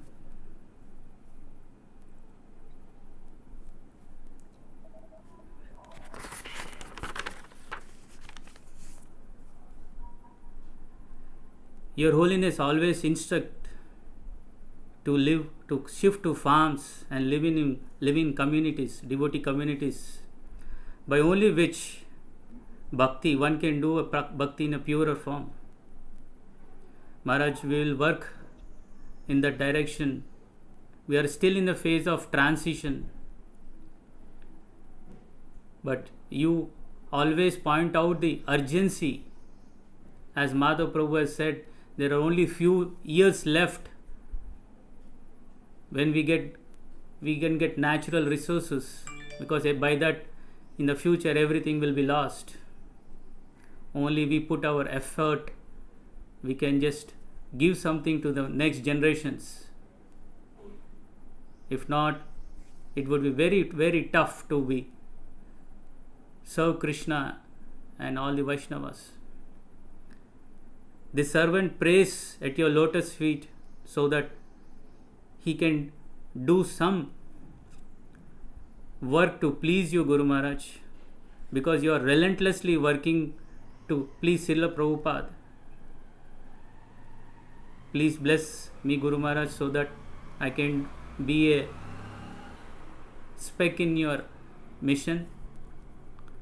Please always request you for your mercy. Thank you, Guru Maharaj. Hare Krishna. Hare Krishna. We're just I'm getting my resound. Okay, now it's better. Prabhu, we have only 5 minutes left. We have Sitaram Prabhuji, who is a temple president of ISKCON Hyderabad, and is also running kids. His kids are studying at Mayapur Gurukul. Very much inclined inspired by Guru Maharaj, so he likes to give a short offering. Sitaram Prabhuji. And just one more thing, is Ramananda Prabhu available? If he is, then please also. No, that's not his Ramananda Prabhuji. He is a different Ramananda. Okay. Yeah.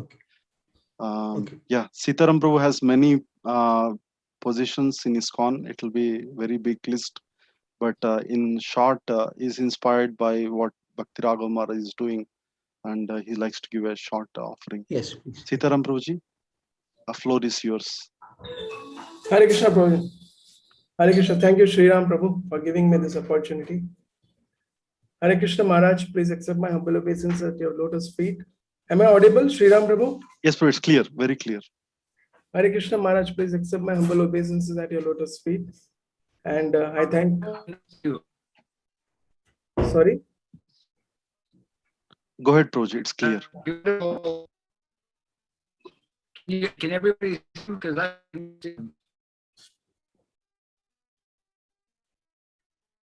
Sitaram Prabhu, you can go ahead. Yes. I think there's some network. Yes, I just myself being born very close to the Juhu temple. So we were very much exposed to the city approach of ISKCON until and unless I came in contact with Governor Raj Prabhu. And then when I got more, because when we did Bhakti Shastri and other things, we just heard that the 50% of Srila Prabhupada's movement, we just heard about it.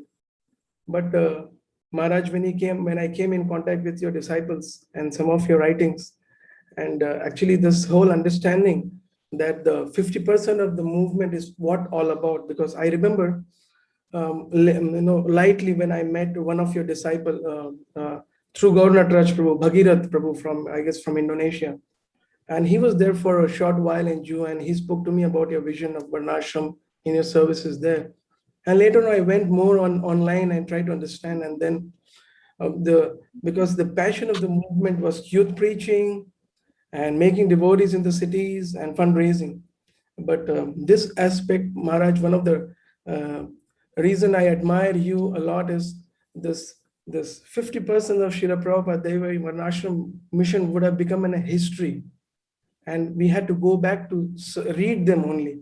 But yourself and His Holiness Bhakti Vikas Maharaj and also His Holiness Bhakti Vidyapurna Maharaj has kept this thing alive for this generation to have a look, have an endeavor to develop this Devi Varnashram, Gurukul, farm communities. This is a very, very great boon for the generation. Today, the movement is actually looking at what is next. And why are we having difficulties? The difficulties is only because we are not endeavoring. We are trying to do our best for the 50% of Sankirtan book distribution. The other 50%, one of the main reason in my understanding, we are struggling to manage is there is no emphasis on the 50%.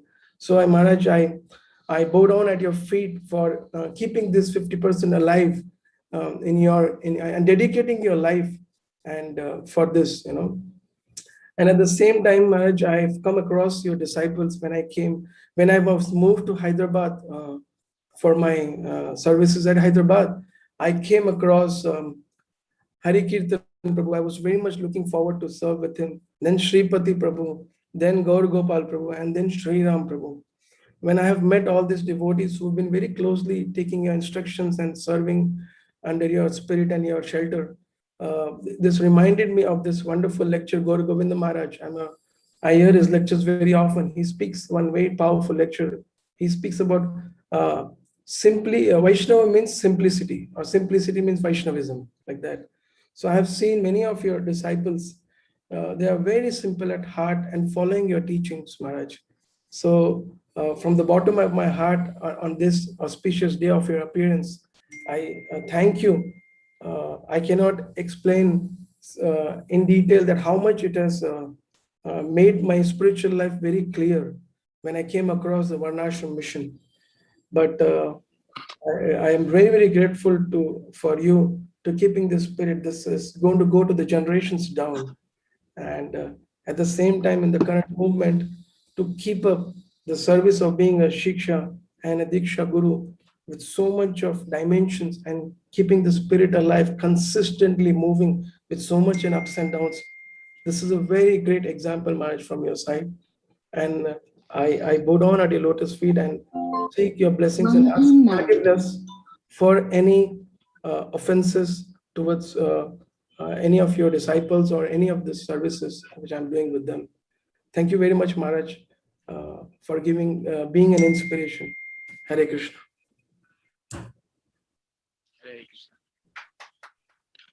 Hare Krishna. I think for the morning session of offerings, we are closing for now because there's a lack of time. We apologize if we missed any devotees, and there will be more offerings in the second part of the day. Now we would like to hear from Guru Maharaj, Lotus March of the Vyasa Puja of 7. And the session after Guru Maharaj lecture, the glorification continues. Please stay on. Please continue. We'll have more offerings from many senior devotees. And please apologize for any inconvenience we missed any devotees. Guru Maharaj, we like to hear from you. Thank you, Maharaj. Hare Krishna.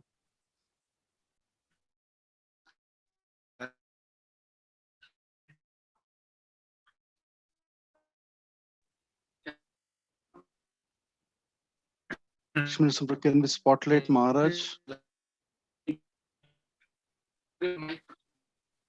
Yes, Prabhuji. We just need one small second. But looks like there is a network problem. Okay.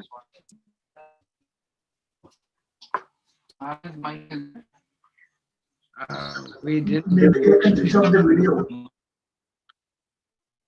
Yeah. Lakshmi Narasimha Prabhu, just to fill the gap, can we have Shripati Prabhu to speak for 2 minutes? We lost him in between. Yes, by Prabhuji. the time Yeah, Sripati Prabhu, Hare Krishna. Please. By the time Maharaj comes back, yeah. Yeah. Sripati Prabhu, go ahead. Yeah, Make it short. Maharaj can give lecture. Go ahead, Prabhu. Yeah, Hare Krishna, Prabhu. Thank you. Coming to the unfulfilled desires of Srila Prabhupada, were mainly reaching Varnashram Dharma, cow protection, and establishment of Gurukula schools. You have given 100% of efforts to fulfill all unfulfilled desires of Srila Prabhupada. All glories to you, Maharaj. In our ISKCON community, without saying your holiness name, we cannot speak about Varnashram Dharma. Such is your wonderful glory. For the past 2 years, due to this COVID, we are celebrating your Vyasa Puja through this online medium. But Maharaj, we are missing your personal association, your innocent childlike smile. We are missing you immensely, Gurudev. Personally, I thought of celebrating your 75th Vyasa Puja very grandly, with a huge number of devotees, distribution of prasadam and books. Also, I wanted to celebrate your Vyasa Puja to take you on the elephant, the procession of Hyderabad 6. Unfortunately, this all did not happen.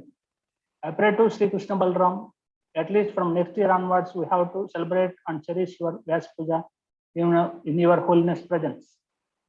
Dear Maharaj, first time in 2009, I got a wonderful opportunity to wash your holy Lord's feet.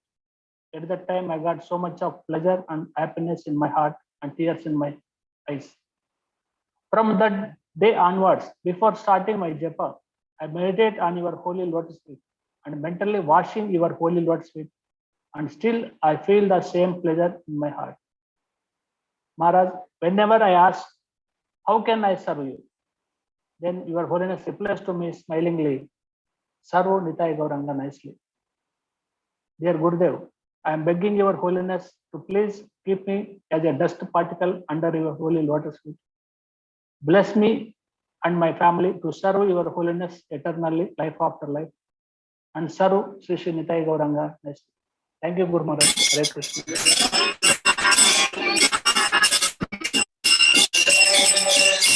Krishna Krishna Krishna Krishna Krishna Krishna Krishna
Vandeham Shri Guru Shri Yutam Shri Gurun Vaishnavanscha Shri Rupam Sadhrigatam Sahagana Bhaganatam Vitam Tam Sajivam Sadvaitam Savadutam Paritam Sahitam Shri Smritam Devam Shri Radha Krishna Padam Sahagana Lalita Shri Vishakam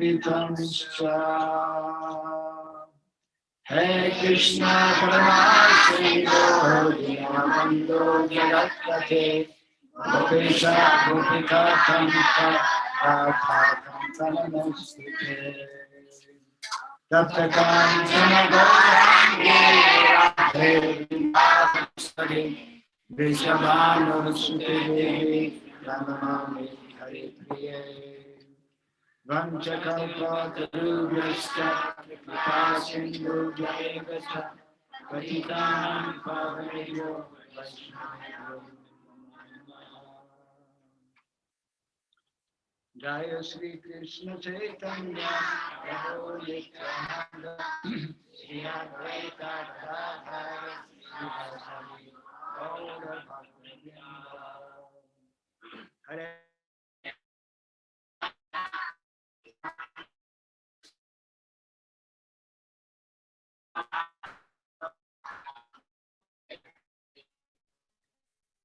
Namo Bhagavate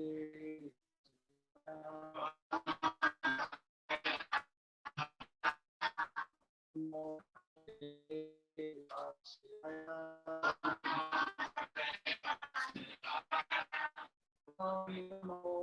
Bhagavate Vasudevaya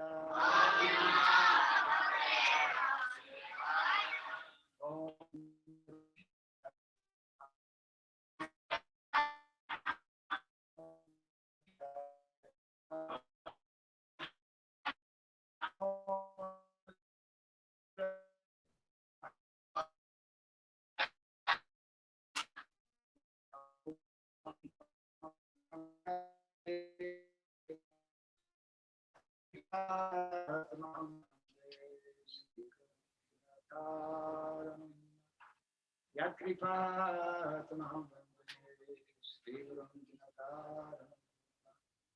Hare Krishna Hare Krishna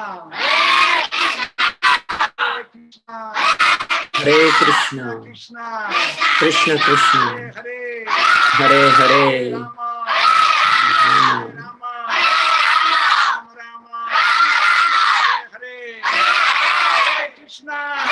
Hare Krishna, Hare Krishna, Krishna Krishna, Hare Hare, Hare Rama, Hare Rama, Rama Rama, Hare Hare, Hare Krishna, Hare Krishna, Krishna Krishna, Hare Hare, Hare Rama, Hare Rama, Rama Rama, Hare Hare.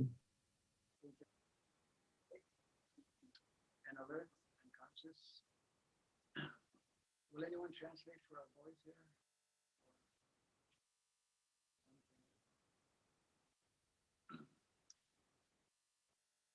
So I'd like to begin by thanking all the devotees who were instrumental in organizing this program today.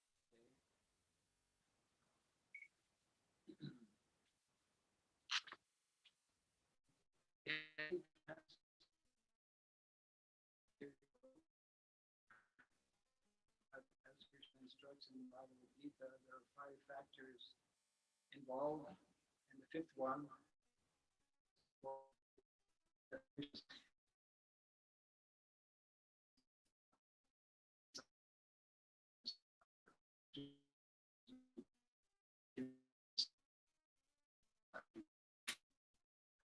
his heart was on organizing a major program in Hyderabad. I didn't know about the elephant. He never told me.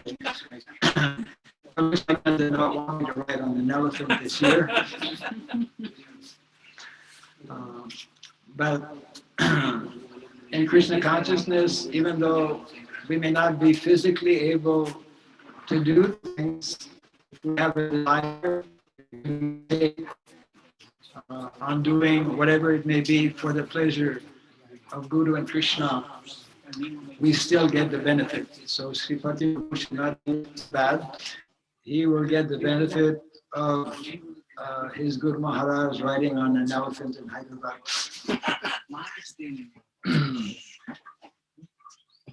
These occasions of Vyasa Puja are wonderful in many ways, especially because they bring all of us together. And this year, as well as last year, due to events beyond our control, under the name of global pandemic and COVID-19, we are all, vast majority of people on the planet actually have become localized, which in one sense is very good, because that is one of the basic teachings or instructions that we find in our videos.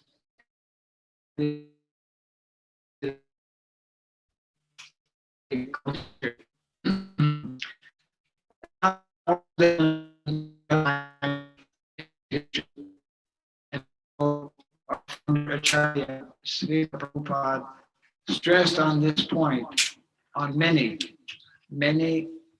occasions. We can read about this in his purports. We can read about it or hear about it, rather.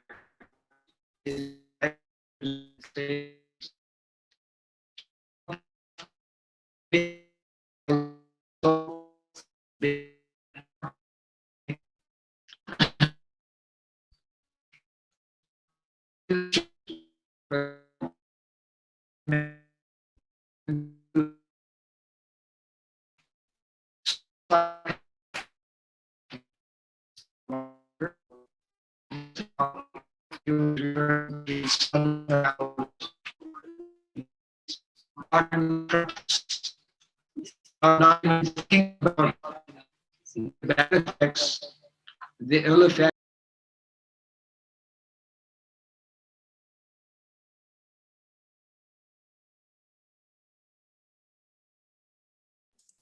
Hare Krishna. Sorry for the inconvenience. Looks like there is some power issue. Disconnected the video.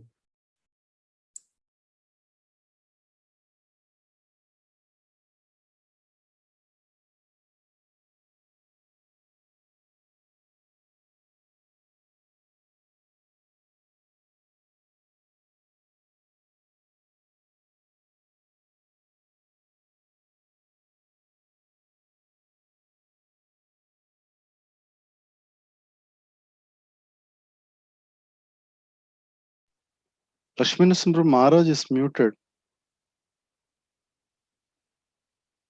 Yes, Prabhuji. Actually, somehow power connection gone, and again it went on. Someone at the devotees, those can you please unmute?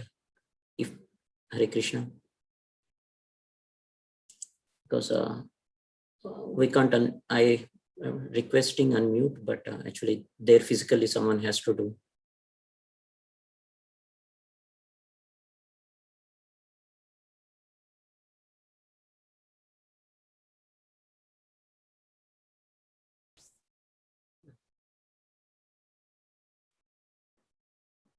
Smita Krishna Prabhu.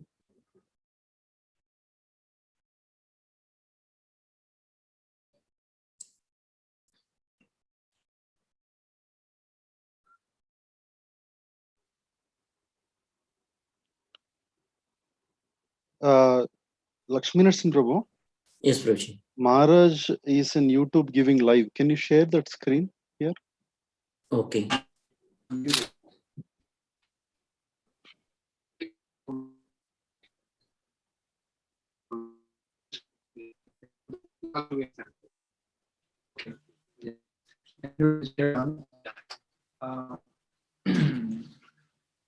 The longer we serve in the mission of Lord Chaitanya Mahaprabhu, the longer we serve in the mission of Srila Prabhupada, if we are serving nicely, sincerely, Krishna will give us so many kinds of realizations.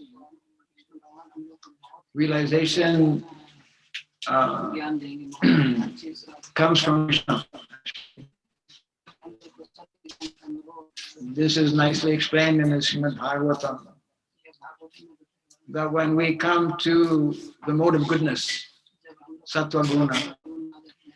Sattva Guna means when the mind is peaceful, content, happy, not bothered by the ups and downs and various problems of the material world. Simply endeavoring to serve Guru and Krishna. So Bhagavatam explains, Evam prasana manaso. When the mind is prasana, peaceful. Evam prasana manaso bhagavat bhakti yogata. We can perform our activities of bhakti very nicely.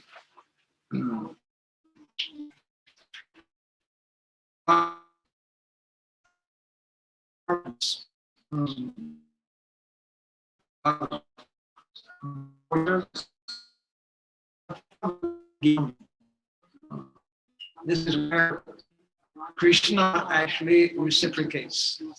Krishna reciprocates. Krishna is very eager to reciprocate. To reciprocate means Krishna is very eager to speak to us, to instruct us, to help us understand.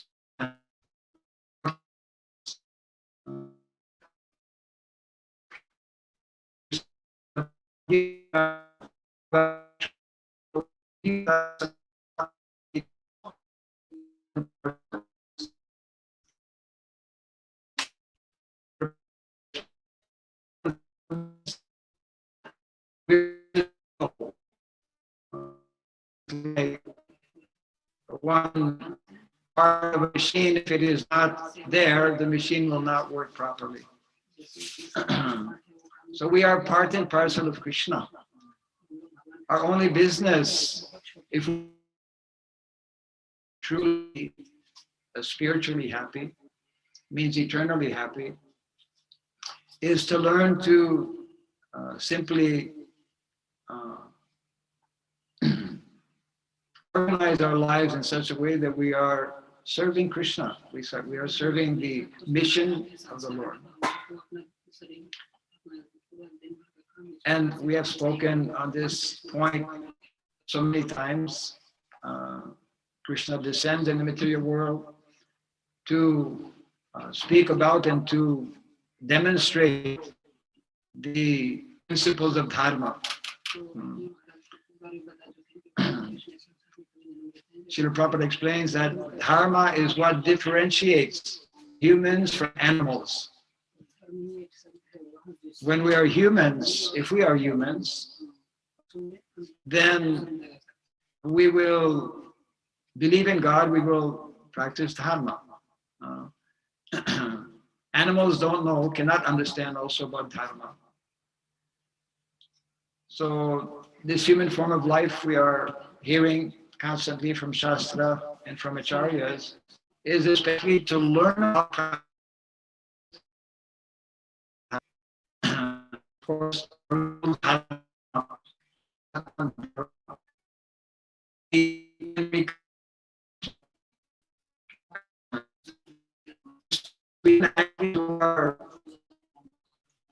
forgotten and lost abode means Goloka, Vrindavan, to return to the spiritual world.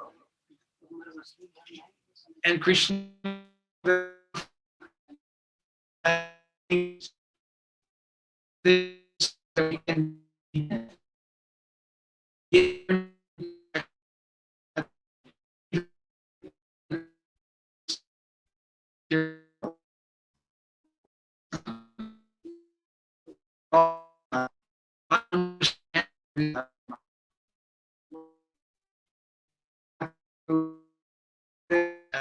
my disciples today it was coming out also, and of course as I exchanged either through email or other means with devotees, slowly, gradually there's an increase in understanding how not only we are meant to understand about spiritual dharma, but we are also meant to understand about material dharma. There are two aspects which are meant to support one another. Two aspects of dharma which are meant to harmonize if we want to live a life based on the teachings of the Lord, based on the teachings of Bhagavad Gita. We have to understand and we have to become convinced that the model that Lord Krishna has shown us by living in Vrindavan is meant to be the eternal model and way of life and lifestyle for those living in the material world. The more we understand what we have society from this.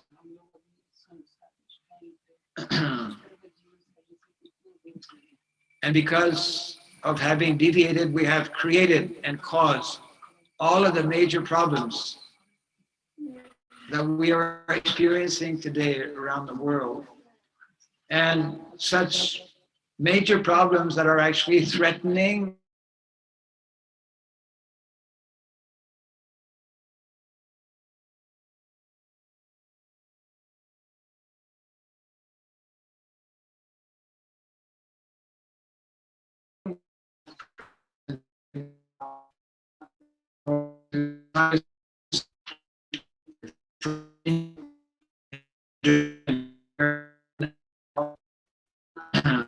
by exploiting more and more the natural resources on the planet through what we call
Hare Krishna.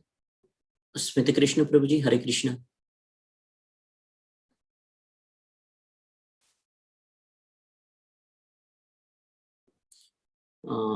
Some of the devotees are reporting there. Unfortunately, where due to the power issues at that location, the signal is not proper. Please kindly forgive us. The power has come back, but it looks like some internet issues again.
Okay.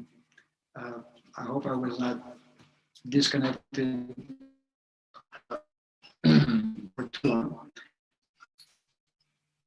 In any event, I was mentioning how this awareness, the efforts of the ISKCON Daiva Varnasam ministry here in India, and actually every country should have a similar ministry. Every country should have at least a committee or department. We have been promoting and pushing. As a matter of fact, we passed a resolution a few years ago whereby every ISKCON temple in India should have a department for village preaching, village outreach. Villages, we need to understand, are the backbone of Vedic culture.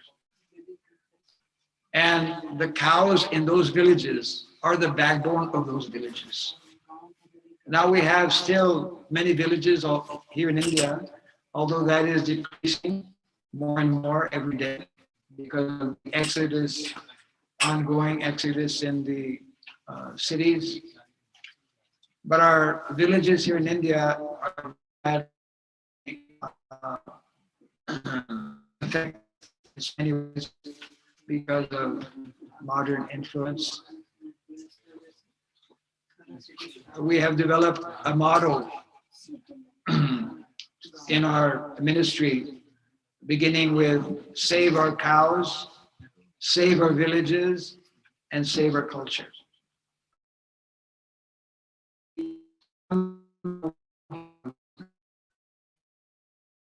Because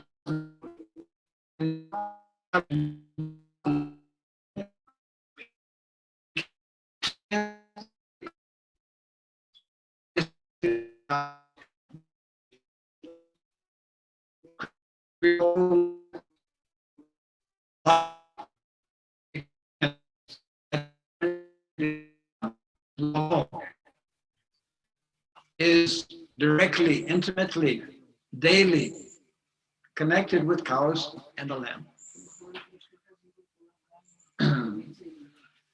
And I have mentioned this on many occasions. I'll repeat it because it's very important. This is one of the major instructions given by Grandfather Vishmadev. If humanity, if mankind wants to be successful, they're not able to hear properly because the video is taking a lot of bandwidth. They're asking to mute the video. Audio can be on. I can mute the video.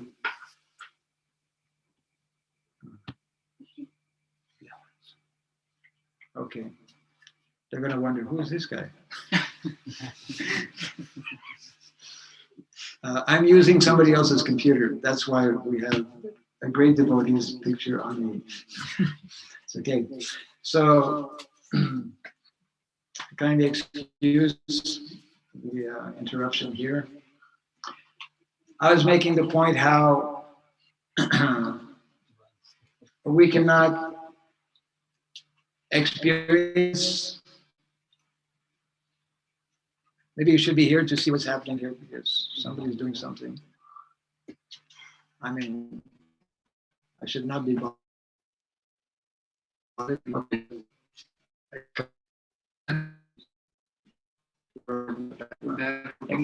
Yeah.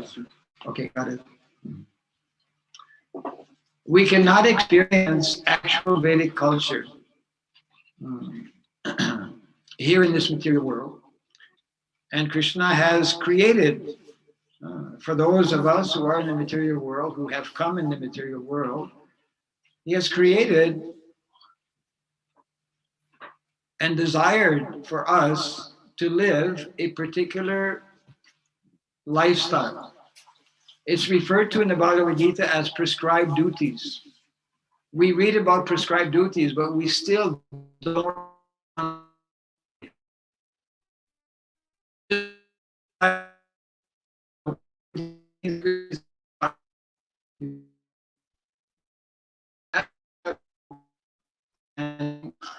much more understanding.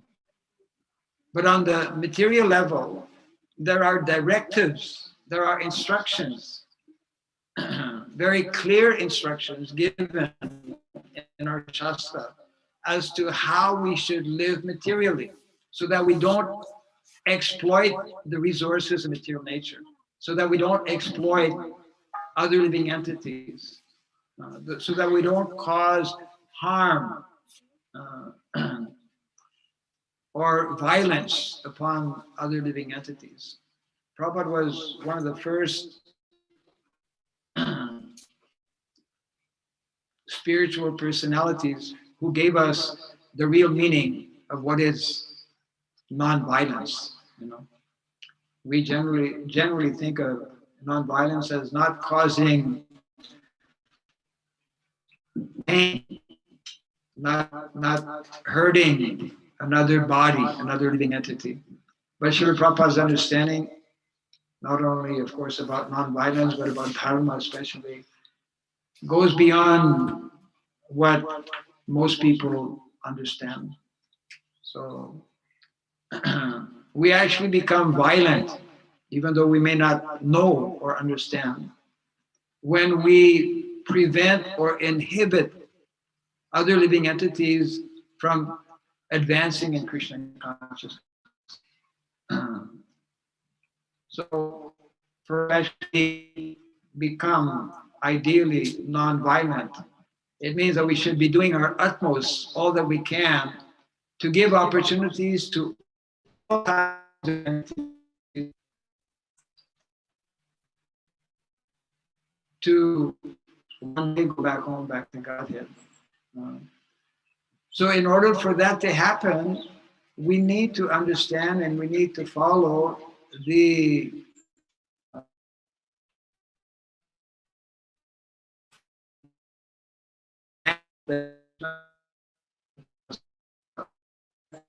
that is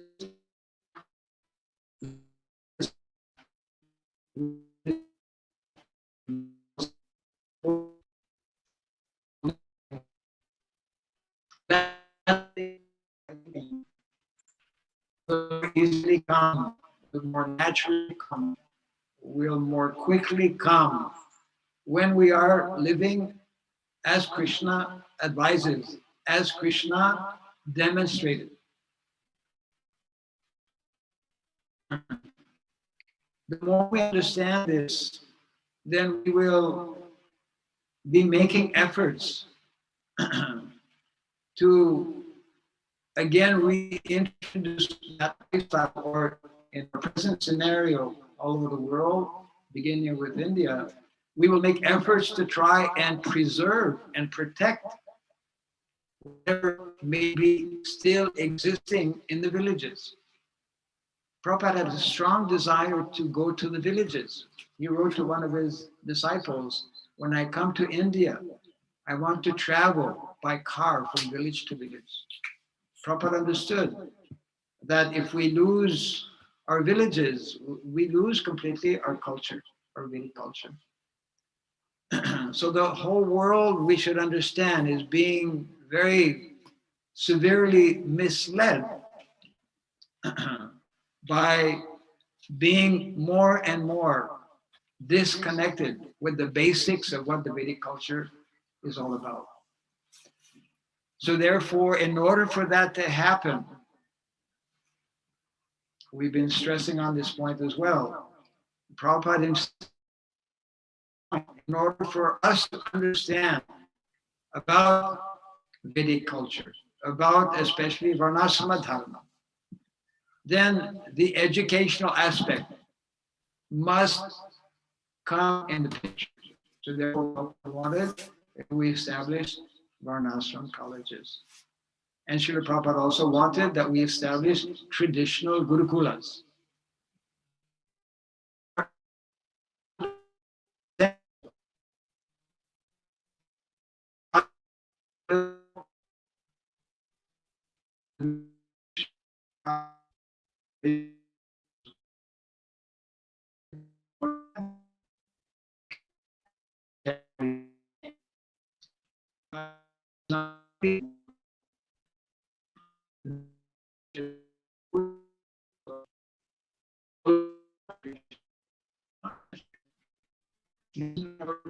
Who is the mission of Krishna? Whatever Krishna instructed in the Bhagavad Gita and other Vedic literatures, that is also our mission. Of course, Lord Chaitanya has introduced very special features. He is described as the most beneficent incarnation because he is giving the opportunity of the highest level of transcendental realization to the most fallen of Kali Yuga. So sometimes we hear devotees, sometimes we hear senior devotees also downplaying or even rejecting the whole concept of Varnashrama Dharma. This is very unfortunate. We cannot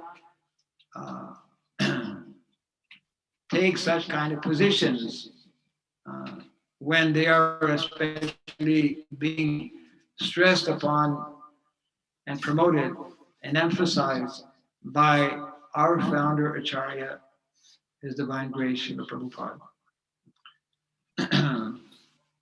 I was also explaining how, when we reach the age of 75, it's unthinkable actually, but some of you will reach one day.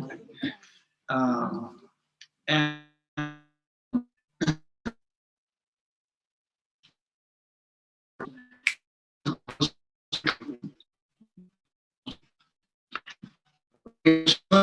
to the first phase of the Prabhupada's movement is about to come to a close within the next 10 years, where the vast majority of Prabhupada's disciples will no longer be here.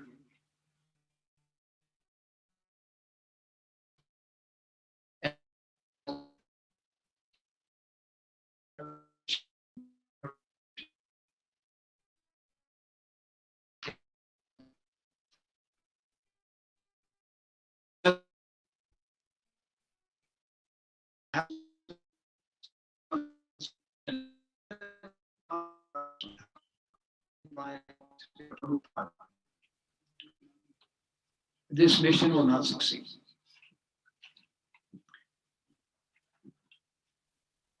We understand from our acharyas that the success of a disciple is in understanding and putting into practice the instructions of his Guru Maharaj. Otherwise, forget about being successful.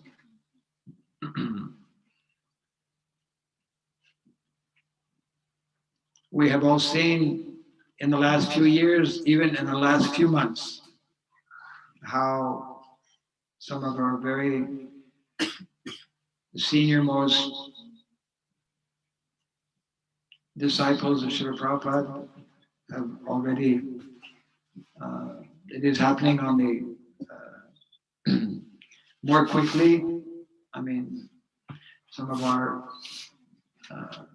some of my godbrothers started to leave even some 20 years ago. But now this will be happening on a more frequent basis. And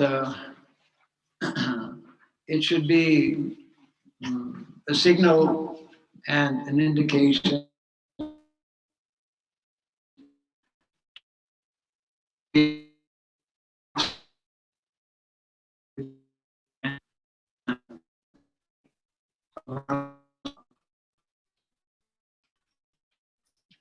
more in the last few years, especially. I've been trying to give emphasis, and I'm also happy to see how some of my godbrothers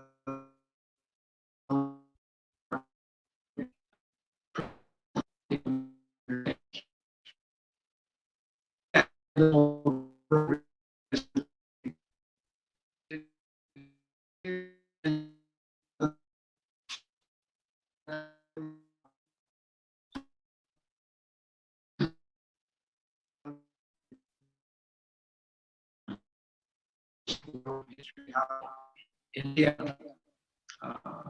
Hastinapur, now New Delhi. Hastinapur was the capital of the whole world, isn't it? Up until Yudhishthira Maharaj or Parikshit Maharaj.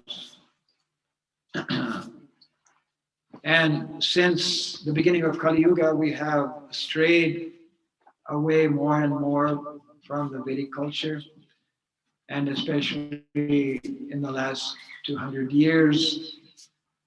And we are seeing how, even though so much of scientific, so-called scientific advancement has been there, scientific discoveries, there are more scientists in the last, let's say, 3 decades, or even existing now, existed throughout the whole of history. But even though we have so many bright, intelligent people, because of having disconnected actually with the Vedic culture, just see where we have taken the world today, isn't it?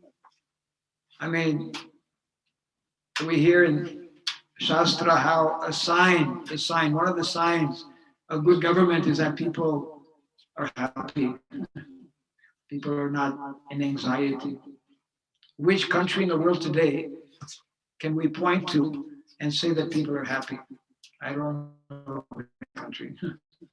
Everyone's in anxiety. Lack of leadership. So I want to speak briefly on this aspect of leadership.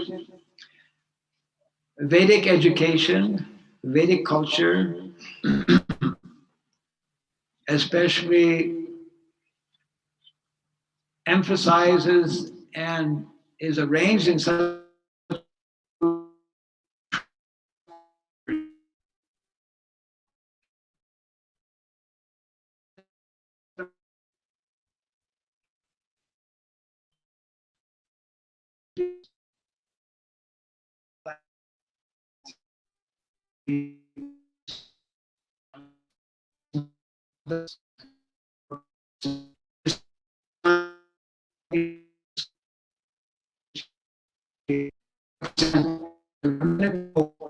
the Vedic culture. ISKCON as a society is not interested to take up a political role or to take charge. That is not our business, which means that actually those who will, those who must take up leadership will, although they may be connected with ISKCON, but will not be officially representing ISKCON. It means that Varnashram Dharma, in many ways, needs to happen unofficially outside of ISKCON. Although it is an integral part of our ISKCON society and of the Vedic culture, we need to train individuals. The training of such leaders must come from within ISKCON society.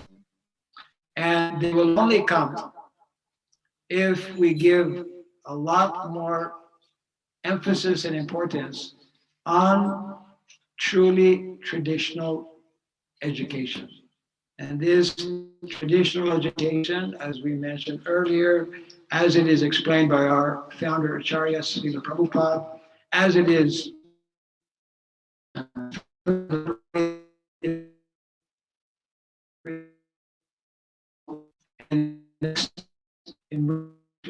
today, Prabhupada has introduced the concept of Varnashram colleges. And that is why about a year back, we started the Varnashram college online. Prabhupada wanted that every single center have a Varnashram college. Srila Prabhupada wanted that every single center also have a farm committee connected with city preaching. So my humble request is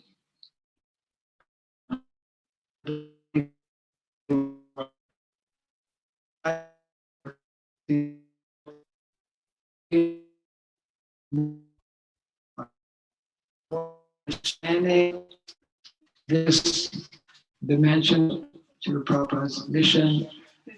Srila Prabhupada had great hopes and expectations for this movement, the Hare Krishna movement, because truly speaking, it is the only movement that is having this strong connection and basis on the Vedic culture, and that has, by the mercy of Srila Prabhupada himself, this understanding that without the teachings that are there in the Bhagavad Gita and Srimad Bhagavatam, means we need to create not only brahmanas. Prabhupada, when he first went to America, especially focused and emphasized creating brahmanas. But it's a false understanding to think that everybody in this country will become brahmana. You see. Even I would say the majority of devotees who are initiated as brahmanas may not be brahmanas. Or should I say, are not brahmanas. You see. And therefore, it is absolutely essential and necessary for us. It's in practically every other page of the Srimad Bhagavatam. Even if you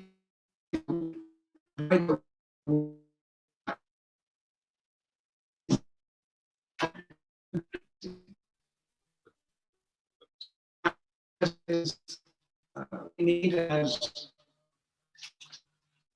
a society and as individual practicing devotees within the society, the whole world is actually waiting for this kind of knowledge. The whole world is going to hell because of being completely disconnected with the pure knowledge that we find in the Vedic literatures. And it was a great challenge actually for all of us, because how to present is the same kind of challenge. I'm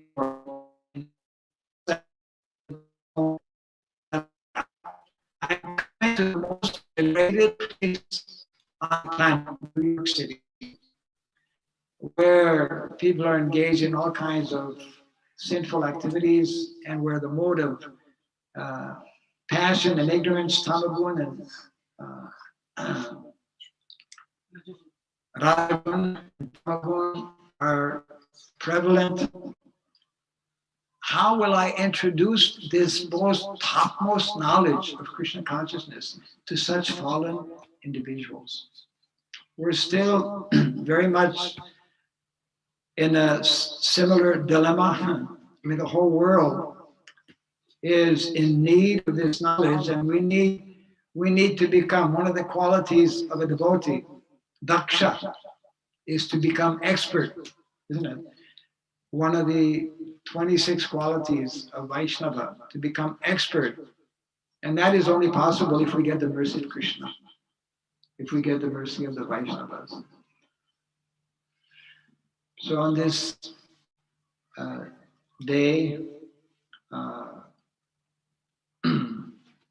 I make this humble request that we pray to Lord Krishna, that we pray to Srila Prabhupada, our founder Acharya, to give us the good intelligence, proper understanding, how to take forward this mission, how to present the philosophy of Krishna consciousness in such a way that it will be appealing to as many people as possible. Prabhupada did say we should not be living in the, in a bubble. Prabhupada did say that likely not take up our lifestyle. And therefore he instructed at least some percentage of the population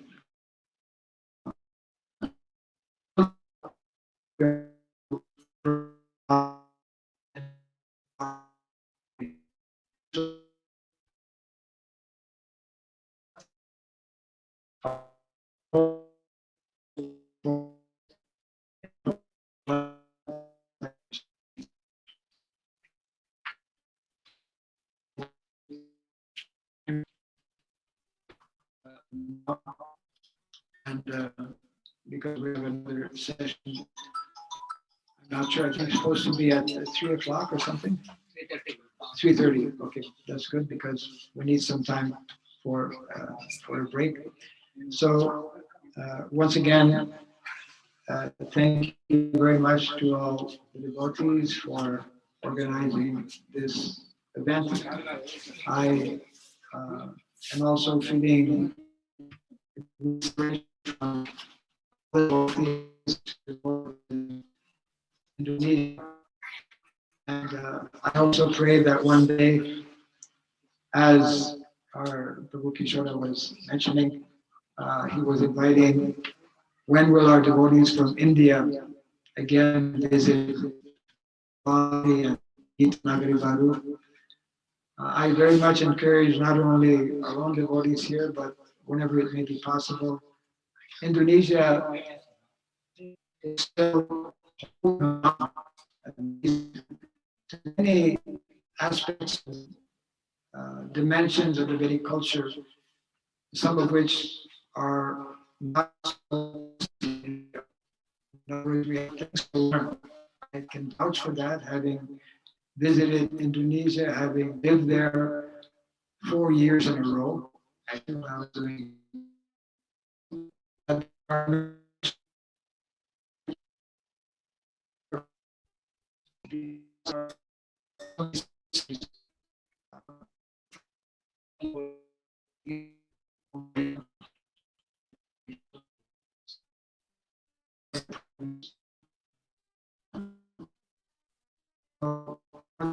very much, and so that we can remain enthusiastic on the important side.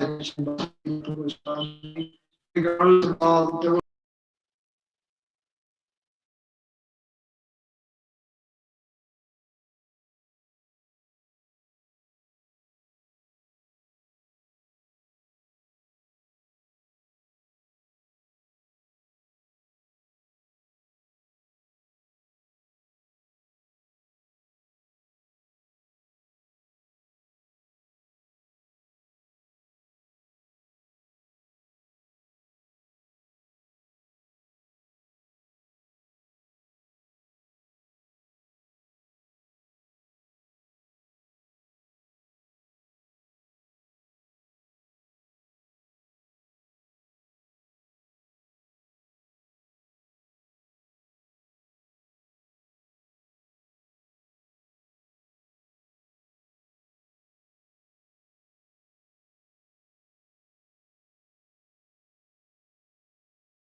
Hare Krishna.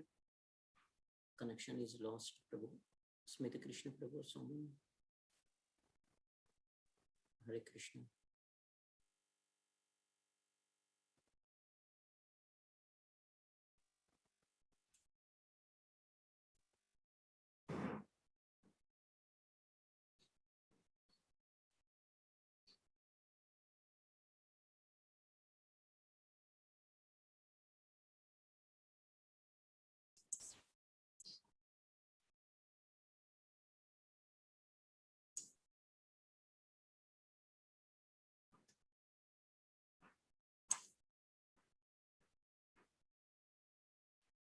Hare Krishna, we will have again session at 3:30.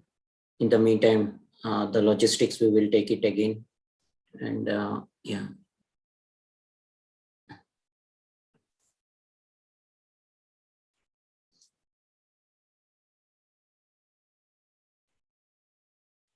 So Hare Krishna, Dandavat Pranam.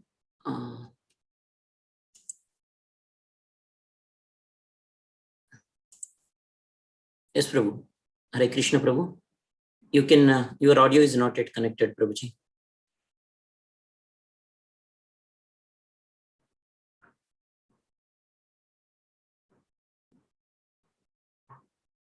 Okay, I think we will, Hare Krishna, please wait for some more time. Pada Puja of Guru Maharaj is going to happen now, and it will be streaming from other video, other phone. Hare Krishna, can you please unmute Prabhu? Audio also if possible. Avadut Prabhuji. Yeah, ask to unmute.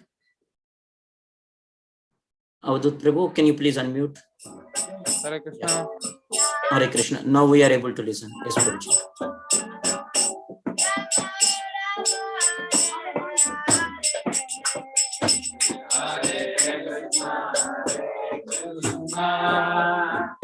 Krishna Krishna Hare Hare Hare Rama Hare Rama Rama Rama Hare Hare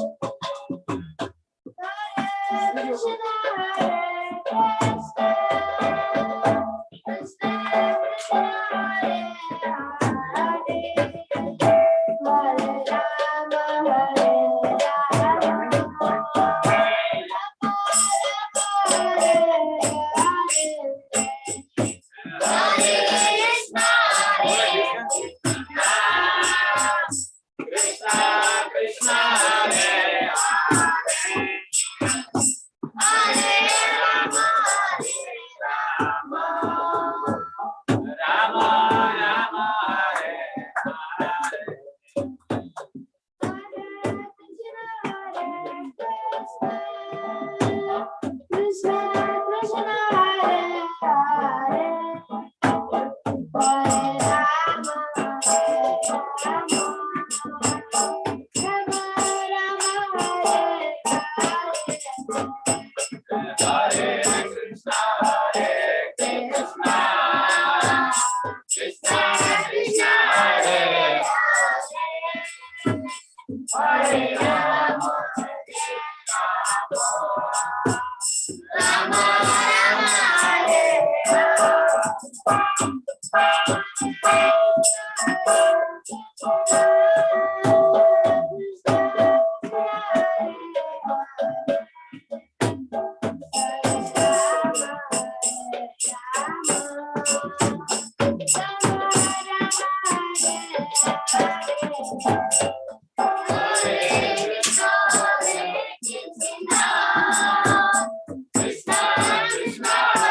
link check करो कैसे आ रहा है YouTube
Hari Hari Bol.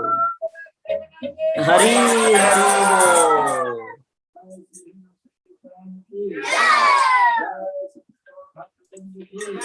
Jai. Jai.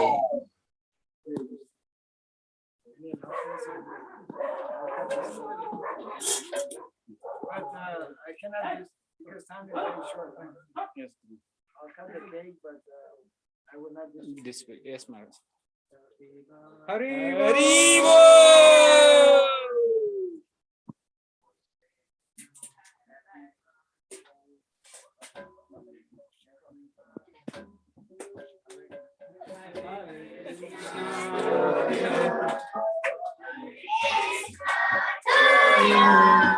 Hare Krishna to you. Hare Krishna to you. Hare Krishna. Hare Krishna.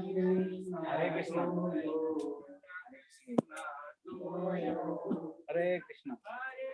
Where is it? Prananath Prabhu.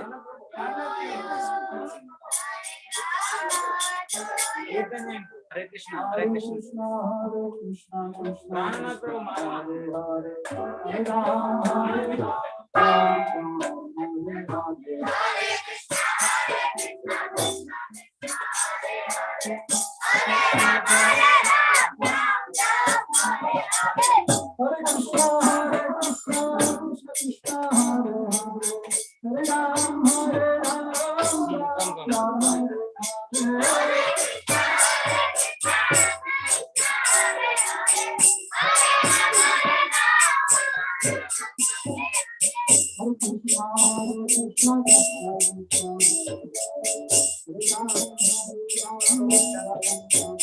Avjot Prabhu.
Jai. Jai. Jai. Jai.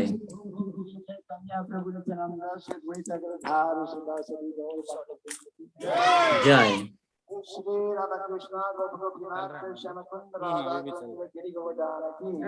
Jai. Jai. Jai. Jai. Hari Hari Bol.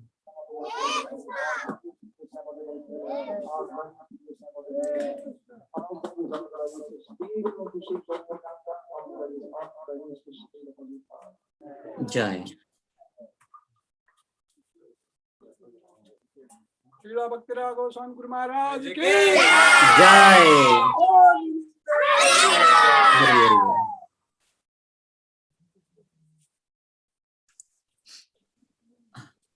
Hare Krishna. Again, the program will be continued from 3:30, and in the meantime, there will be some of the other offerings which have been sent by you, recorded. Those will be played from in half an hour time. So all of you can please, once you are having the prasad, you can again come back. Hare Krishna.